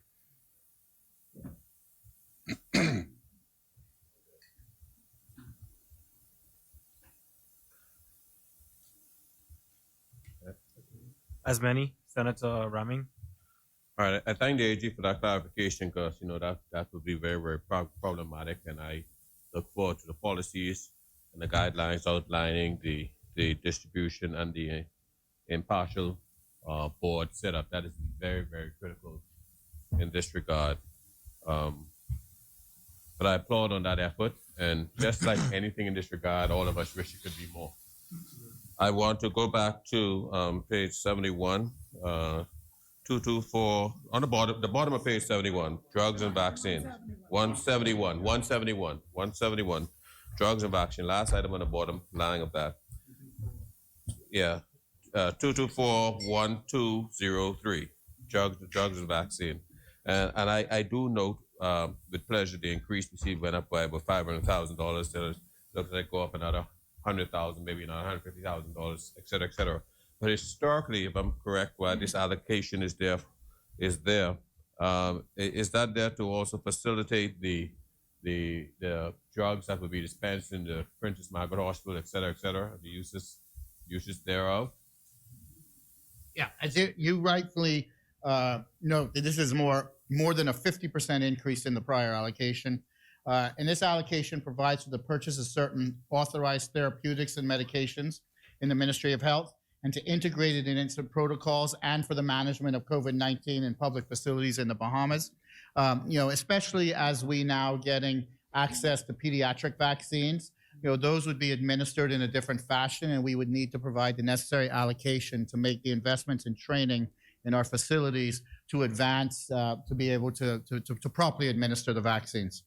Yeah, that's good, because I wanted that clarification, because I was going to speak to the need being justified with the pediatric vaccines and et cetera, so forth that's coming out as related to that. But when we start putting the administration and certain other things that will naturally go along with it, then the 50% increase start to look like, okay. So you know how these things go. You allocate 50, it's not all going to go to drugs, it's going to go through all the other things needed to make it happen. And so in that instance, it causes me to have to think about some of the other shortfalls that we've been having. Historically, in Princess Margaret Hospital, running out of drugs has been a plague throughout the system and the network. And we suffer from a problem, not only COVID fatigue, but COVID fatigue in the medical sense. Let me give you an example. It has taken so much priority that it caused us to fall short of some of the things that we have now taken for granted. We had done well in reducing measles, mumps, rubella. In some instances, we wiped it out. But because of our fight against COVID right now, we find ourselves at a 70% rate of vaccination when it comes down to measles and so on and so forth. We've never been that way before. And, even during our administration, there had been a few outbreaks. And that's very, very contagious. So I'm saying that to stress that actually we probably need a bit more. It's easy to be blinded by what we just came through, but we don't want to fall back behind where access to hospital clinics and, obviously the medical services had naturally been impacted by COVID. So a lot of persons children hadn't gotten their vaccinations and so on and so forth. So I would hope that Minister Dowell has created some sort of plan or program for us to keep up with the norm as we battle these current situation. And I think that the budget, although it is an increase, we may need much more in this regard. As many are in favor, say aye. Aye. Those who oppose, say nay. The motion is agreed. The motion is carried. Head 60 of the schedule to the bill is agreed. Thank you, Mr. Chairman. Mr. Chairman, I move that head 65, Department of Environmental Health Services, be agreed. Is there a seconder? It has been moved and seconded that head 65 of the schedule to the bill be agreed. As many? Senator Ellis? Thank you. Just one question with relation to this head from me. With relation to item number 2251199, other services, I see that it is now 3.2 million. Can you just give us an explanation as to what that applies to? So that line item applies to the removal of bulk waste in the country. And so that line item is to cover existing contracts to facilitate the removal of bulk waste in New Providence and the Family Islands during this fiscal year. As many? Senator Enfield? Thank you very much, Mr. Chair. Line item 2251115, consultancy services. We spent in the last 9 months 13 million. We're moving that. Looks like about, is that 5 million? So this line item is for to fund the contract for the New Providence Ecology Park. And we think that based upon the historical expenditure that budgetary amount is sufficient. As many? Senator Enfield? This is not that much. I mean, well, it is. It is. If line item 2251330, upkeep and maintenance of instruments and apparatus. In the last 9 months, we spent just under 3,000. We're now spending 50,000. 2251330. I'll have to get back to you on that line item. Going back to the New Providence Ecology Park, that's the Nassau landfill, just so we know what that is. Senator Enfield? Thank you very much, Minister. Line item 2251337, operation of facilities and other services. There's quite a little bit of increase there, looks like. It was 12.5. We're now spending 19.8. So, we have traditionally had a vexing problem with garbage collection services throughout the country. So this line item is with respect to the allocation for contractual obligations for garbage collection services in Nassau and throughout the Family Islands. To try to put a little bit more money behind it to try to get more timely response. And we all know it's been a vexing issue for many years on timely collection of garbage. And so this is to finance those contractual obligations to do that. So you've actually expanded the pickups and Family Islands as well? Yes. Or just here in New Providence? Well, in the Family Islands where central government provides that allocation, you would know in certain Family Islands, local council is responsible for garbage collection. I know. Yeah. So, but there are some islands where that's financed through central government on the collection of garbage in the Family Islands. As many? Senator Seymour? I just wanted, further to that same point, to go on record as saying that under the last administration, my neighborhood enjoyed twice weekly collection on time. I could set my clock by them. Recently, that has not been our experience, and I've also heard some public feedback that has not been the experience of other neighborhoods. And so, of course, for me, I enjoyed the contractors, whoever they were, and for whatever reason they were changed. I don't know if it had anything to do with the election, but what I want to say is that you talk about expanding it. So now should I be looking forward to 3 times a week? Because now we might get once a week and we don't know what day. So we've, really deteriorated.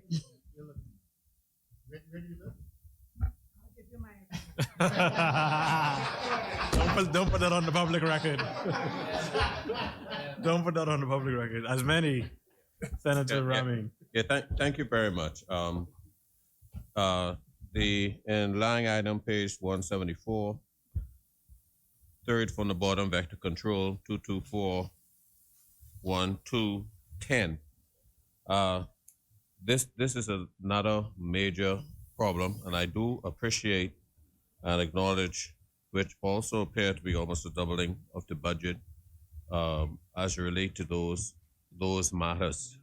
From experience in being a member part of Pinewood, I visit a lot of government agencies on a consistent basis trying to get services for the community. And I find the hands-on approach tend to work better.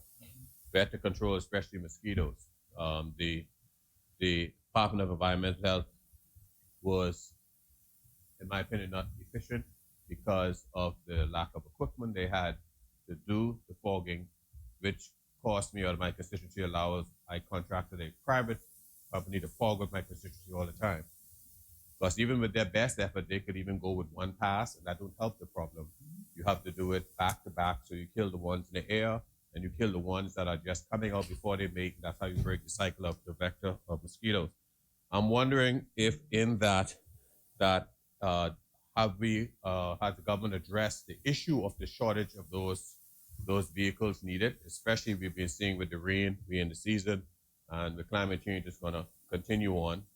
And then we know with the mosquito, the Zika problem that we've had before, we don't need that rising up again. I've heard not much said, but I know once a species has been introduced, it's still very, very problematic, especially with the cane toad and that. And then we also see the difficulty with rats in the community. These things I've had problems with as a member of parliament, that I've got to the point I had to buy the bulk rat poisons. Are you aware of, apart from that, any special programs to correct these matters, up them, so we could reduce the level of these plague-driven, disease-driven vectors that we have here? So in the first instance, I would note that in our prior administration, due to the challenges that you rightfully point out, I mean, they're not isolated to an administration, that we had a program of also supplementing whatever environmental health did with private contractors, and we had an allocation for that. And certainly we'll look at revisiting that as part of this this regime, because you know buying an equipment in for government and helping a private contractor do it are two different things, and the expeditious nature of it. And you would have seen, I think, just a few days ago, maybe it was even yesterday, the Minister of Environment was out and was speaking about enhancing vector control, especially when it dealt with rodents. And so he was in the public domain speaking on that. I would caution now, this is my little pulpit, but I would caution both the minister, the department, and everybody else, and you brought up buying rat poison by the bag, that, it's very dangerous, right? It's very dangerous. It's very dangerous, not only for the youth, but also for our animals and our pets. And I'm an animal welfare guy, so I'm not a big rat poison advocate at all. And I'm also not a very big advocate of the concentrated chemicals in the fogging. There are environmentally sustainable fogging mechanisms as well, because it kills the birds, it kills the lizards, as well as killing the mosquitoes. And frankly, that's our ecology, and we got to be mindful of that too. So, the quick poison and the quick fix isn't always the right way to go. That's my little bully pulpit that I'm going to speak on with respect to both environmental sustainability and about for animal rights and welfare. But I agree with you that we need to find alternative ways. No, I am totally correct. When you heard me state that I spend a lot of time there, I go there for these kind of things. I'm also a beekeeper, et cetera, et cetera. And before I do anything, I ask their advice. I say, could you come and also train our people? Because we know you may be successful in killing all the rats, but then your cat ate the dead rat, and your dog ate the dead, and vice versa. So greater community involvement is very, very critical. And the reason for doing it properly with the fogging, if you do it twice back to back, you break a cycle. Mm-hmm. When you break a cycle, it's going to take months for the mosquitoes to build up again, regardless of rain. And yes, you're right about our overall ecology. So that's why the concern was, I see the money in there, but I want to have a feel of, are there programs in there to make this successful, to bring about the same results that you and I just spoke about? As many are in favor, say aye. Aye. Those who oppose, say nay. The motion is agreed. The motion is carried. Head 65 of the schedule to the bill is agreed. Thank you, Mr. Chairman. As we come along the home stretch, I move that Head 66, Department of Public Health, be agreed. Is there a seconder? It has been moved and seconded that head 66 of the schedule to the bill be agreed. As many are in favor say aye. Aye. Those opposed say nay. The motion is agreed. The motion is carried. Head 66 of the schedule to the bill is agreed. Thank you, Mr. Chairman. Mr. Chairman, I move that head 67, Ministry of Tourism, Investments and Aviation be agreed. Is there a seconder? It has been moved and seconded that head 67 to the schedule of the bill be agreed. As many, Senator Henfield. Thank you, Mr. Chair. Line item 2251116, facilitation and support. We've increased that with what looks like about what, 4 million? My eyes are getting fuzzy now. Line item 2251116, facilitation support. 4 million. So can we say it's on page 180? Yes. Yeah.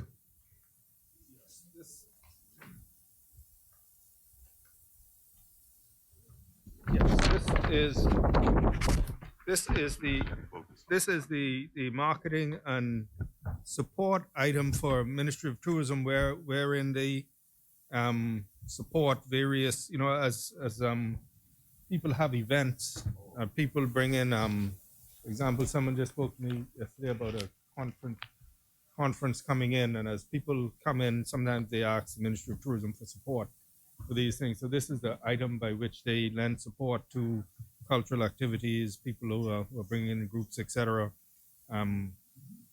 Even things like sports tourism, when people come in and bring in those sorts of meats.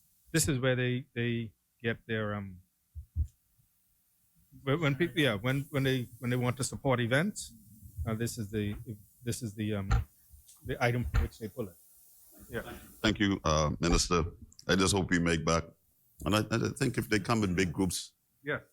we should recover. We should recover all. I'm really tempted to ask you about Bahamas Air Holdings, but I won't do that. It's been a political whipping boy for any number of years. Yeah, that's good. Bahamas Air? No. I mean, if you want to, Senator Ellis. it's 32,000. Thank you. Page 180, item number 2251337, operation of facilities and other services. 500,000. There's nothing there previously. That represents the funding for the Bahamas Investment Authority. Previously, the Investment Authority was in the OPM, now with the Ministry of Tourism Investments. Senator Seymour. Thank you. Page 180, line item 2251115, consultancy services. Last year was at 44,000, and this year it's at 3 million odd. That may be for the good senator here. I'm not sure. I'm sure that's a part of his. But the increase is to facilitate consultancy services for research on policy, research on tourism policy, and communication services. Senator Ellis. Thank you. On page 182, item number 2821407, operational expenses, Airport Authority. Yes. Last year's budget estimate, we've increased it by 4 million. Yes. This is to facilitate the funding for the operational expenses for the Grand Bahama International Airport. Oh, that's Grand Bahama. Yes. Okay. As many? Oh, that's good. As many are in favor say aye. Aye. Those who oppose say nay. The motion is agreed. The motion is carried. Head 67 of the schedule to the bill is agreed. Thank you, Mr. Chairman. Mr. Chairman, I move that head 70, Ministry of Labor and Immigration, be agreed. Is there a seconder? It has been moved and seconded that head 70 to the schedule of the bill be agreed. As many are in favor say aye. Aye. Those who oppose say nay. The motion is agreed. Head 70 of the schedule to the bill is agreed. Thank you, Mr. Chairman. Go Mr. ahead. Chairman, I move that head 72, Ministry of the Environment and Natural Resources be agreed. Is there a seconder? It has been moved and seconded that head 72 of the schedule to the bill be agreed as many. Senator Ellis. Thank you. I have two with relation to this one. The first one is item number 211101, salary permanent pensionable. Are those increases or are those? Yes, salaries? those will the increase in allocation is 1.8, and that will be a combination of funding salaries for permanent pensionable staff who are in post and for increments for 2022-2023. Item number 22551115, consultancy services.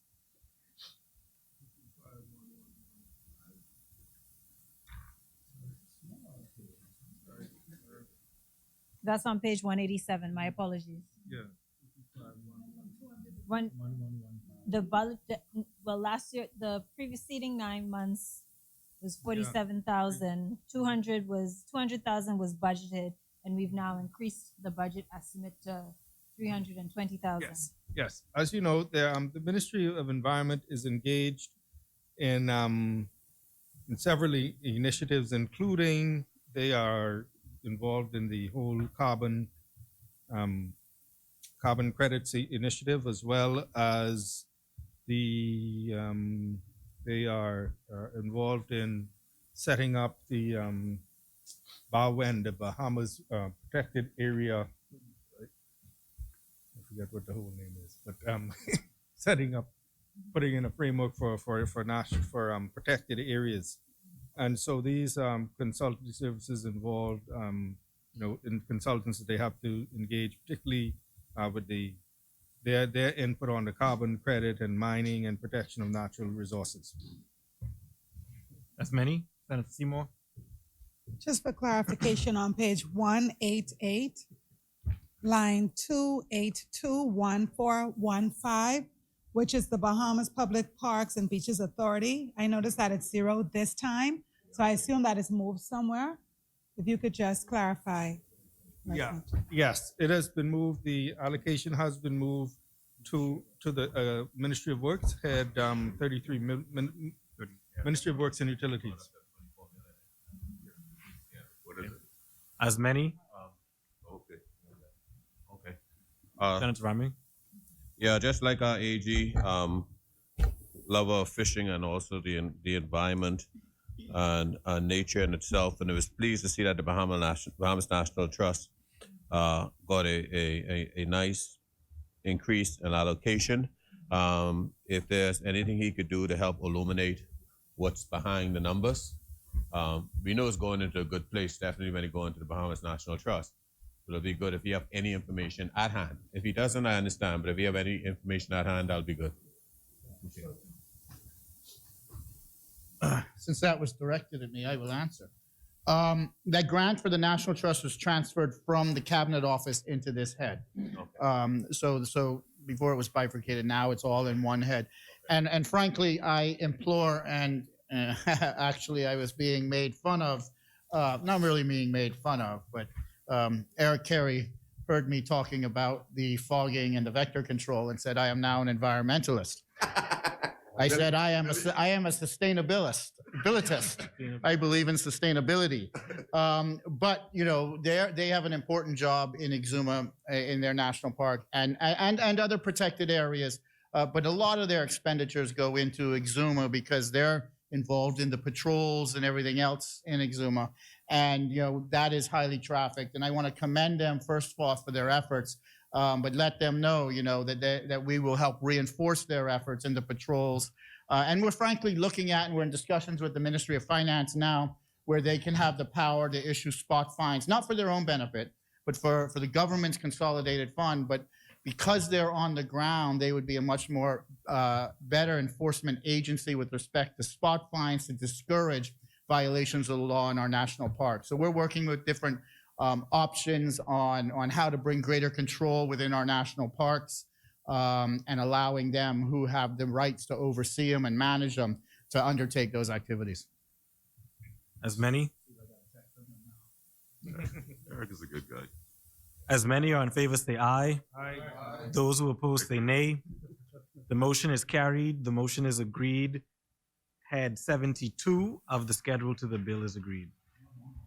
Yeah, thank you, Mr. Chairman. Mr. Chairman, I move that head 73, Department of Transformation and Digitization, be agreed. Is there a seconder? It has been moved and seconded that head 73 of the schedule to the bill be agreed. As many, Senator Ellis. Thank you. Just with relation on page 189, just in relation to item number 2241212, computer software supplies and materials, I see that there is an increase to 78,000, and I was wondering what additional information you could provide. Yeah, this is just there's demand for replacement and additional equipment. And as as new people are engaged and they get laptops, etc., we have to buy the software to put on. On page 190, there are 4 items that seem to be either new or moved. Item number 2251124, item that's application licenses, and then below it, enterprise licenses, Yes. maintenance and support, and then network support. Are those moved from someplace else, or? Yes. The referring to application licenses, enterprise licenses, maintenance and support, and network support. They were transferred from the data center line item, and this is to fund these particular. They were all 4 were previously in a data center line item. Yeah. As many are in favor, say aye. Aye. Those who oppose, say nay. The motion is agreed. The motion is carried. Head 73 of the schedule to the bill is agreed. Thank you, Mr. Chairman. Mr. Chairman, I move that head 74, Ministry for Grand Bahama, be agreed. Is there a seconder? It has been moved and seconded that head 74 of the schedule to the bill be agreed. As many, Senator Henfield. Thank you, Mr. Chairman. Line item 225-1310, ground maintenance, that's fine. Let's just go beneath that. 225-1328, demolition of vehicles. We're not, Abaco and Grand Bahama had a lot of vehicles. I don't know if this would they be using this for, or if this came under the DRA. The line item is now 0, and we still have a lot of vehicles. I'm asking for Grand Bahama too. They can't ask. Russell wants to ask, right? What's the number again, please? Sorry. 225-51328. I couldn't even call the word. Demolition. 132. Mm-hmm. Transportation equipment upkeep? No. Demolition of vehicles. 225-1328.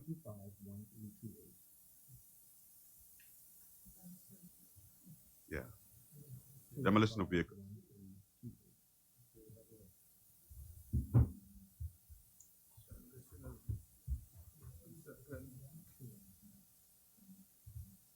Well, your number ain't right.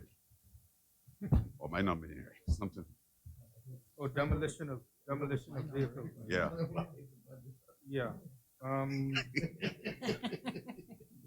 I think there is ongoing a cleanup program throughout the island, being run through the Ministry for Grand Bahama, that is doing a cleanup from throughout the whole island, and I think that particular function must be included in that, in terms of collection of derelict vehicles, cleaning up of the island from the west all the way to the east. Okay. Yeah. As many. Thank you, Minister. This is just an observation more than a question. Okay. Line 2521309, Sister City Promotion. Yes. After the storm, and even before the storm, these relations played a very important part in our recovery. There's a wonderful little key in Abaco, Grand Turtle Key, who has a sister relations with Key West. QS Cares and all the rest of them. And so I'm wondering, Grand Bahama has this line item. I'm wondering if we could look all across the country, like Green Turtle Key. I ain't hating on Grand Bahama. And see how, because they have annual events, and they're very, very successful. And if we had time, I'd share the history with you, because it comes out of wreckage, and we used to have the wrecking industry, and the law changed in America. And a lot of them who lived there, they moved to continue the industry, or vice versa. And so I'm putting in a plug here for Green Turtle Key to get the same kind of support, and any other area in our country, any other constituency in our country that has these type of relations. Thank you. Yes, I will definitely make the point to the Minister for Grand Bahama, who you may know before public life was a very, very strong proponent of the Sister City program, and very, very strong proponent of the Sister City program. And we will make the point of the opportunities available in Abaco as well as the other family islands. As many, All right, we're very excited about what we heard about CoLab, but for the benefit of those who have not heard, we're spending $3.7 million. I believe it's worth repeating why we're doing it. Yes, this is the and that's what I mentioned, the demolition of vehicles. This is the allocation for private enterprises to help to revitalize the Grand Bahama economy, inclusive of urban restoration and debris removal. as many are in favor, say aye. Aye. Those who oppose, say nay. The motion is carried. The motion is agreed. Head 74 of the schedule to the bill is agreed. Thank you, Mr. Chairman. Mr. Chairman, I move that head 75, Department of Emergency Preparedness and Response be agreed. Is there a seconder? It has been moved and seconded that head 75 of the schedule to the bill be agreed. As many, Senator Henfield. Thank you, Mr. Chairman. Mr. Chairman, I draw your attention, the minister's attention, to line item 2251348, debris management. This has increased markedly. I know we had some debris sites. We had 2 debris sites in Abaco. I know there were several, probably a couple more in Grand Bahama. Can we explain? We're moving from less than $1 million, 800,000, to $3.3 million. Yeah, absolutely, Senator. And I was hoping that you would hone in on that line item, because the increase is specifically allocated to Hurricane Dorian cleanup in Spring City and Green Turtle Key. Thank you very much. As many are in favor, say aye. Aye. Those who oppose, say nay. The motion is agreed. The motion is carried. Head 75 of the schedule to the bill is agreed. Thank you, Mr. Chairman. Mr. Chairman, you could go back. Make a point. Yeah. It's a very important one for people back home in Abaco, and I'm very, very sorry that just line item 2821, and it's important for Grand Bahama too. 420, Reconstruction Authority. There's still quite a number of homes that are left undone. You've allotted now 1.7 million. Tell us how that's going to help expedite the process. So actually, the allocation is for the financing of an authority over debris management. And so they would have kind of an operational authority over debris management and maintaining and the debris that needs to be managed currently that exists, but also to have a framework in case, heaven forbid, we get another storm of any site, that we can properly manage the debris collection and everything, rather than it kind of be in one central, Thank you. Mr. Chairman, I move that head 76, Department of Public Prosecutions be agreed. Is there a seconder? It has been moved and seconded that head 76 of the schedule to the bill be agreed. As many, Senator Ellis. Thank you. I just have an overall question. I noticed that the recurrent expenditures for the Department of Public Prosecutions has slightly decreased. I was wondering whether they're benefiting from money elsewhere, because I know that they do a serious on crime. Got it. Well, some of the decreases reflect reallocations to the central processing unit. You would have noted that there are some increases with respect to employment and contractual workers slightly, and we've taken the provisional allocation down because we're centralizing some of that recruitment effort in the first instance through OAG and then redeploying them. So some of these things you will see are part of an OAG allocation that then we will move and function into the DPP. But needless to say, the DPP is staffed much better than it was today, than it was before, for a variety of reasons. We have put in some organizational frameworks in there, and we're committed to giving the DPP the resources it needs, even if we have to allocate it from the OAG budget. As many are in favor, say aye. Aye. Those who oppose, say nay. The motion is agreed. The motion is carried. Head 76 of the schedule to the bill is agreed. Thank you, Mr. Chairman. Mr. Chairman, I move that the bill in its entirety, including the schedule, be agreed. It has been moved and seconded that the bill in its entirety be agreed. As many are in favor, say aye. Aye. Those who oppose, say nay. The motion is carried. The bill is agreed in its entirety. Thank you, Mr. Chairman. Mr. Chairman, with respect to the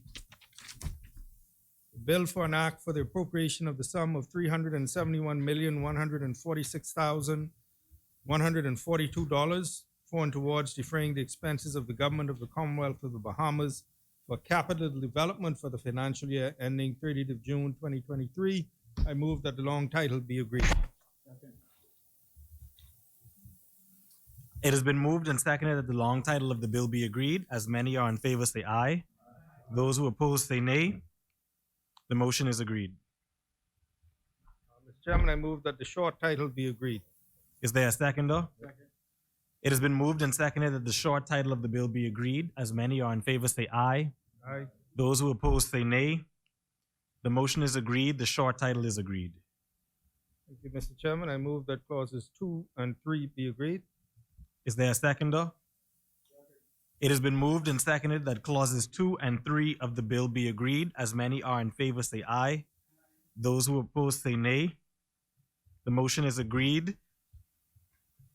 The motion is agreed. The motion is carried. Clauses 2 and 3 of the bill are agreed. Thank you, Mr. Chairman. Mr. Chairman, with respect to the schedule, I move that this is the capital expenditure bill.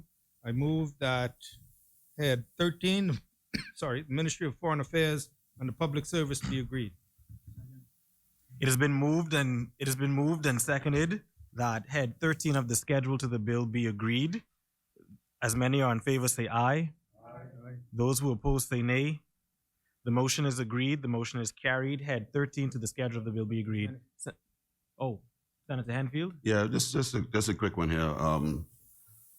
Line item 3112203. Are you referencing the bill we are now? Yeah, Okay. I was on my feet before, but for a while. Yes, please. I just asked what you were referencing. Yes, yeah, head 13, I'm sorry. Okay. I'm sorry, Mr. Chairman. It's been a long day. That line item that says 3112203. Yes, we're spending 200,000.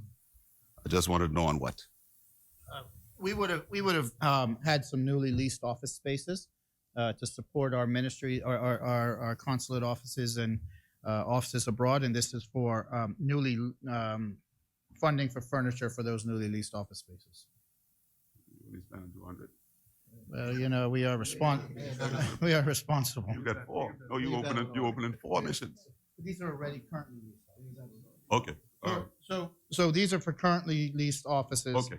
You would see the line item above it was increased, and that's funding for repairs to the Chancery Building and for other foreign missions. Thank you. You've been good all day, man. Watch how these fellas work. As many are in favor, say aye. Aye. Those who oppose, say nay. The motion is agreed. The motion is carried. Clause 13, head 13 of the schedule to the bill is agreed. Thank you, Mr. Chairman, I move that head 21, Ministry of Finance, be agreed. Is there a seconder? It has been moved and seconded that head 21 of the schedule to the bill be agreed. As many? Senator Seymour? Thank you.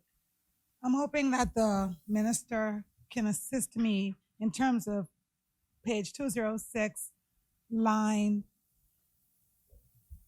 3111318. I just want to understand whether or not the sum allocated for the construction of the women's shelter, the 500,000, just to get clarity on whether or not that figure was the result of, like a proposal that we received or a plan that we have. How did we arrive at that particular figure? I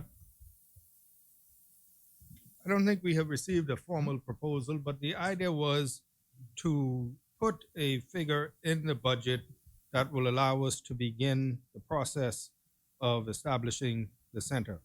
So, as you know, with construction, the project will probably not be completed within one fiscal year.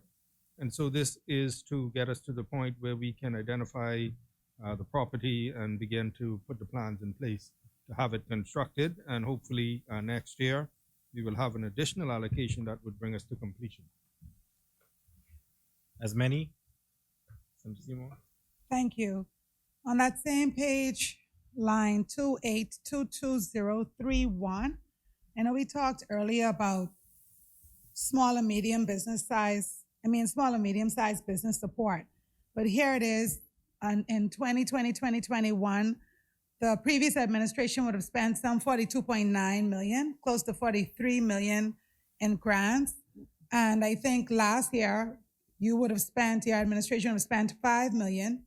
And then we would have allotted 25 million in the last fiscal, but now we're down to 8 million. So we talked a little bit about small businesses earlier, but if you could really clarify for me again how we got from this 42.9 million in the full year under the last administration to now 8 million. Yes. The expenditure, the projected I believe that 42 million was spent in 2020, 2021, and I believe that was some special support given for COVID.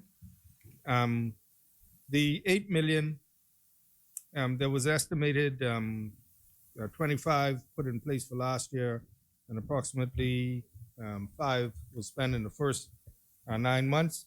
The 8 million is projected as follows: 6 million for loan guarantees and equity financing for micro, small, and medium-sized businesses. And as you know, when you put up a guarantee, you can leverage the amount. You don't have to put it up dollar for dollar. You can actually leverage. You can guarantee and put up a smaller amount. And 2 million for grants for fishing, small farmers, and a youth program.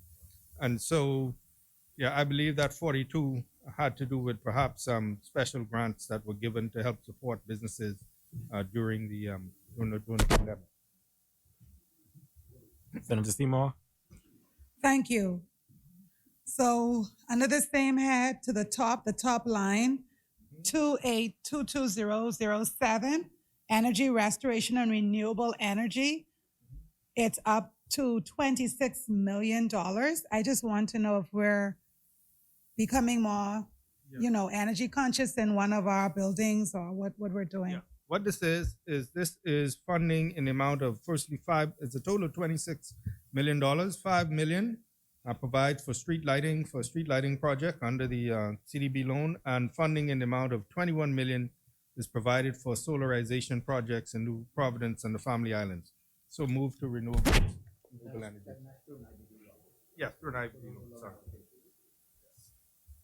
Senator Seymour? Yeah, the first one is CDB, the second one is IDB. Okay, thank you. And then on the line below it, the PPP, Public-Private Partnership, 282210. What in particular is the 10 million for? Yes, this is for various projects, but the majority of it is for the construction of the new prison building, the new prison arm under the PPP. Senator Ellis. Are you able to tell us how many projects? I think the bulk, what we do is we make a provision, and because we receive proposals throughout the year, so we put in a provision in the event that we receive a proposal that fits into what we want to do. So it's it's not a fixed number, but this one would be the bulk of it will be towards the new prison. As many, Senator Seymour. Just one more question. Thank you, Chair. Minor capital projects, 3113002. That's 1130002.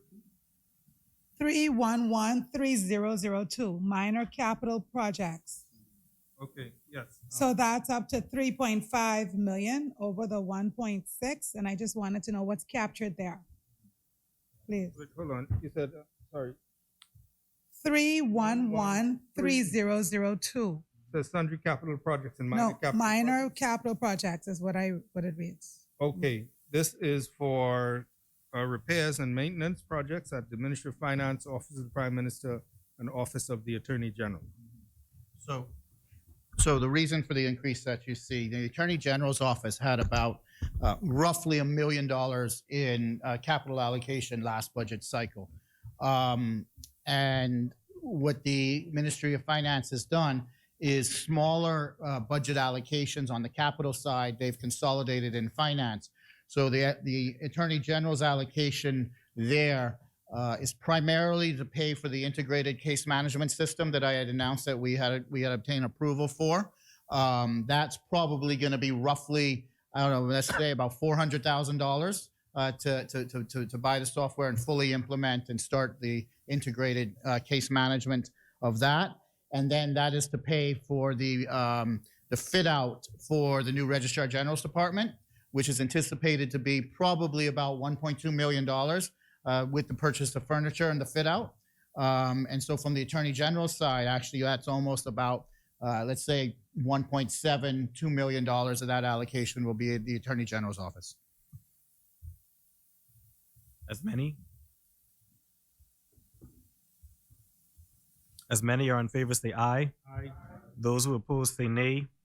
The motion is agreed. The motion is carried. Head 21 of the schedule to the bill is agreed. Thank you, Mr. Chairman. Mr. Chairman, I move that head 29, Ministry of National Security, be agreed. Is there a seconder? It has been moved and seconded that head 29 to the schedule of the bill be agreed. As many? As many are in favor, say aye.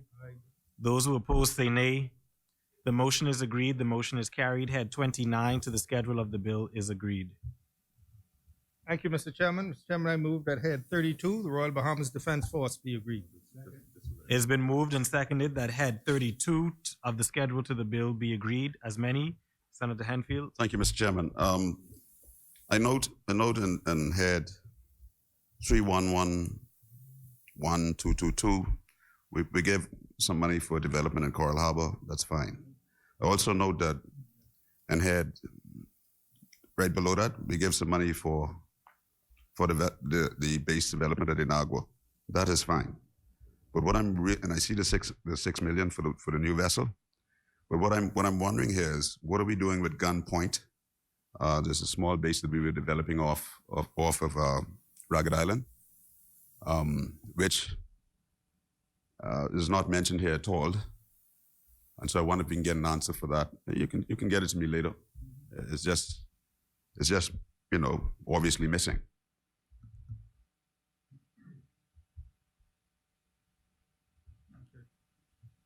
As many? We'll undertake to get that update. As many are in favor, say aye. Aye. Those who oppose, say nay. The motion is agreed. The motion is carried. Head 32 of the schedule to the bill is agreed. Thank you, Mr. Chairman. Mr. Chairman, I move that head 33, Ministry of Works and Utilities, be agreed. Is there a seconder? It has been moved and seconded that head 33 of the schedule to the bill be agreed. As many?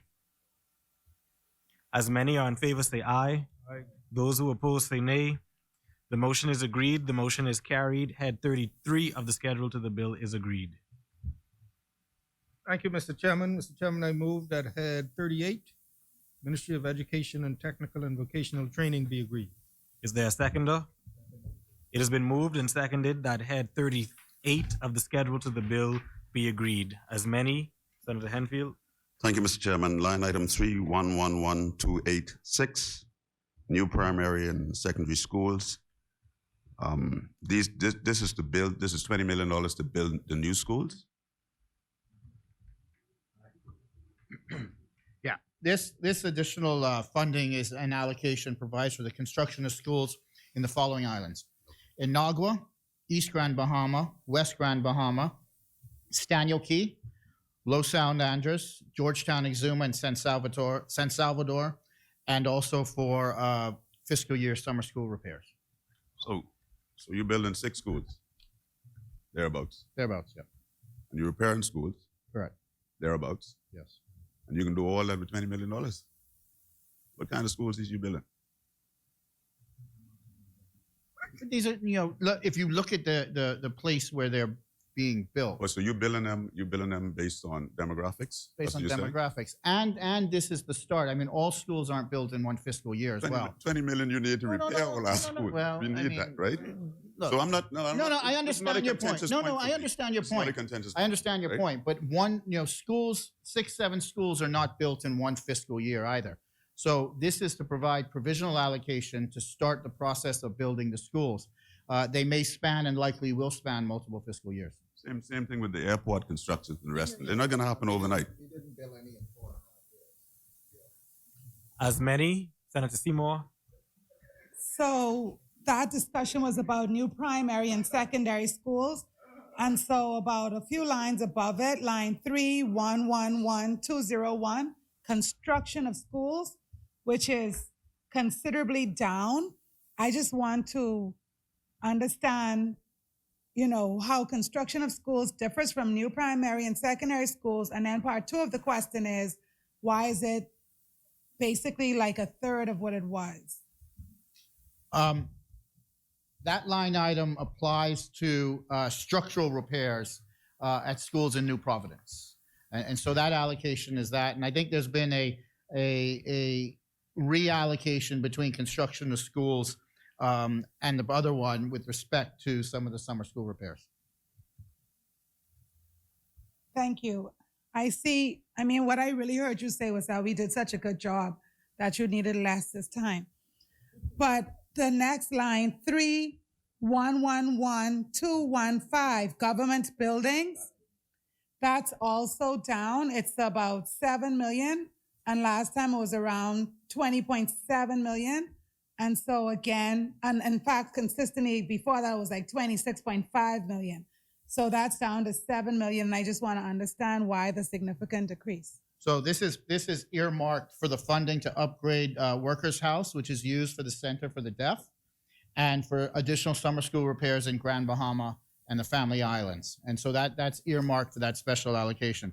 Going back to Senator Henfield's point, when he asked if 20 million was enough to build 7 schools, I would point him to the forecast in the 2 subsequent years that are in the preliminary forecast that are in the capital budget that would have $41 million allocated in the next 2 fiscal years as well. So in fact, if you would add it all up, you're talking about $100 million in capital infusion in the building of new schools, which I think is more appropriate to your question. Senator Seymour. Senator Seymour. Because it's earmarked and then it's a reallocation. As many? As many are in favor, say aye. Aye. Those who oppose, say nay. The motion is agreed. The motion is carried. Head 38 of the schedule to the bill is agreed. Thank you, Mr. Chairman. Mr. Chairman, I move head 40, Ministry of Transport and Housing, be agreed. Is there a seconder? It has been moved and seconded that head 40 of the schedule to the bill be agreed. As many? Senator Ellis. Thank you. With relation to the head for subdivision development, 3111319. I note in the contributions that there are 7 housing projects or housing subdivisions about to be developed. This 1.5 is to be spread over all 7, or is this the startup thing? So this 1.5 is to start infrastructure works on 3 of them. Phase 2 of Carmichael Village, the infrastructure works in Central Pines, and the infrastructure works in Rock Sound for those projects. You would note that if you add the subsequent years' allocations, you're coming up with $5.5 million. So these things, as we indicated, span multiple fiscal years, but those 3 infrastructure works are what the 1.5 is supposed to kick off. And note that 2 of them are in the Family Islands, which are smaller housing projects and therefore proportionately smaller infrastructure works. As many are in favor, say aye. Aye. Those who oppose, say nay. The motion is agreed. The motion is carried. Head 40 of the schedule to the bill is agreed. Thank you, Mr. Chairman. Mr. Chairman, I move that Head 56, Ministry of Agriculture, Marine Resources, and Family Island Affairs be agreed. Is there a seconder? It has been moved and seconded that Head 56 of the schedule to the bill be agreed. As many? 40 was Ministry of Transport and Housing. As many are in favor, say aye. Aye. All those opposed, say nay. The motion is agreed. The motion is carried. Head 56 of the schedule to the bill is agreed. Thank you, Mr. Chairman. Mr. Chairman, I move that Head 60, Ministry of Health and Wellness, be agreed. It has been moved and seconded that Head 60 of the schedule to the bill be agreed. As many are in favor, say aye. Aye. Those who oppose, say nay. The motion is agreed. The motion is carried. Head 60 of the schedule to the bill is agreed. Mr. Chairman, I move that Head 72, Ministry of the Environment and Natural Resources, be agreed. It has been moved and seconded that Head 72 of the schedule to the bill be agreed. As many are in favor, say aye. Aye. Those who oppose, say nay. The motion is agreed. The motion is carried. Head 72 of the schedule to the bill is agreed. Thank you, Mr. Chairman. Mr. Chairman, I move that Head 73, Department of Transportation, Transformation, and Digitization, be agreed. Is there a seconder? It has been moved and seconded that Head 73 of the schedule to the bill be agreed. As many are in favor, say aye. Aye. Those opposed, say nay. The motion is agreed. The motion is carried. Head 73 of the schedule to the bill is agreed. Thank you, Mr. Chairman. Mr. Chairman, I move that Head 74 be agreed, Ministry for Grand Bahama. It has been moved and seconded that Head 74 of the schedule to the bill be agreed. As many, Senator Henfield. Thank you, Mr. Chairman. Line item 3112239, purchase of elevator, $1 million. Was the elevator still down since Dorian? Yeah, it's got to be down because this is for the purchase of a new elevator for the Harold de Gregory complex. And the building maintenance, just to complete the thought, for $800,000 is funding for the painting of the Harold de Gregory complex and construction of the sump house and storage warehouse. Yep. As many are in favor, say aye. Aye. Those who oppose, say nay. The motion is agreed. The motion is carried. Head 74 of the schedule to the bill is agreed. Thank you, Mr. Chairman. Mr. Chairman, I move that the bill be agreed in its entirety, including the schedule. Is there a seconder? It has been moved and seconded that the bill in its entirety, inclusive of the schedule, be agreed. As many are in favor, say aye. Aye. Those who oppose, say nay. The motion is agreed. The bill is agreed in its entirety. Thank you, Mr. Chairman. Mr. Chairman, with respect to a bill for an act, this is the Supplementary Appropriation Revenue Account Expenses 2021-2022 bill. Mr. Chairman, in respect of a bill for an act for the appropriation of further diverse sums of money for and towards defraying the expenses of the government of the Commonwealth of the Bahamas during the fiscal year commencing 1st of July 2021 and ending 30th of June 2022, I move that the long title be agreed. Is there a seconder? It has been moved and seconded that the long title of the bill be agreed. As many are in favor, say aye. Aye. Those who oppose, say nay. The motion is agreed. Mr. Chairman, I move that the short title be agreed. Is there a seconder? It has been moved and seconded that the short title of the bill be agreed. As many are in favor, say aye. Aye. Those who oppose, say nay. The motion is agreed. The short title is agreed. Mr. Chairman, I move that clauses 2 and 3 be agreed. It has been moved and seconded that clauses 2 and 3 of the bill be agreed. As many are in favor, say aye. Aye. Those who oppose, say nay. The motion is agreed. The motion is carried. Clauses 2 and 3 of the bill are agreed. Mr. Chairman, I move that the schedule be agreed. Is there a seconder? It has been moved and seconded that the schedule to the bill be agreed. As many are in favor, say aye. Aye. Those who oppose, say nay. The motion is agreed. The motion is carried. The schedule to the bill is agreed. Thank you, Mr. Chairman. Mr. Chairman, I move that the bill be now agreed in its entirety, including the schedule. Is there a seconder? It has been moved and seconded that the bill in its entirety, inclusive of the schedule, be agreed. As many are in favor, say aye. Those who oppose, say nay.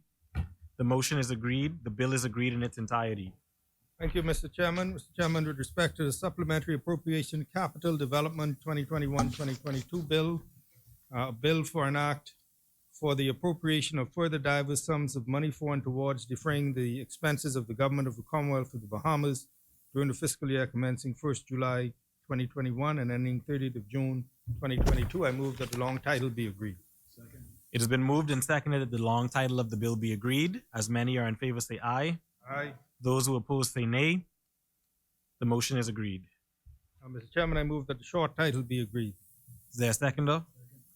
It has been moved and seconded that the short title of the bill be agreed. As many are in favor, say aye. Aye. Those who oppose, say nay. The motion is agreed. The short title is agreed. Thank you, Mr. Chairman. Mr. Chairman, I move that clauses 2 and 3 be agreed. Is there a seconder? It has been moved and seconded that clauses 2 and 3 of the bill be agreed. As many are in favor, say aye. Aye. Those who oppose, say nay. The motion is agreed. The motion is carried. Clauses 2 and 3 of the bill are agreed. Thank you, Mr. Chairman. Mr. Chairman, I move that the schedule be agreed. It has been moved and seconded that the schedule to the bill be agreed. As many are in favor, say aye. Aye. Those who oppose, say nay. The motion is agreed. The motion is carried. The schedule to the bill is agreed. Thank you, Mr. Chairman. Mr. Chairman, I move that the bill be now agreed in its entirety, including the schedule. Is there a seconder? It has been moved and seconded that the bill in its entirety, inclusive of the schedule, be agreed. As many are in favor, say aye. Those who oppose, say nay. The motion is agreed. The bill is agreed in its entirety. Thank you, Mr. Chairman. Mr. Chairman, in respect of the City of Nassau Revitalization Amendment Bill, I move a bill for an act to amend the City of Nassau Revitalization Act. I move that the long title be agreed. It has been moved and seconded that the long title of the bill be agreed. As many are in favor, say aye. Aye. Those who oppose, say nay. The motion is agreed. Thank you, Mr. Chairman. Mr. Chairman, I move that the short title be agreed. Is there a sec? It has been moved and seconded that the short title of the bill be agreed. As many are in favor, say aye. Aye. Those who oppose, say nay. The motion is agreed. The short title is agreed. Thank you, Mr. Chairman. Mr. Chairman, I move that clause 2 of the bill be agreed. It has been moved and seconded that clause 2 of the bill be agreed. As many are in favor, say aye. Aye. Those who oppose, say nay. The motion is agreed. The motion is carried. Clause 2 of the bill is agreed. Thank you, Mr. Chairman. Mr. Chairman, I move that the bill be now agreed in its entirety. Is there a seconder? It has been moved and seconded that the bill be agreed in its entirety. As many are in favor, say aye. Aye. Those opposed, say nay. The motion is agreed. The bill is agreed in its entirety. Thank you, Mr. Chairman. Mr. Chairman, with respect for a bill to amend the Business License Act, I move that the long title be agreed. Is there a seconder? It has been moved and seconded that the long title of the bill be agreed. As many are in favor, say aye. Those opposed, say nay. The motion is agreed. Thank you, Mr. Chairman. Mr. Chairman, I move that the short title be agreed. It has been moved and seconded that the short title of the bill be agreed. As many are in favor, say aye. Aye. Those opposed, say nay. The motion is agreed. The short title is agreed. Thank you, Mr. Chairman. Mr. Chairman, I move that clauses 2 to 17 be agreed. Is there a seconder? It has been moved and seconded that clauses 2 to 17 of the bill be agreed. As many are in favor, say aye. Those opposed, say nay. The motion is carried. The motion is agreed. Clauses 2 through 17 of the bill are agreed. Thank you, Mr. Chairman. Mr. Chairman, I move that the bill be agreed in its entirety. It has been moved and seconded that the bill be agreed in its entirety. As many are in favor, say aye. Aye. Those who oppose, say nay. The motion is agreed. The bill is agreed in its entirety. Thank you. Mr. Chairman, respect for bill for an act to amend the Real Property Tax Act, I move that the long title be agreed.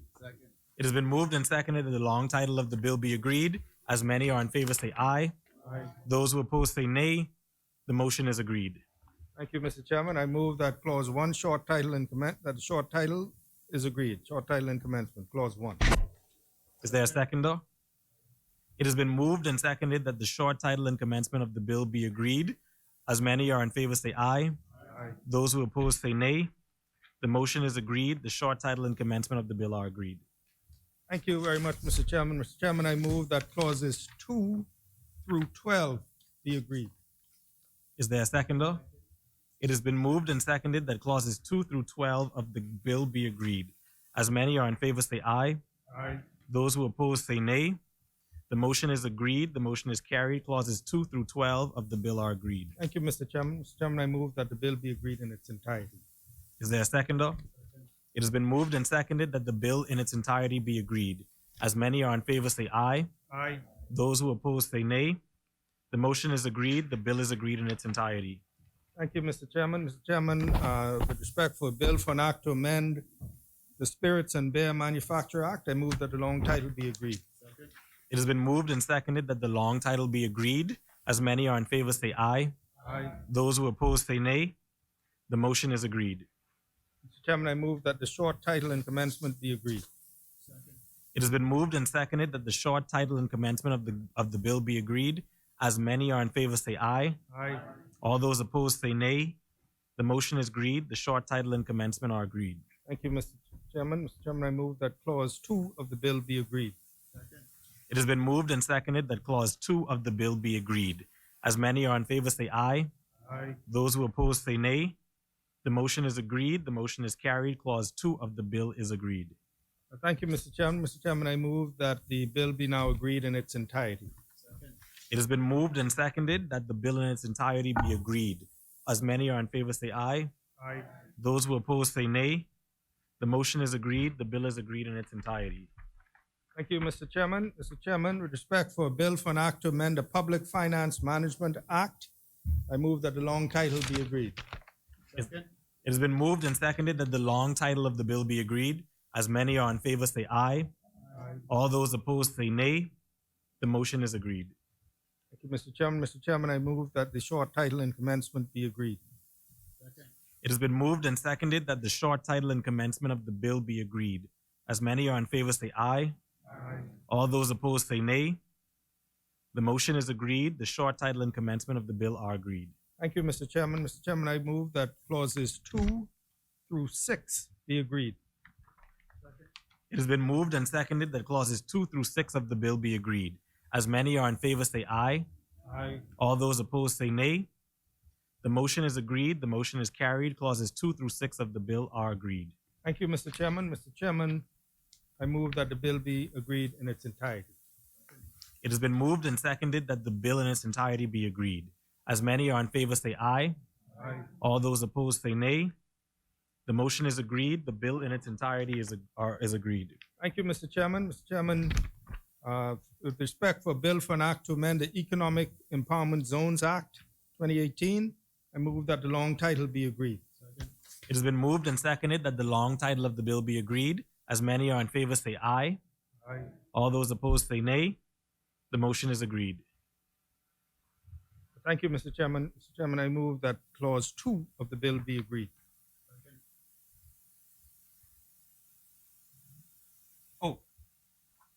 Oh, sorry. Mr. Chairman, I move that clause 1, the short title and commencement of the bill be agreed. It has been moved and seconded that the short title and the commencement of the bill be agreed. As many are in favor, say aye. Aye. All those opposed, say nay. The short title and the commencement of the bill are agreed. Thank you, Mr. Chairman. Mr. Chairman, I move that clause 2 of the bill be agreed. It has been moved and seconded that clause 2 of the bill be agreed. As many are in favor, say aye. Aye.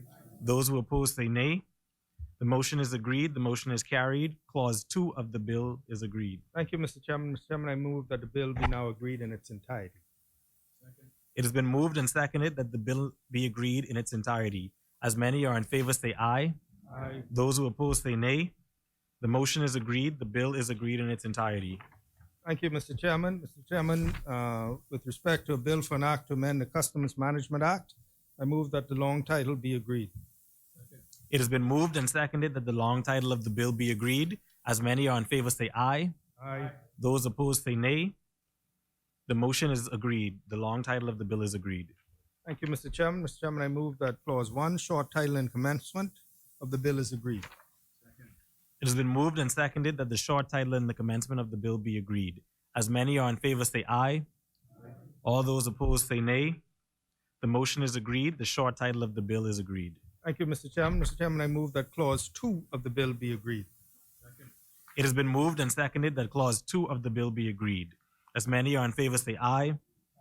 All those opposed, say nay.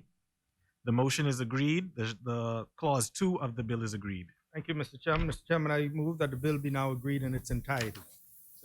It has been moved and seconded that the bill be agreed in its entirety. All those in favor say aye. Aye. All those opposed say nay. The motion is agreed. The bill is agreed in its entirety. Thank you, Mr. Chairman. Mr. Chairman, with respect to a bill for an act to amend the Stamp Act, I move that the long title be agreed. It has been moved and seconded that the long title of the bill be agreed. As many are in favor say aye. Aye. All those opposed say nay. The motion is agreed. Thank you, Mr. Chairman. Mr. Chairman, I move that the clause 1, short title and commencement of the bill be agreed. It has been moved and seconded that the short title and the commencement of the bill be agreed. As many are in favor say aye. Aye. Those opposed say nay. The motion is agreed. The short title and the commencement of the bill are agreed. Thank you, Mr. Chairman. Mr. Chairman, I move that clauses 2 through 22 be agreed. It has been moved and seconded that clauses 2 through 22 of the bill be agreed. As many are in favor say aye. Those opposed say nay. The motion is agreed. The motion is carried. Clauses 2 through 22 of the bill are agreed. Thank you, Mr. Chairman. Mr. Chairman, I move that the first schedule be agreed. It has been moved and seconded that the first schedule of the bill be agreed. As many are in favor say aye. Aye. Those who oppose say nay. The motion is carried. The first schedule to the bill is agreed. Thank you, Mr. Chairman. Mr. Chairman, I move that the second schedule be agreed. It has been moved and seconded that the second schedule of the bill be agreed. As many are in favor say aye. Aye. Those who oppose say nay. The motion is agreed. The second schedule to the bill is agreed. Mr. Chairman, I move that clause 24. This,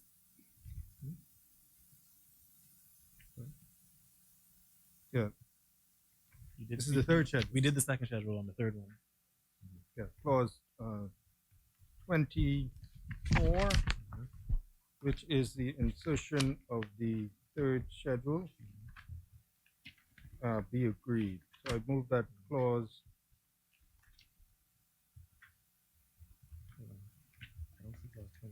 I didn't see, Mr. Chairman, I move that clause 23 be agreed. Is there a seconder? It has been moved and seconded that clause 23 of the bill be agreed. All those in favor say aye. Aye. All those opposed say nay. The motion is agreed. The motion is carried. Clause 23 of the bill is agreed. Thank you, Mr. Chairman. I move that clause 24 be agreed. It has been moved and seconded that clause 24 of the bill be agreed. All those in favor say aye. Aye. All those opposed say nay.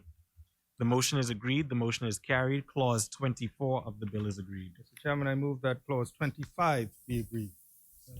It has been moved and seconded that clause 25 of the bill be agreed. All those in favor say aye. Aye.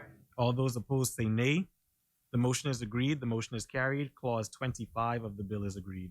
Thank you, Mr. Chairman. Mr. Chairman, I move that the bill be now inclusive of the schedules, be now agreed in its entirety. It has been moved and seconded that the bill in its entirety, inclusive of all the schedules, be agreed. As many are in favor, say aye. Aye. All those opposed, say nay. The motion is agreed. The bill is agreed in its entirety, inclusive of the schedules. Thank you, Mr. Chairman. Mr. Chairman, with respect to a bill for an act to amend the Value-Added Tax Act, I move that the long title be agreed. It has been moved and seconded that the long title of the bill be agreed. All those in favor say aye. Aye. All those opposed say nay. The motion is agreed. Mr. Chairman, I move that the short title and commencement of the bill be agreed. It has been moved and seconded that the short title and the commencement of the bill be agreed. All those in favor say aye. All those opposed say nay. The motion is agreed. The short title and commencement of the bill are agreed. Thank you, Mr. Chairman. Mr. Chairman, I move that clauses 2 through 30 be agreed. It has been moved and seconded that clauses 2 through 30 be agreed. All those in favor say aye. Aye. All those opposed say nay. The motion is agreed. Clauses 2 through 30 of the bill are agreed. Thank you, Mr. Chairman. Mr. Chairman, I move that the bill be now agreed in its entirety, inclusive of the schedules. It has been moved and seconded that the bill be agreed in its entirety, inclusive of the schedules. As many are in favor, say aye. Aye. Those opposed, say nay. The motion is agreed. The bill is agreed in its entirety, inclusive of the schedules. Thank you, Mr. Chairman. Mr. Chairman, with respect for bill for an act to amend the Tariff Act, I move that the long title be agreed. It has been moved and seconded that the long title of the bill be agreed. All those in favor say aye. Aye. All those opposed say nay. The motion is agreed. Thank you, Mr. Chairman. Mr. Chairman, I move that the short title be agreed. It has been moved and seconded that the short title of the bill be agreed. All those in favor say aye. Aye. All those opposed say nay. The motion is agreed. The short title is agreed. Thank you, Mr. Chairman. Mr. Chairman, I move that clause 2 of the bill be agreed. It has been moved and seconded that clause 2 of the bill be agreed. All those in favor say aye. Aye. Those who oppose say nay. The motion is agreed. Clause 2 of the bill is agreed. Mr. Chairman, I move that the bill be now agreed in its entirety. It has been moved and seconded that the bill be agreed in its entirety. All those in favor say aye. Aye. Those opposed say nay. The motion is agreed. The bill is agreed in its entirety. Thank you, Mr. Chairman. Mr. Chairman, with respect for a bill for an act to amend the Hotels Act, I move that the long title be agreed. It has been moved and seconded that the long title of the bill be agreed. All those in favor say aye. Aye. Those opposed say nay. The long title of the bill is agreed. The motion is agreed. Thank you, Mr. Chairman. Mr. Chairman, I move that clause 1, short title and commencement, be agreed. It has been moved and seconded that the short title and commencement of the bill be agreed. As many are in favor say aye. Aye. Those who oppose say nay. The motion is agreed. The short title of the bill is agreed, and the commencement. Thank you, Mr. Chairman. Mr. Chairman, I move that clause 2 of the bill be agreed. It has been moved and seconded that clause 2 of the bill be agreed. All those in favor say aye. Aye. Those opposed say nay. The motion is carried. Clause 2 of the bill is agreed. Thank you, Mr. Chairman. Mr. Chairman, I move that the bill be now agreed in its entirety. It has been moved and seconded that the bill in its entirety be agreed. As many are in favor say aye. Aye. Those who oppose say nay. The motion is agreed. The bill is agreed in its entirety.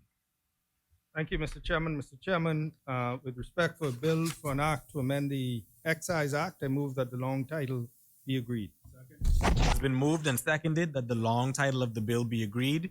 As many are in favor say aye. Aye. Those opposed say nay. The motion is agreed. Mr. Chairman, thank you. I move that clauses 2 and 3 be agreed. Oh, I'm sorry. Hurry. Mr. Chairman, I move that the short title be agreed.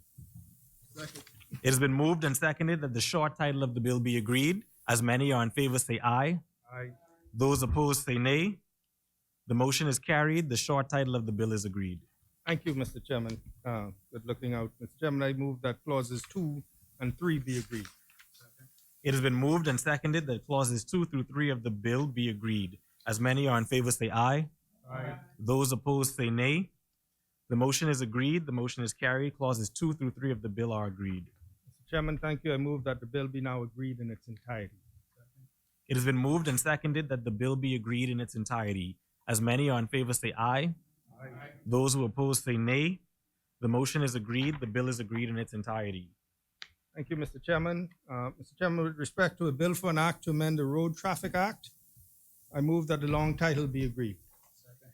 It has been moved and seconded that the long title of the bill be agreed. As many are in favor say aye. Those who oppose say nay. The motion is agreed. Thank you, Mr. Chairman. Mr. Chairman, I move that the short title and commencement be agreed. It has been moved and seconded that the short title and commencement of the bill be agreed. As many are in favor say aye. Those who oppose say nay. The motion is agreed. The short title and commencement of the bill are agreed. Thank you, Mr. Chairman. Mr. Chairman, I move that clauses 2 through 8 be agreed. It has been moved and seconded that clauses 2 through 8 of the bill be agreed. As many are in favor say aye. Aye. Those who oppose say nay. The motion is agreed. The motion is carried. Clauses 2 through 8 of the bill are agreed. Thank you, Mr. Chairman. Mr. Chairman, I move that the bill be agreed in its entirety. It has been moved and seconded that the bill be agreed in its entirety. As many are in favor say aye. Aye. Those who oppose say nay. The motion is agreed. The bill is agreed in its entirety. Thank you, Mr. Chairman. With respect to a bill for an act to amend the Gaming Act, I move that the long title be agreed. It has been moved and seconded that the long title of the bill be agreed. As many are in favor say aye. Aye. Those who oppose say nay. The long title of the bill is agreed. Thank you, Mr. Chairman. Mr. Chairman, I move that the short title be agreed. It has been moved and seconded that the short title of the bill be agreed. As many are in favor say aye. Aye. Those opposed say nay. The motion is agreed. The short title of the bill is agreed. Mr. Chairman, I move that clause 2 of the bill be agreed. It has been moved and seconded that clause 2 of the bill be agreed. As many are in favor say aye. Aye. All those opposed say nay. The motion is agreed. Clause 2 of the bill is agreed. Thank you, Mr. Chairman. Mr. Chairman, I move that the bill be now agreed in its entirety. It has been moved and seconded that the bill in its entirety be agreed. All those in favor say aye. Aye. All those opposed say nay. The motion is agreed. The bill is agreed in its entirety. Thank you, Mr. Chairman. And Mr. Chairman, it's been a long day. Thank you for your service. I think that there's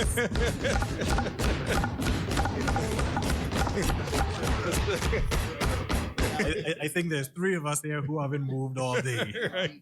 Mr. Chairman, I move that the president do now take the chair. It has been moved and seconded that the president do now take the chair. As many are in favor say aye. Aye. Those opposed say nay. The motion is carried. Madam President will now take the chair.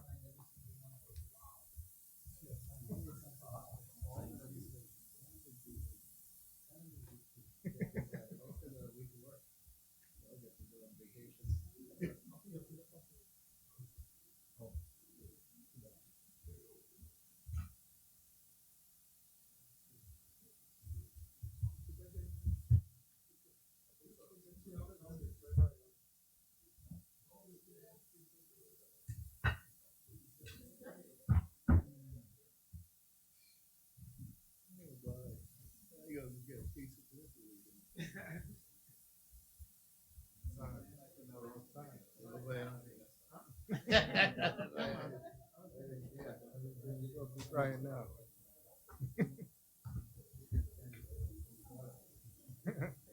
I figured my good friend Miss Ellis would have at least thrown me a Snickers.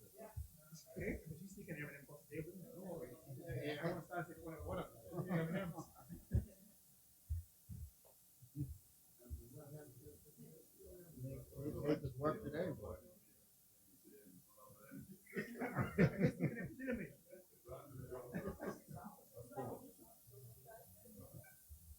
Now we gotta go through all of them again. Quickly. This one fast. Yeah, no, this one. You'll get by 5:30. 5:30. Or 4:30. 4:30. We'll get by 4:30. And then we get all through. I got my honey-do list still. Oh. I put it up, you know, that's how they make the things to you. I told them I was here. Yeah. You gotta just come and say, oh, we for people.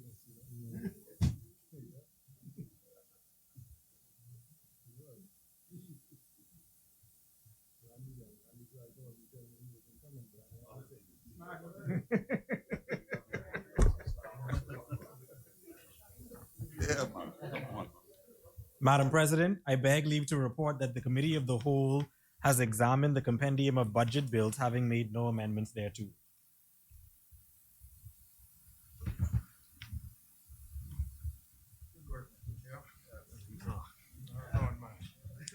Honorable Senators, the Vice President and Chairman of the Committee of the Whole has reported that the committee has examined the bill, having made no amendments thereto. Third reading and passing of bills. Madam President, I move for third reading and passing of a bill for an act for the appropriation of diverse sums of money for and towards defraying the expenses of the government of the Commonwealth of the Bahamas on revenue account for the financial year commencing 1st of July 2022 and ending 30th of June 2023. Second. It has been moved and second that the following bill be read a third time and pass. As many as in favor say aye. Aye. Those opposed say nay. The motion is carried. Ordered that the bill be read a third time and pass. A bill for an act for the appropriation of diverse sums of money for and towards defraying the expenses of the government of the Commonwealth of the Bahamas on revenue account for the financial year commencing 1st of July 2022 and ending 30th of June 2023. Ordered that the bill do now pass and the title thereof declared to be Appropriation Revenue Account Expenses 2022-2023 Act 2002. 2022.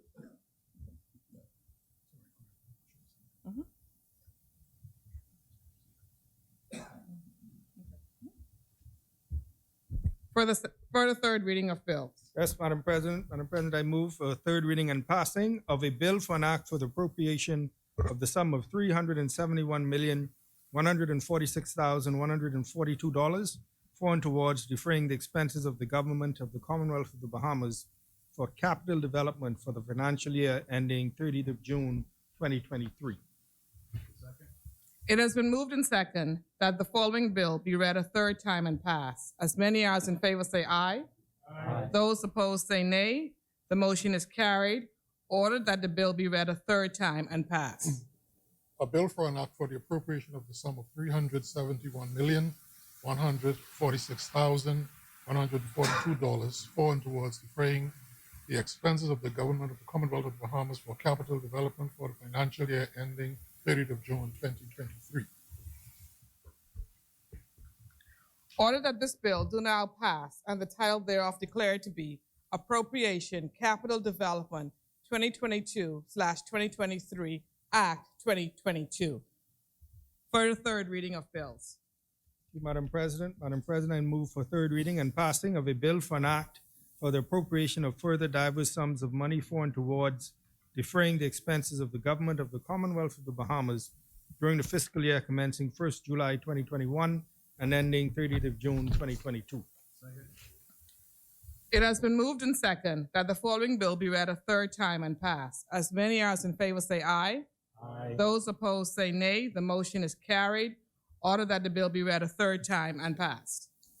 A bill for an act for the appropriation of further diverse sums of money for and towards defraying the expenses of the government of the Commonwealth of the Bahamas during the fiscal year commencing 1st of July 2021 and ending the 30th of June 2022.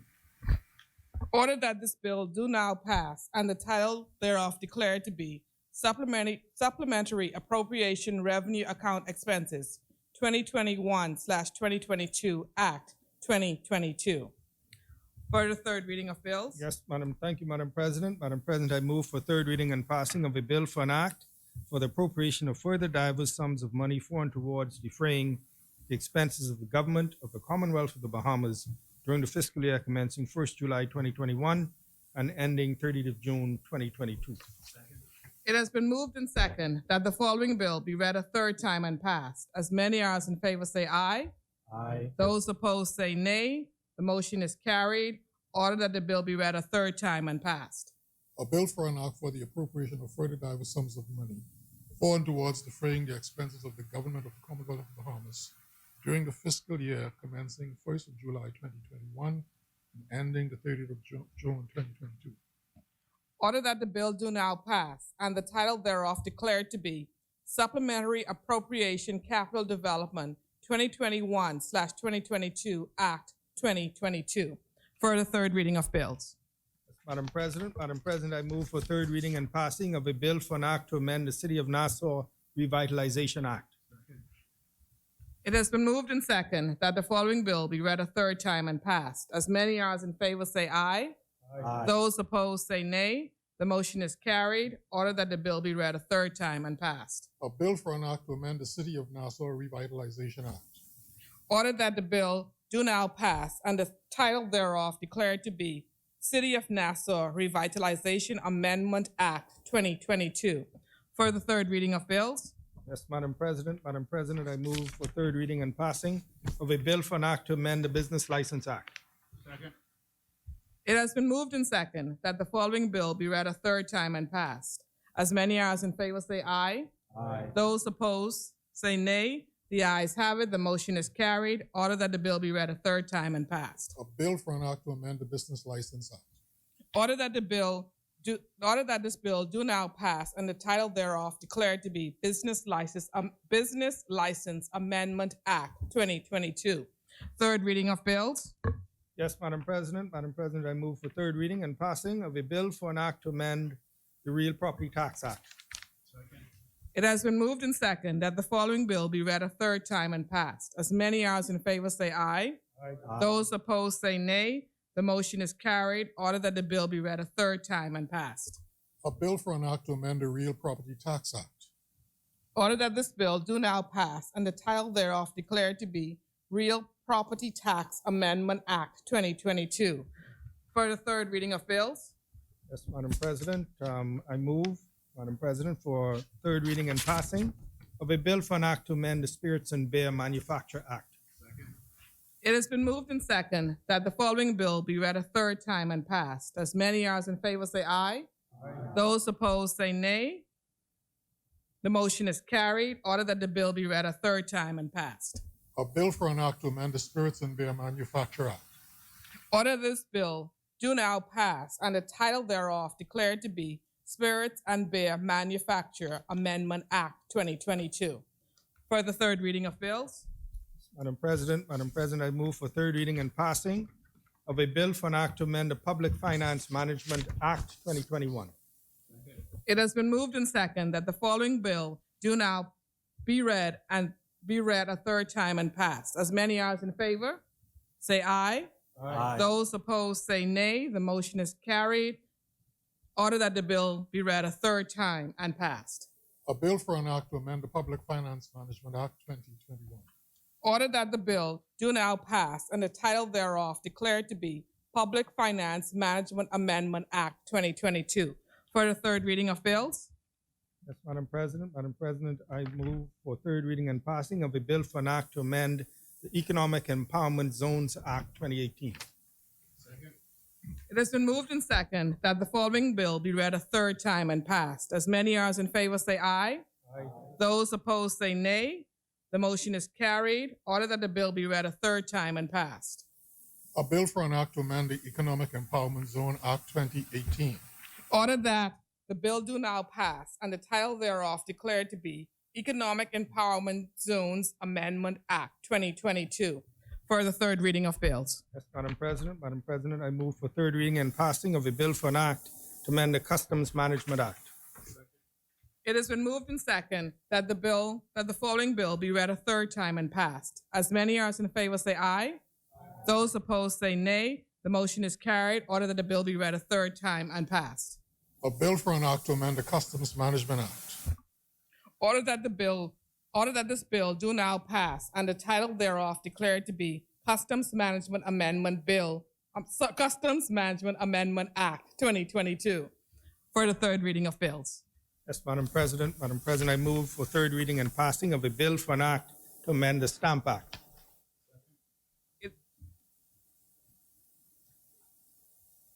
It has been moved and second that the following bill be read a third time and passed. As many as in favor say aye.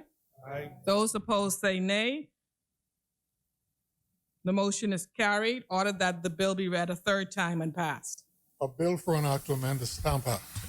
Order that the bill do now pass and the title thereof declared to be Stamp Amendment Act 2022 for the third reading of bills.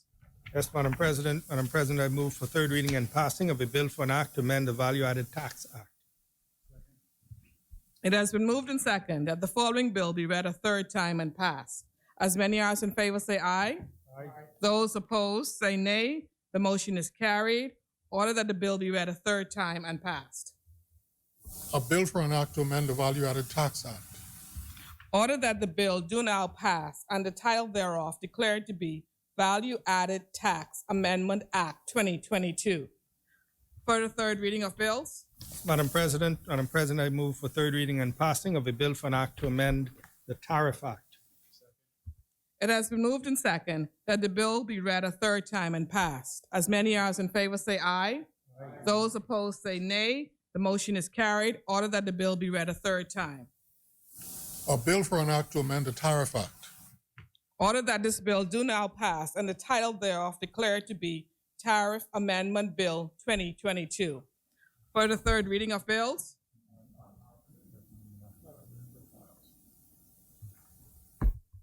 Order that this bill do now pass and the title thereof declared to be Tariff Amendment Act 2022. For the third reading of bills. Yes, Madam President. Madam President, I move for third reading and passing of a bill for an act to amend the Hotels Act.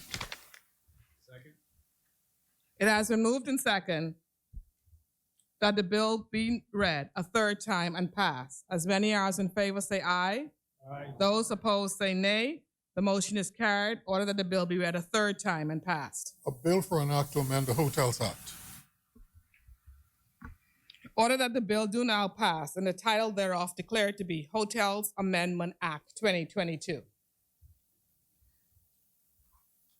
For the third reading of bills. Yes, Madam President. Madam President, I move for third reading and passing of a bill for an act to amend the Excise Act.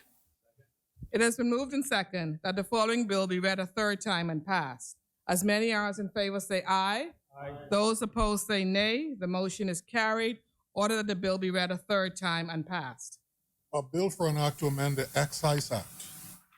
Order that this bill do now pass and the title thereof declared to be Excise Amendment Act 2022. For the third reading of bills. Madam President, I move for third reading and passing of a bill for an act to amend the Road Traffic Act. It has been moved and second that the following bill be read a third time and passed. As many as in favor say aye. Aye. Those opposed say nay. The motion is carried. Order that the bill be read a third time and passed. A bill for an act to amend the Road Traffic Act. Order that this bill do now pass and the title thereof declared to be Road Traffic Amendment Act 2022. For the third reading of bills. Yes, Madam President. Madam President, I move for third reading and passing of a bill for an act to amend the Gaming Act. It has been moved and second that the following bill be read a third time and passed. As many as in favor say aye. Aye. Those opposed say nay. The motion is carried. Order that the bill be read a third time and passed. A bill for an act to amend the Gaming Act. Order that this bill do now pass and the title thereof declared to be Gaming Amendment Act 2022.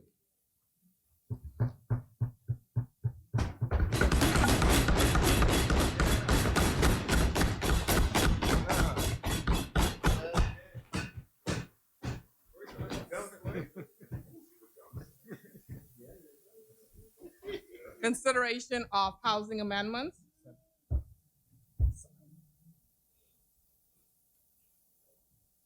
Resolutions. Discharge of select committees. Notice for future meetings.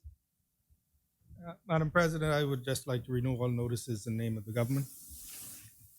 Adjournment. Madam President, before I move the adjournment, I would just like to once again thank all senators for their participation in this debate. I think it was a very good debate. It was a lively debate. It was an informed debate. I think there was a good exchange of views.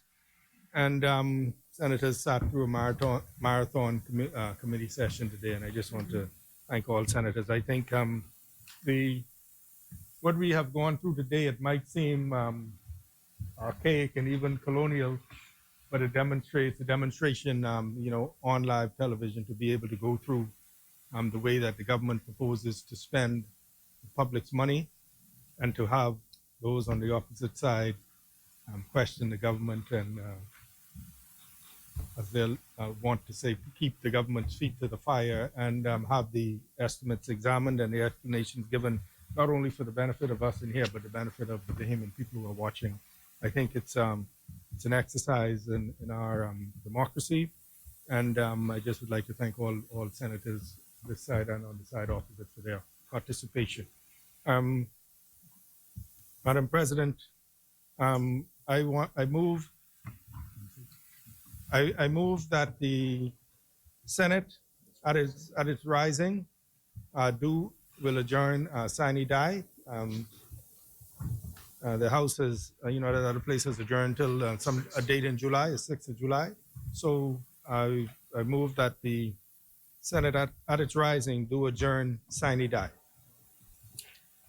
Before I put the question, I just also want to reiterate the leader of government business and to thank all of you senators for your participation in your first budget debate.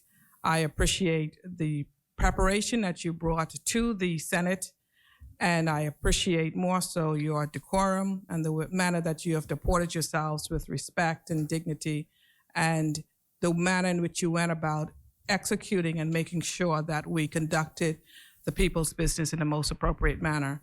And in particular, I wish to thank Senator the Honorable Michael Alcides and Senator the Honorable Ryan Pinder for your hard work and dedication to the government of the Bahamas.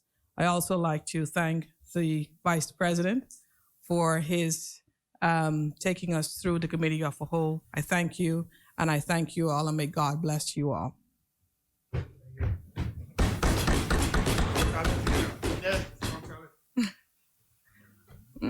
Is there a second for the adjournment? It has been moved and second that the House at its rising do adjourn sine die. As many as in favor say aye. Aye. Those opposed say nay. The ayes have it. The motion is carried. Final adjournment. Madam President, I move that the Senate do now adjourn. Is there a seconder? Second.